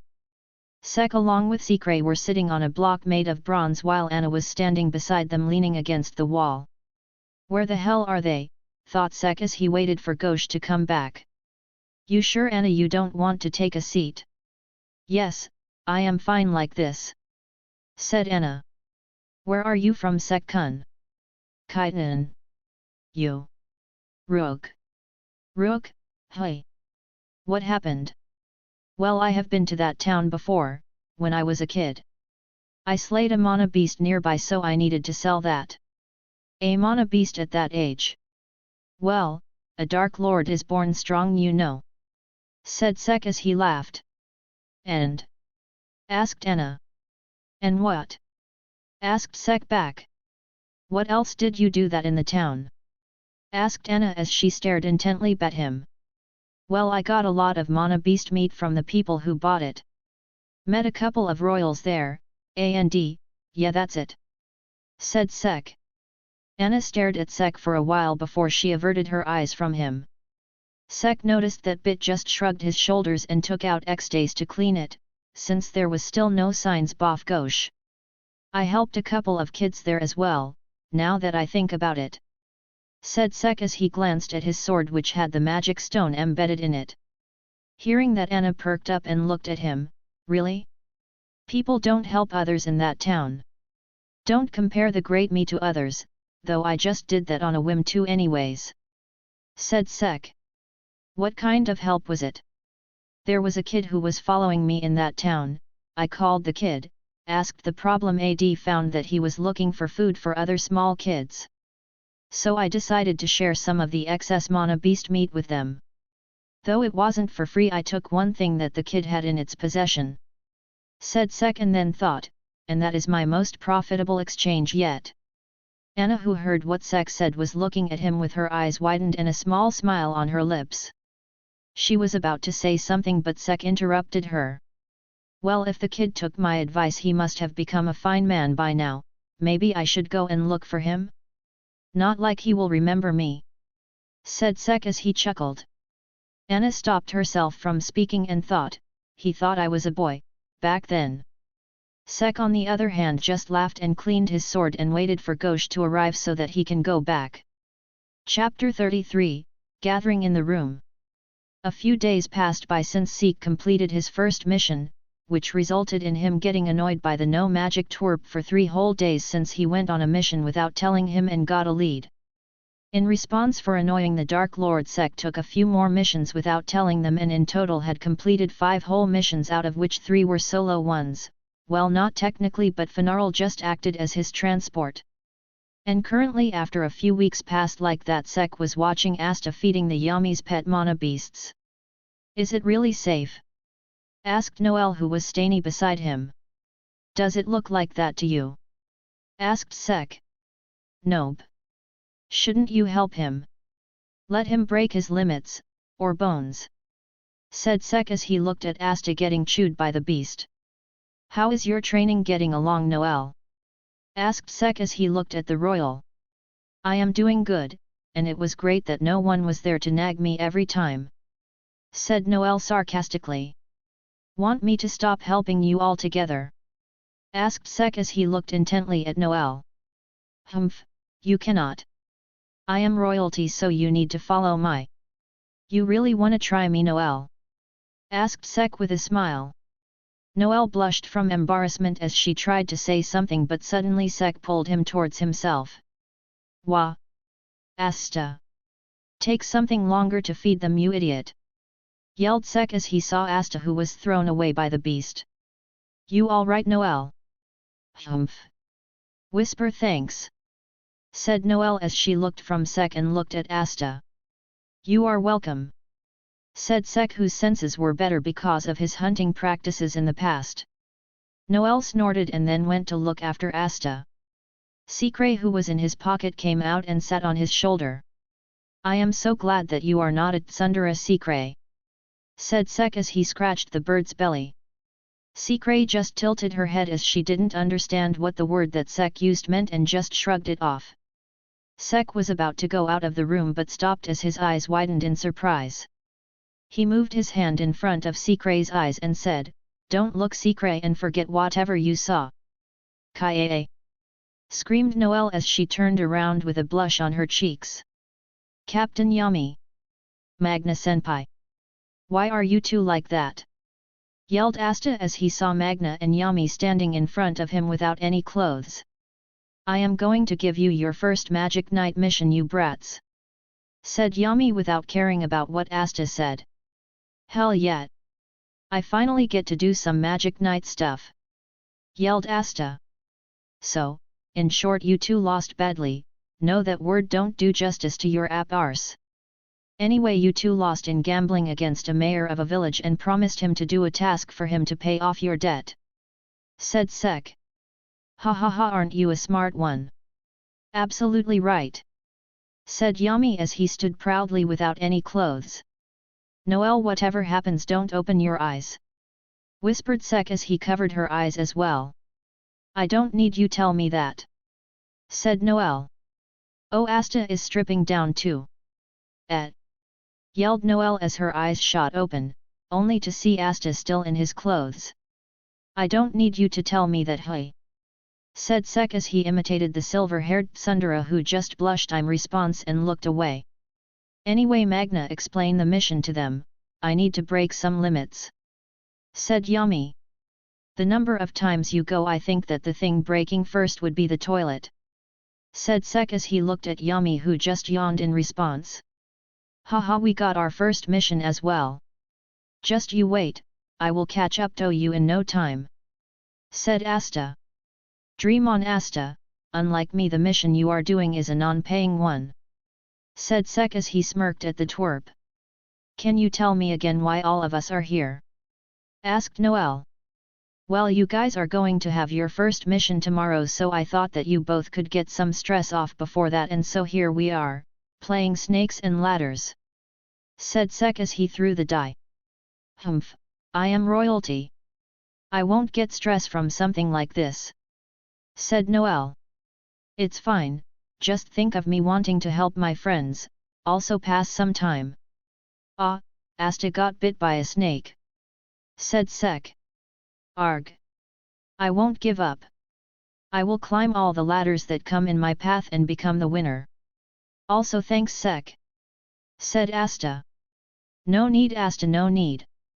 Said Sek as he gave the die to Noel.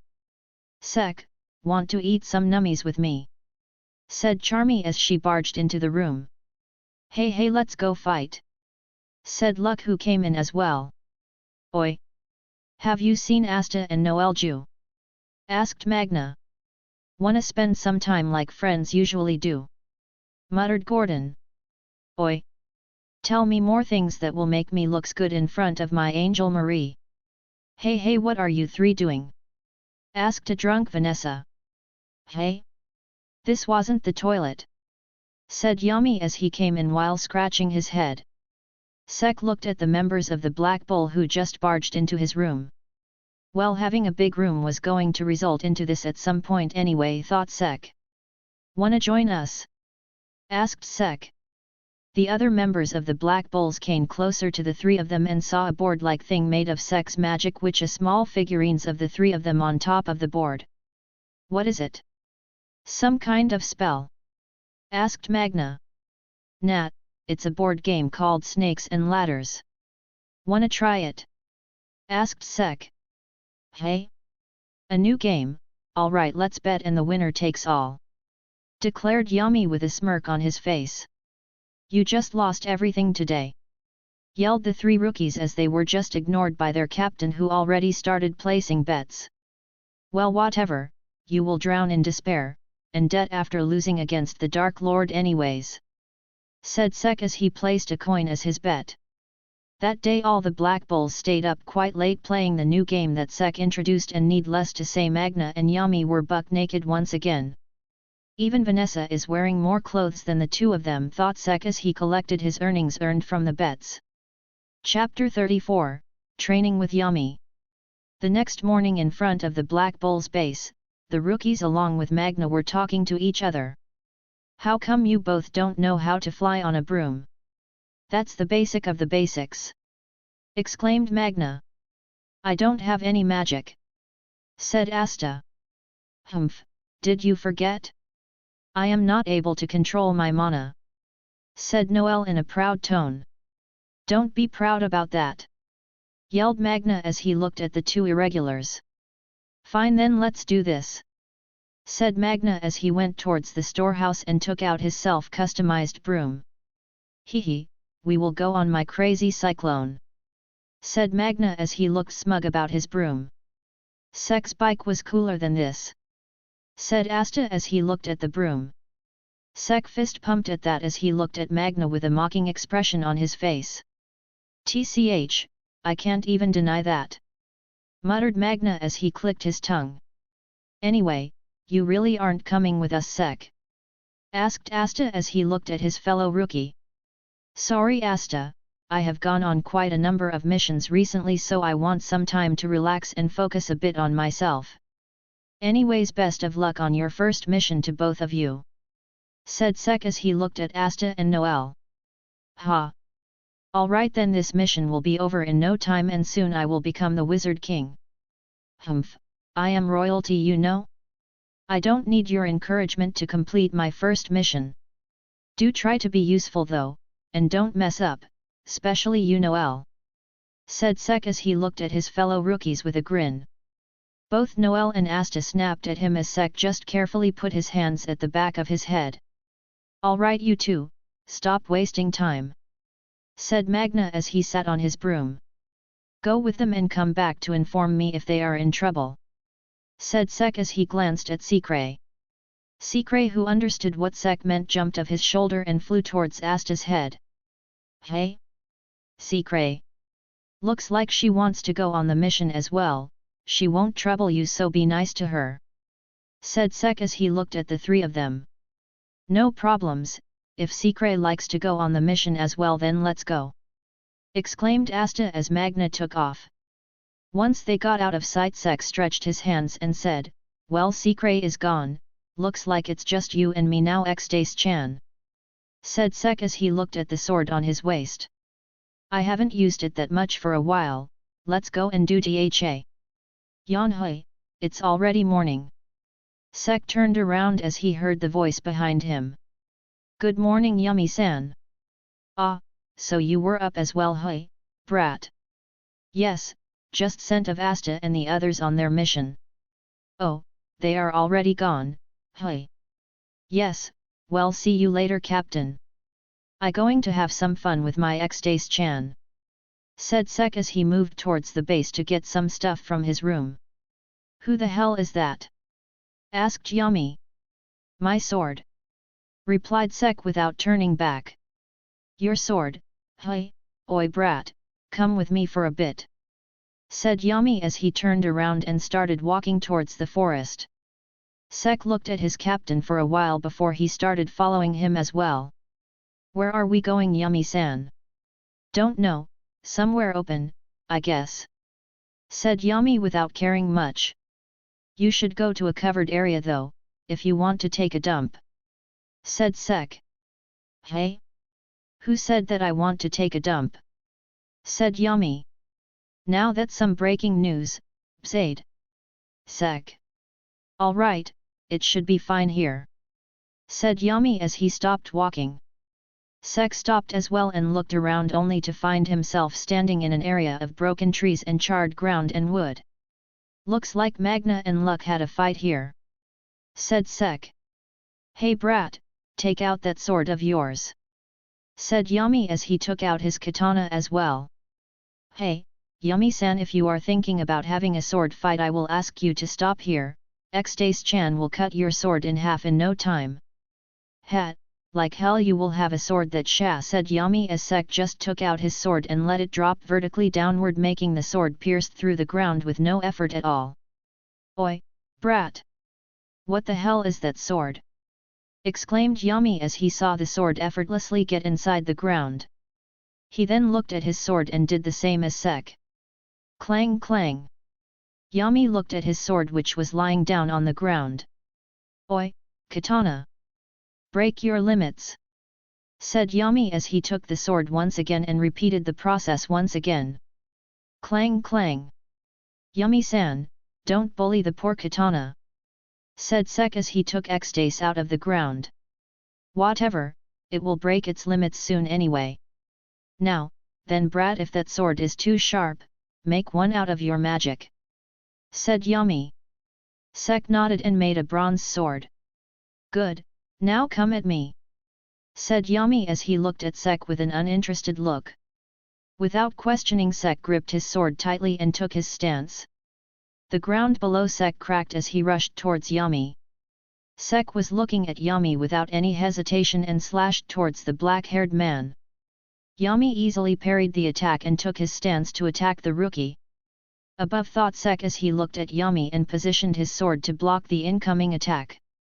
Sek immediately frowned as he saw the katana coming towards him from high right and moved his hand to block the strike. Clink!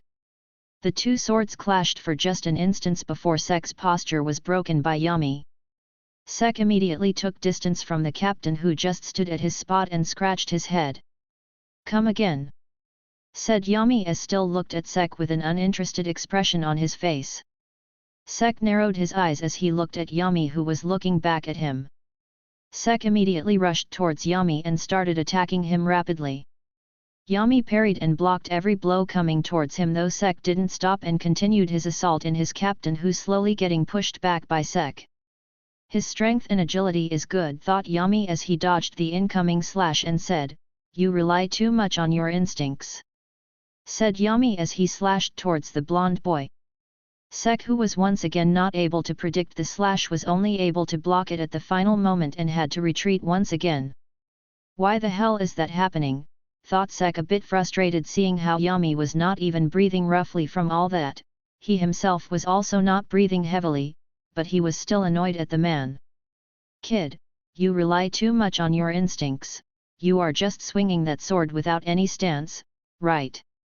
Yes, said Sek. If that is the case, you will not be able to damage me.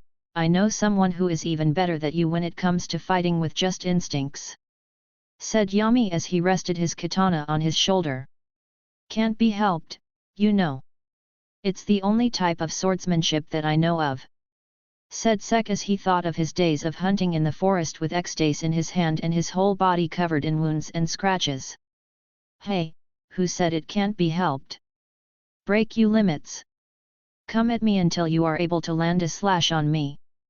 Hone your instincts even better and match the stance if you need to, do whatever you want, but keep in mind that you need to break your limits, said Yami as he lighted up a cigarette and took a smoke. Come on then, break time over, said Yami as he provokingly gestured Sek to come towards him. Chapter 35, Ointment. The next day after Sek had a training spar with Yami and got his ass kicked by the captain, was in a very bad mood, bad enough for not even Luck was asking him to fight him. Hey, do you think he is alright? Asked Vanessa. I don't know Law, shall I give him something delicious to eat? Said Charmy as she ate some cake. My friend is in a really bad mood and it really pains me to see that I cannot do anything to help him, muttered Gordon. Should I as a senpai take him and hook him up on a date with some girls? Asked Finral. Maybe looking at my Angel Marie's photo will cheer him up, but I won't give it to him, said Ghosh. Oi Finral. There is no toilet paper in here, said Yami during the process of breaking his limits. Just drown in that shit then, yelled Sek as he looked at the toilet door with an annoyed look on his face. He then stood up from his spot and said, I will be going out for a while, and walked out of the base. Phew, that took long, said Yami as he came out of the toilet. We are back, yelled Asta as he entered the base along with Noel and Magna. Clang clang. In the forest close to the Black Bull's base, Sek was practicing the few movements that Yami showed him yesterday. He made a thick pillar of bronze using his magic and was repeatedly striking it in the way Yami showed him yesterday. Fuck it. To hell with break your limits, said Sek as his speed increased, making the movements of his sword faster than a normal person's eye could see.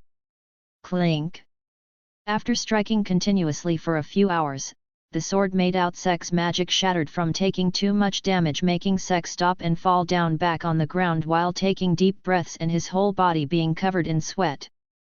Seriously, I really don't like how pitiful I looked yesterday, said Sek as he took deep breaths. Suddenly out of nowhere a towel fell on his face, making Sek move it away from his face and look at the one who brought it for him. Secret? You already came back? Asked Sek as he saw his familiar. Sek sat up and wiped his face, seeing which Secret flew and landed in front of him. She looked at Sek, or more like his hands, which were bleeding a bit, and jumped towards Sek's pouch. She then took out a small box out of it and hopped back to be in front of Sek. The ointment, said Sek as he looked at his hand, which had a small amount of blood on them. Don't worry Secret, this is nothing for the Dark Lord, said Sek with a grin on his face. Secret just looked at him with her usual expression as she pushed the ointment forward, telling him to use it. Both of them stared at each other for a while before Secret took the ointment in her mouth and hopped onto his shoulder and shoved the ointment in front of Sek's face. All right, no need to act that stubborn, said Sek as he took the ointment from her and used it on her wounds. Seeing that, Secret opened her wings and patted Sek's head as if telling him that he did a good job. Oh Secret, you will make me blush. Anyways, how was the mission? Asked Sek. Secret just gave him a wings up, seeing which Sek smiled and said, well, let's go and meet Asta and Noel then. Secret just jumped back into his pocket since it was the most comfortable spot for her and she really missed it for the whole day she spent away from Sek. "Aren't you acting spoilt? Well, it's fine with me though," said Sek as he patted the bird's head. "I am back," said Sek as he came inside the base and saw Asta, Magna, and Noel laughing out loud. "Yo, brat!" said Yami as he raised his hand and gestured him to come closer. "What is it, Yam? It was you right who told me to drown in shit," said Yami as he grabbed Sek's head and started crushing it. "Ow ow ow ow ow!" yelled Sek as he tried to move the hand away from him. "I will kill you," said Yami as he used reinforcement magic to increase his strength. Sek used his magic and turned to bronze so as to strengthen his strength and defense to move the hand away from top of his head. Seeing their captain going on like that, the rest of the members also got wild as a fight broke out between Magna and Luck, which soon pulled Asta in it as well. "Oi! Stop breaking everything!" yelled Yami as he let go of Sek and smashed the nearby wall. All of them immediately stopped and apologized to Yami, and just after that Yami realized something. "Oi, brat!" said Yami as he looked at Asta. "Yes. Looks like the Wizard King appreciated your work on your first mission and it seems that we won a star," said Yami as he took out a golden star and showed it to everyone.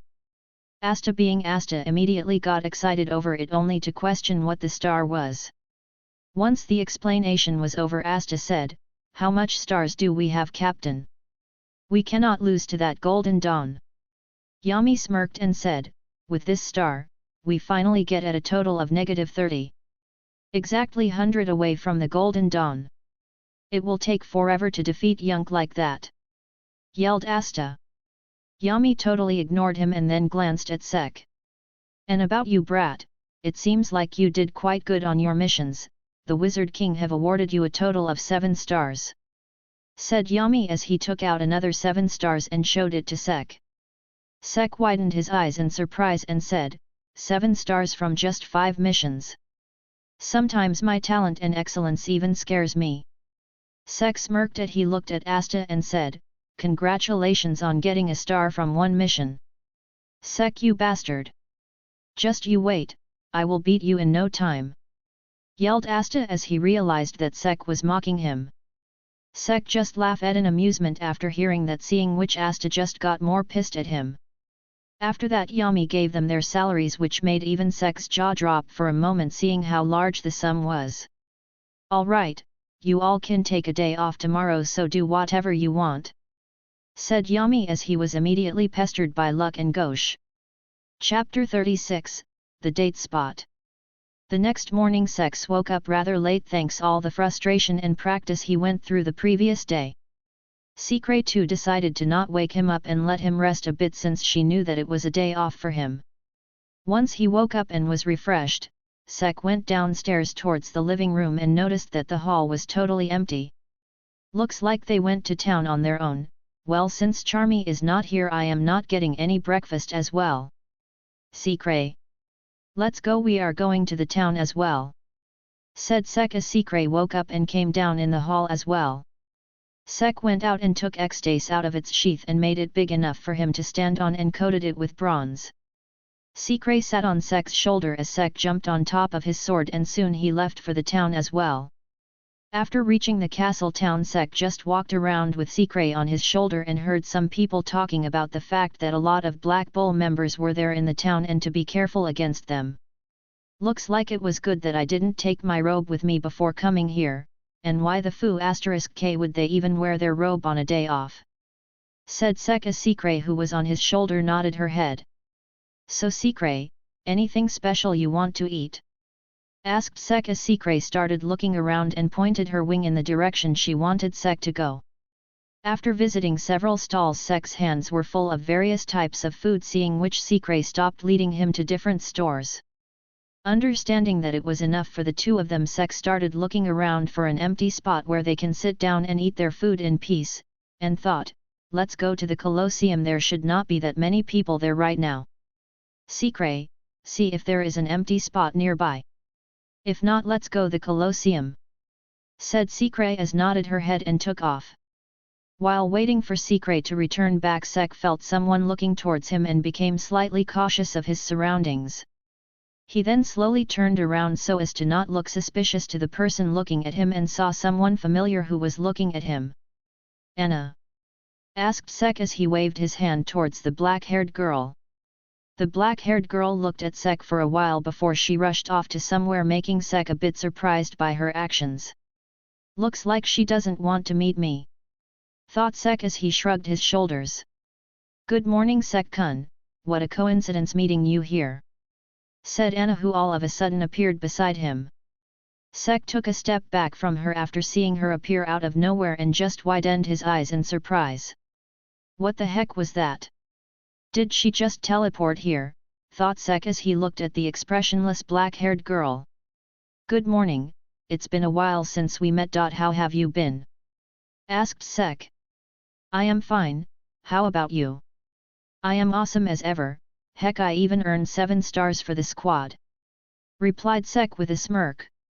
"You really are awesome, I only earned 3. said Anna with a slight admiration in her voice. "Really? Then as I expected, you are a powerful as well." "Well, not as great as me, but looks like I must keep an eye on you as well," said Sek as he felt a bit surprised seeing that the girl in front of him earned more stars than Asta and Yuno, the protagonists of the series.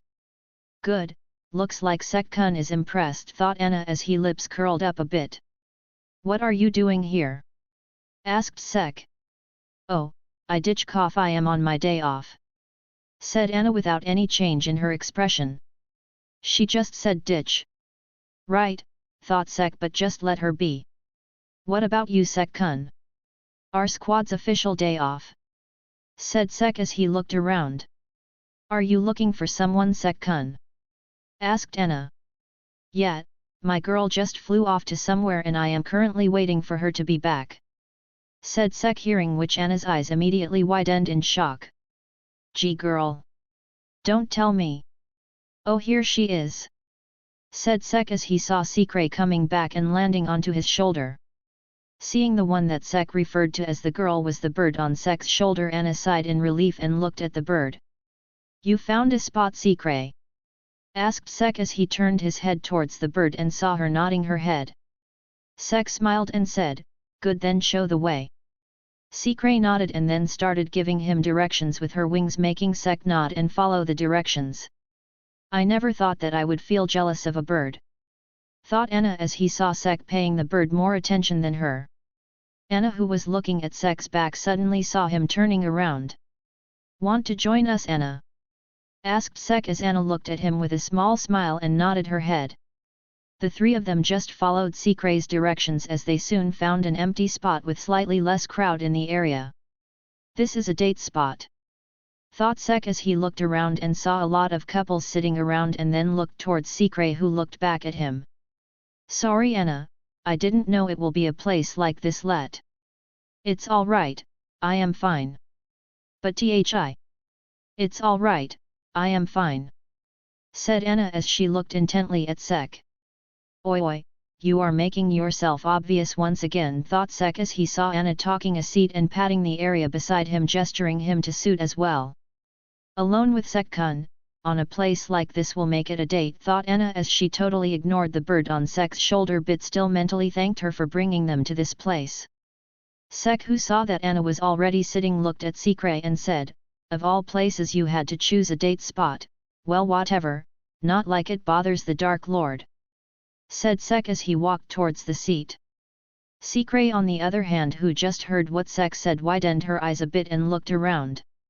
It didn't look like a date spot from above, thought Secret as she flew off Sek's shoulder and landed beside Anna so as to make some gap between the girl and Sek. Anna looked at Secret for a while and tried to move he away, which only resulted in her hand getting ruthlessly pecked by the bird. "This bird, just be half that you are Sek-kun's familiar or I would have roasted you by now," though Anna as she saw Secret looking intently at her. "No seducing him, his mom asked me to take care of him," thought Secret as she looked at Anna and then glanced at Sek and thought, "Does he like this girl?" But soon shook her head and saw Sek eating his meal and decided to eat as well. Chapter 37, The Black Market. After the three of them were done eating, Sek sat back in a comfortable position and looked at Secret. Looks like you had fun. Secret looked at Sek as raised her wing in response. Sek smiled and caressed her head, making Anna, who was seeing him, feel a bit jealous of the bird. I never thought that a bird will make me this envious, thought Anna, but suddenly her eyes widened a bit as she looked directly at Sek. Sek-kun, there is something on your face. And without even giving him time to reply, she took out a handkerchief to wipe his mouth. Sek, who had him mouth forkfully being wiped by the girl beside him, looked at her and thought, let's just think that she is just touchy. Anna soon stopped wiping his mouth and nodded her head with satisfaction. But all of a sudden she felt a hand on her shoulder. Turning around, all three of them saw another woman with crimson lion robe looking at Anna with a worried look on her face. Anna, hurry up, you will be scolded by Captain if he found out you were skipping the patrol. And grabbed her hand and started pulling her away. Wei, said Anna, but was totally ignored by the other girl, who dragged her back. Well, there she goes, let's continue exploring, said Sek as Secret jumped onto his shoulder, feeling a bit happy after a good meal and having her alone time back with Sek. Walking around for a while, Sek enjoyed his free time without any problems. He also met some of the members of his squad along the way, but decided to let them have their fun too and continued his walk. Oi! Sek! You are her too, hey! Said Asta, who came towards him along with Vanessa and Noel. Some kind of friend you are, leaving me all alone at the base, said Sek as he looked at Asta. Hey! I tried to wake you up, but that bird of yours stopped me from doing so, said Asta as he pointed his finger at Secret, who looked at Asta and started pecking the hell out of him. Yo, Sek! What have you been doing here? Asked Vanessa. Well, met one of my acquaintances, had some street food, bought some medicines and other stuff and just looked around, said Sek as he stopped Secret from attacking Asta. What about you all? Fufu, wanna join us and let me guide you? Asked Vanessa, to which Sek just nodded his head and followed them. You guys sure are popular around the town, said Sek as he looked at Noel and Vanessa. Well, being magic knights do have its perks. Where is your robe, by the way? Asked Vanessa. Today's my day off. No need to wear it, said Sek, making the three of them look at him with their eyes widened a bit. Now that you said it, muttered Noel as she held her robe. How can you, Sek? We worked so hard to earn it, said Asta as he hugged his robe. You do take it out to wash it, right? Asked Sek, making Asta grunt and take a step back. And now it's your choice if you want to wear it or not, said Vanessa as she led them to the black market. Hey, where are we going? It's just a dead end here, said Asta as he looked around. Vanessa chuckled at that and said, follow me, and continued walking towards the wall and passed through it. Asta and Noel widened their eyes in surprise, while Sek just stood forward and said, alright, platform 9 superscript 3/here I come, and ran straight through the wall as well. My, aren't you excited? Said Vanessa as she looked at Sek, who immediately came in after her. Well, you get to experience that daily, you know, said Sek as he stepped aside for Asta and Noel to come as well. Soon the other two rookies joined them and they started looking around the black market. Finding some of the items that interested Sek, he separated from the girls who were looking out for an item to help in controlling Noel's magic. Hey Asta! Wanna try this? What is this? A book? It's the latest edition of Under the Witch's Robe magazine. My dad had some of these, one of the best research material in my opinion, said Sek as he looked intently at the magazine that was present on the shelf in front of him, protected by the shopkeeper. Research? Sounds troublesome to me. What kind of research? Asked Asta. Sek looked around and noticed that no girl or secure was near him and brought his mouth close to Asta's ear and whispered something to him. Asta's eyes immediately widened in surprise and said, but isn't that shameful behavior for as magic knight? A magazine which have pictures that are playing as a video with all kind of stuff, think about it, Asta. Those bouncy tits jiggling in front of you. That bubbly ass boy Asta, Asta! Yelled Sek as he looked at Asta, who was fallen on the ground with some blood coming out from his nose. That made him nosebleed. Looks like he will have trouble having sex with his partner in future. Said Sek as he just let him be and bought the magazine from the shopkeeper while also secretly hiding it in between his grimoires. Thief! Thief! Yelled an elderly voice, making Asta wake up in an instant. Where? Asked Asta as he started looking around. There! Pointed Sek as he saw a man running out of the black market. Come on Sek, we need to help, said Asta and rushed towards the man. Already on it, said Sek as he pointed his finger towards the thief and made a magic bullet. Paralysis bullet, said Sek as the magic bullet fired towards the man, hitting on his neck and shocking him with electricity and paralyzing him as well. Asta, who ran towards the man unknown to the fact that the thief was paralyzed, took out his huge sword and slammed it in the man, knocking him out in an instant. I hope that the guy is left alive after that, thought Sek as he saw Asta saying something to the man while Noel and Vanessa along with an old lady approached him. Sek too walked towards them and got thanked by the old lady and received a coin from her as a reward. If I remember it correctly, then this granny must be the Wizard King, thought Sek, not really sure about it. Later that day, back at the Black Bull's base, everyone returned back rather late and started telling about their experiences out loud. Oh right. Yami-san, said Sek. What is it? Asked Yami.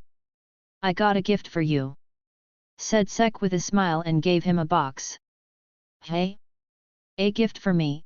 It's the first time that someone gave me a gift, said Yami as he looked at the box from every side. What now? Should I open it? Asked Yami as he and everyone else in the room looked at Sek. Sek just gestured them to go on, seeing which all of them looked at the box. Hey, ain't it shiny? What the hell is it? Asked Yami as he opened the box, which revealed some kind of metallic tool inside it. It is a magic toilet paper maker. You just need to pass magic energy to it and it will make toilet paper for you.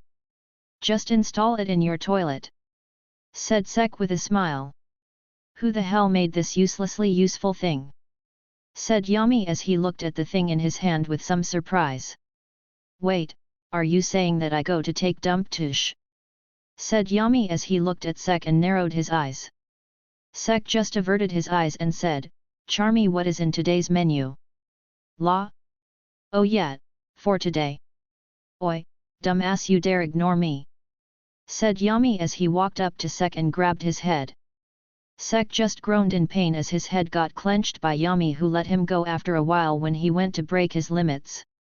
Chapter 38, Dungeon Exploration. A few days passed by since the Black Bulls had their day off. The things went rather normally for them, with the squad getting no missions for the time being. Seeing this as a break from all his work, Sek decided to make up for all the days he was busy with his missions and focused on training, which now included a few stances he copied from Asta and Yami. He also helped Noel along with Asta, who still had shitty control over her magic, but still she was improving slowly. Currently in the HQ's living room, Sek was having a chat with Asta and Noel when suddenly all of them noticed Finral's magic portal opening in front of them. Oh, Yami-san is back, said Sek as he looked towards the portal. Welcome back, Yami-san, said Sek as he saw the captain come out of the portal. Yami on the other hand remained silent and smoked as he looked at Sek and the other two. Alright everyone, I have an announcement to make, said Yami as he gathered everyone's attention. Apparently a new dungeon has appeared in the Clover King. A new dungeon? I need to carry all the gold that I can gather there. New spells would be a welcome addition to the Dark Lord's power as well, and having Secret with me, it won't be a problem to locate the treasure room or something which will have a matching mana like me, thought Sek as he ignored what Yami was saying. You two, looks like the Wizard King himself selected you two to take this mission, said Yami as he looked at Asta and Sek. Everyone in the room got surprised after hearing that as they looked at the two boys with shock. How the hell were these bastards got selected by the Wizard King? Did the two of you bump into him? Said Magna as he looked at the two of them. I understand about Sek, but how is even Asta selected? Said Noel as she looked at Asta with a doubtful look on her face. Oi! What the hell did you mean by that? Said Asta as he looked at Noel, who just snorted and looked away from him. Anyways, Noel, you will be going along with them. Said Yami. Hey? Me? Asked Noel with a slight surprise in his tone. Everything will let you gain some experience. Said Yami as he took a smoke. Luck, accompany them. You will lose your touch if you stay cooped up too much. Really? Yay! Said Luck with a smile on his face. Will it be right? Asked Noel with uncertainty as she looked towards Luck. Looks like that is the place. Said Sek as he saw the opening of the dungeon. Yay, we are here. Said Luck as he walked towards the dungeon. Sek and the other two followed him as well, and soon the four of them were in the dark cave. Asta, who had a torch with him, lit it up and walked beside Luck. Hey, can you not stick to me while walking? Said Asta as he glanced at Noel, who was hiding Asta's shirt. Looks like a royal is scared of the dark. Said Sek as he glanced at Noel. Who said that I am scared of dark? Said Noel. I never said that it was you who is scared. Said Sek as he chuckled, hearing which Noel growled and soon tripped her feet, making Asta fall down along with her. Welp, there goes our source of light. Oi Luck, did you find it yet? Not yet. Said Luck as Sek and Luck walked side by side and were followed by Asta and Noel. Oh, here it is. Said Luck, who found some light coming out some gaps in the wall and removed one of the bricks which revealed the inside of the dungeon. This place really is full of mana. Said Noel in amazement. It sure is. Said Sek as he looked around the dungeon with distorted space. I want to feel mana as well. Said Asta as he fell down on his knees and started complaining about his lack of mana. Sek and Noel looked at him for a while before Sek looked away from him and shook his head. He has tried to give Asta some of his mana using his sacred gear, but that too didn't work on the mana-less boy. Stop that, Luck! Said Sek as he saw Luck was about to step on another trap. Haha, that was fun. Said Luck as he looked at the three rookies. How the hell was that fun? Said Asta and Noel in unison, hearing which Luck laughed once again. Now then! Muttered Luck as he started checking the area, and soon his eyes turned dangerous. Want me to help you? Asked Sek. No, I want to enjoy myself as well, you know. Said Luck, knowing that Sek must have felt the mana from the enemies as well. I leave the dungeon exploration to you guys. Said Luck as he dashed towards the enemies that he sensed earlier. Wait! Where are you going? Have fun! See you soon! Said Sek as he looked at Luck. Now then, looks like we are on our own. Said Sek as he looked at the other two rookies. The two of them just sighed and looked at Sek, who have a fake cough, and said, by logical thinking I am promoting myself as the leader. Hey, how does that work? Asked Noel. Taking into consideration that you don't have any CO trip over your magic and the fact that Asta is an idiot, I think that it is logical for me to be the leader. Not to mention that amongst the three of us I have done the most missions. Said Sek. Hey, what do you mean by I am an idiot? You bastard! Said Asta as he looked at Seka with annoyed look on his face. Anyway, let's continue the dungeon crawling. Said Sek Ash, lead the group. I will show you that I am not an idiot. Declared Asta as he rushed forward with his anti-magic sword in his hand. Noel, what do you see? Asked Sek. An idiot. Said Noel with a deadpan look on her face as started triggering trap after traps. If you want I can give you two some space to spend some alone time. Said Sek. Noel immediately blushed as she looked at Sek with a furious look on her face. What are you talking about? Why would I want to spend some alone time with Bakista? Yelled Noel. Sek looked at the noble with a teasing smirk and said, I never mentioned that the alone time has to be spent with Asta though. Noel's blush deepened at that as she looked towards Asta, which made her heart start pounding. Sek, who looked at the royal tsundere, flicked her forehead and said, "Don't get too overboard, okay?" He then looked towards Asta and said, "Asta, I will check some other route and will return back in 10 minutes. Make sure to keep our fellow rookie safe." "All right. Leave it to me. Noel, come with me," said Asta as he gestured Noel to come towards him. Sek smirked and gave Noel a slug push and went with Secret to look at a different route. "I am such a good guy. Aren't I, Secret?" asked Sek, to which the bird just sighed. "I just left you guys for 10 minutes and you are already doing tentacle play, man, you guys are fast," said Sek as he looked at his two teammates held up in the air by some tentacles. Chapter 40, Meeting with the Golden Dawn. Seeing his fellow rookies held up by hentai vines which were clearly outlining Noel's intimate areas, Sek pointed his hand towards the trap and fired a big magic bullet at it, causing an explosion and engulfing the main body of the beast. The vines that were holding the two Black Bull rookies loosened up and Asta and Noel started falling down. "Wah!" said both Noel and Asta in unison as they started falling down. Sek, on the other hand, turned serious as he felt some presences near him and was about to attack when all of a sudden he noticed a small twister appearing below Asta and Noel. "Wah! What is this?" asked Noel with a surprised look on her face as she saw the pillar of wind. "Wow, Noel, you wear something quite mature for your age," said Sek as he looked at the silver-haired royal whose dress was flipped up by the wind, giving a clear view of what the girl was wearing underneath. Noel, who heard Sek's comment, was confused for a while when she suddenly noticed that her skirt was flipped. "Wah! Where the hell are you looking at?" yelled Noel as she pushed her skirt down and glared at Sek.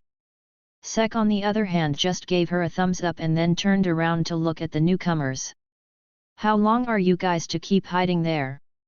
asked Sek as he looked towards a certain path where he felt the presences from. Soon 3 people wearing Golden Dawn robes came out, looked towards Sek and his comrades. "You know, Asta. So you are here as well," said Yuno in a calm tone. "Yet.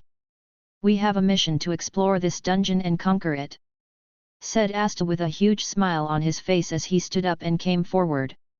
Noel too followed him but stopped beside Sek and slapped his shoulder, which was successfully evaded by the Dark Lord. "Humph! Why the hell did you help those troublemakers?" said the man with glasses and light blue hair. He then pushed back his glasses and said, "Our only mission is to reach the treasure chamber as soon as possible. We don't need to deal with fools like these." "Well, ain't he a friendly person?" muttered Sek in a sarcastic tone. "Humph, how dare he call a royal like me a fool? And what's with that tone? He is very rude," said Noel as she heard Sek's comment. Sek looked at her and said, "You talked like that to us for the first time we met too, you know." Hearing that, Noel got embarrassed as started giving her reasoning to do so, like her being a royal and all. Sek just ignored her and shoved her head away, which she had brought a bit too close to yell at him. Asta started bickering with the glasses person as Yuno looked at the two of them with slight amusement, which was hardly visible on his expressionless face. "Hello, Noel-san. Good to see you here," said the girl from Golden Dawn as she came towards Noel. Sek just looked at Noel, who was looking away from the said girl, and thought, "Seems like our royal is troubled. We haven't seen each other since the last year's royal banquet. How have you been?" asked the girl. "Someone you know?" asked Asta as he looked at Noel. Sek just let the 3 of them talk as he walked towards Yuno. "Thanks for helping them get a safe landing," said Sek. "It's fine, I was just repaying my debt to Asta. It would have been better if you haven't helped them as well," said Yuno. "Well, your friend is a huge troublemaker, so I need to make sure he doesn't escalate it too much and drags me in the trouble as well," said Sek. "I apologize for his troublemaking tendency. Thank you for taking care of him," said Yuno as he bowed his head. "Ah, recently our team was rewarded a star by the Wizard King for completing a mission," said Mimosa with a smile on her face. Hearing that, the light blue-haired guy snorted and looked the Black Bulls. Hearing that both Asta and Noel placed their hands on their waists and puffed up their chests. "Wow, ain't that cute?" said Sek as he smiled as well and looked at the Golden Dawn members who looked at Sek with a confused look on their faces. "We too earned a star by completing a mission, you know, more so, Sek was rewarded 7 stars by the Wizard King," said Asta with a boasting tone. Not even taking a second long, Kaluz came forward and pointed his finger at Asta and said, "Liars." "Hey!" reacted Asta. "There is no way that the newbies from Black Bulls would be awarded stars so easily," said Klaus as he shrugged his shoulders. Asta was about to argue, but Sek stepped in and said, "Then according to that the missions that were given to Black Bulls must be harder than the one given to you, after all you said that Black Bulls would not be given stars easily." Hearing that, all of them looked at Sek, who was looking at Klaus with a smile. "Wow, you got a star by completing an easier mission than ours. Ain't you great?" said Sek. Hearing that, Klaus's brows started twitching as he glared at the Dark Lord. "Who the hell do you think you are to mock me, who is not only a member of the strongest squad but also a noble? The name's Sek Bronzaza, the Great Dark Lord. Nice to meet you," said Sek as he gave a casual salute. Klaus glared at him for a while and then snorted. "I have no time to deal with fools like you. Even appointing people like you on a mission like this is a mistake," said Klaus. "How dare you? The Wizard King himself gave us this mission," yelled Asta as he came closer to Klaus. "Such a blatant lie," said Klaus. "I am not lying," replied Asta, making the noble snort. "That person from your squad really is a pain in the butt," said Sek, hearing which Yuno just remained silent while Mimosa just gave a wry smile. She then glanced at Sek and asked, did you just say that your name was Sek Bronzaza?" Sek, who heard her, looked at the ginger-headed royal and said, "Yes, and I believe that you must be Mimosa-san. It's been a while since we met. Wait, you might not remember me since it's been quite a while." "Phew, don't worry, I remember Sek-san very well. It's really been a while. How have you been?" said Mimosa with a smile. "As you can see, I am great as ever. How about you?" "I am doing great as well. As you can see, I am now a magic knight too," replied Mimosa. "Wait, you two know each other?" asked Noel as she looked at Sek and Mimosa. "Well, you can say that we do know each other," said Sek. "Yes, Sek-san is someone I met when I was a kid," said Mimosa. "Though we haven't seen each other for years now. It's really a surprise that the both of us remember each other, considering the fact that we have only a couple of times, and that too a few years ago," said Sek. "Phew, well, Sek-san's farewells left quite an impression on both me and my brother after all," said Mimosa with a smile. "Well, in my defense, I would just like to say that at both the times when I was leaving, your father was near you too, and I didn't know how to approach you at that time," said Sek as he remembered the time he just left them without even saying goodbye to them. "Whatever you say, that was quite rude, you know," complained Mimosa. Sek just nodded without thinking much about it and then looked at Asta and Klaus, who were still bickering, and thought, "Wasn't that guy saying something about completing the mission soon or something just a few minutes ago?" and looked at Klaus with a deadpan look on his face. Thanks for listening.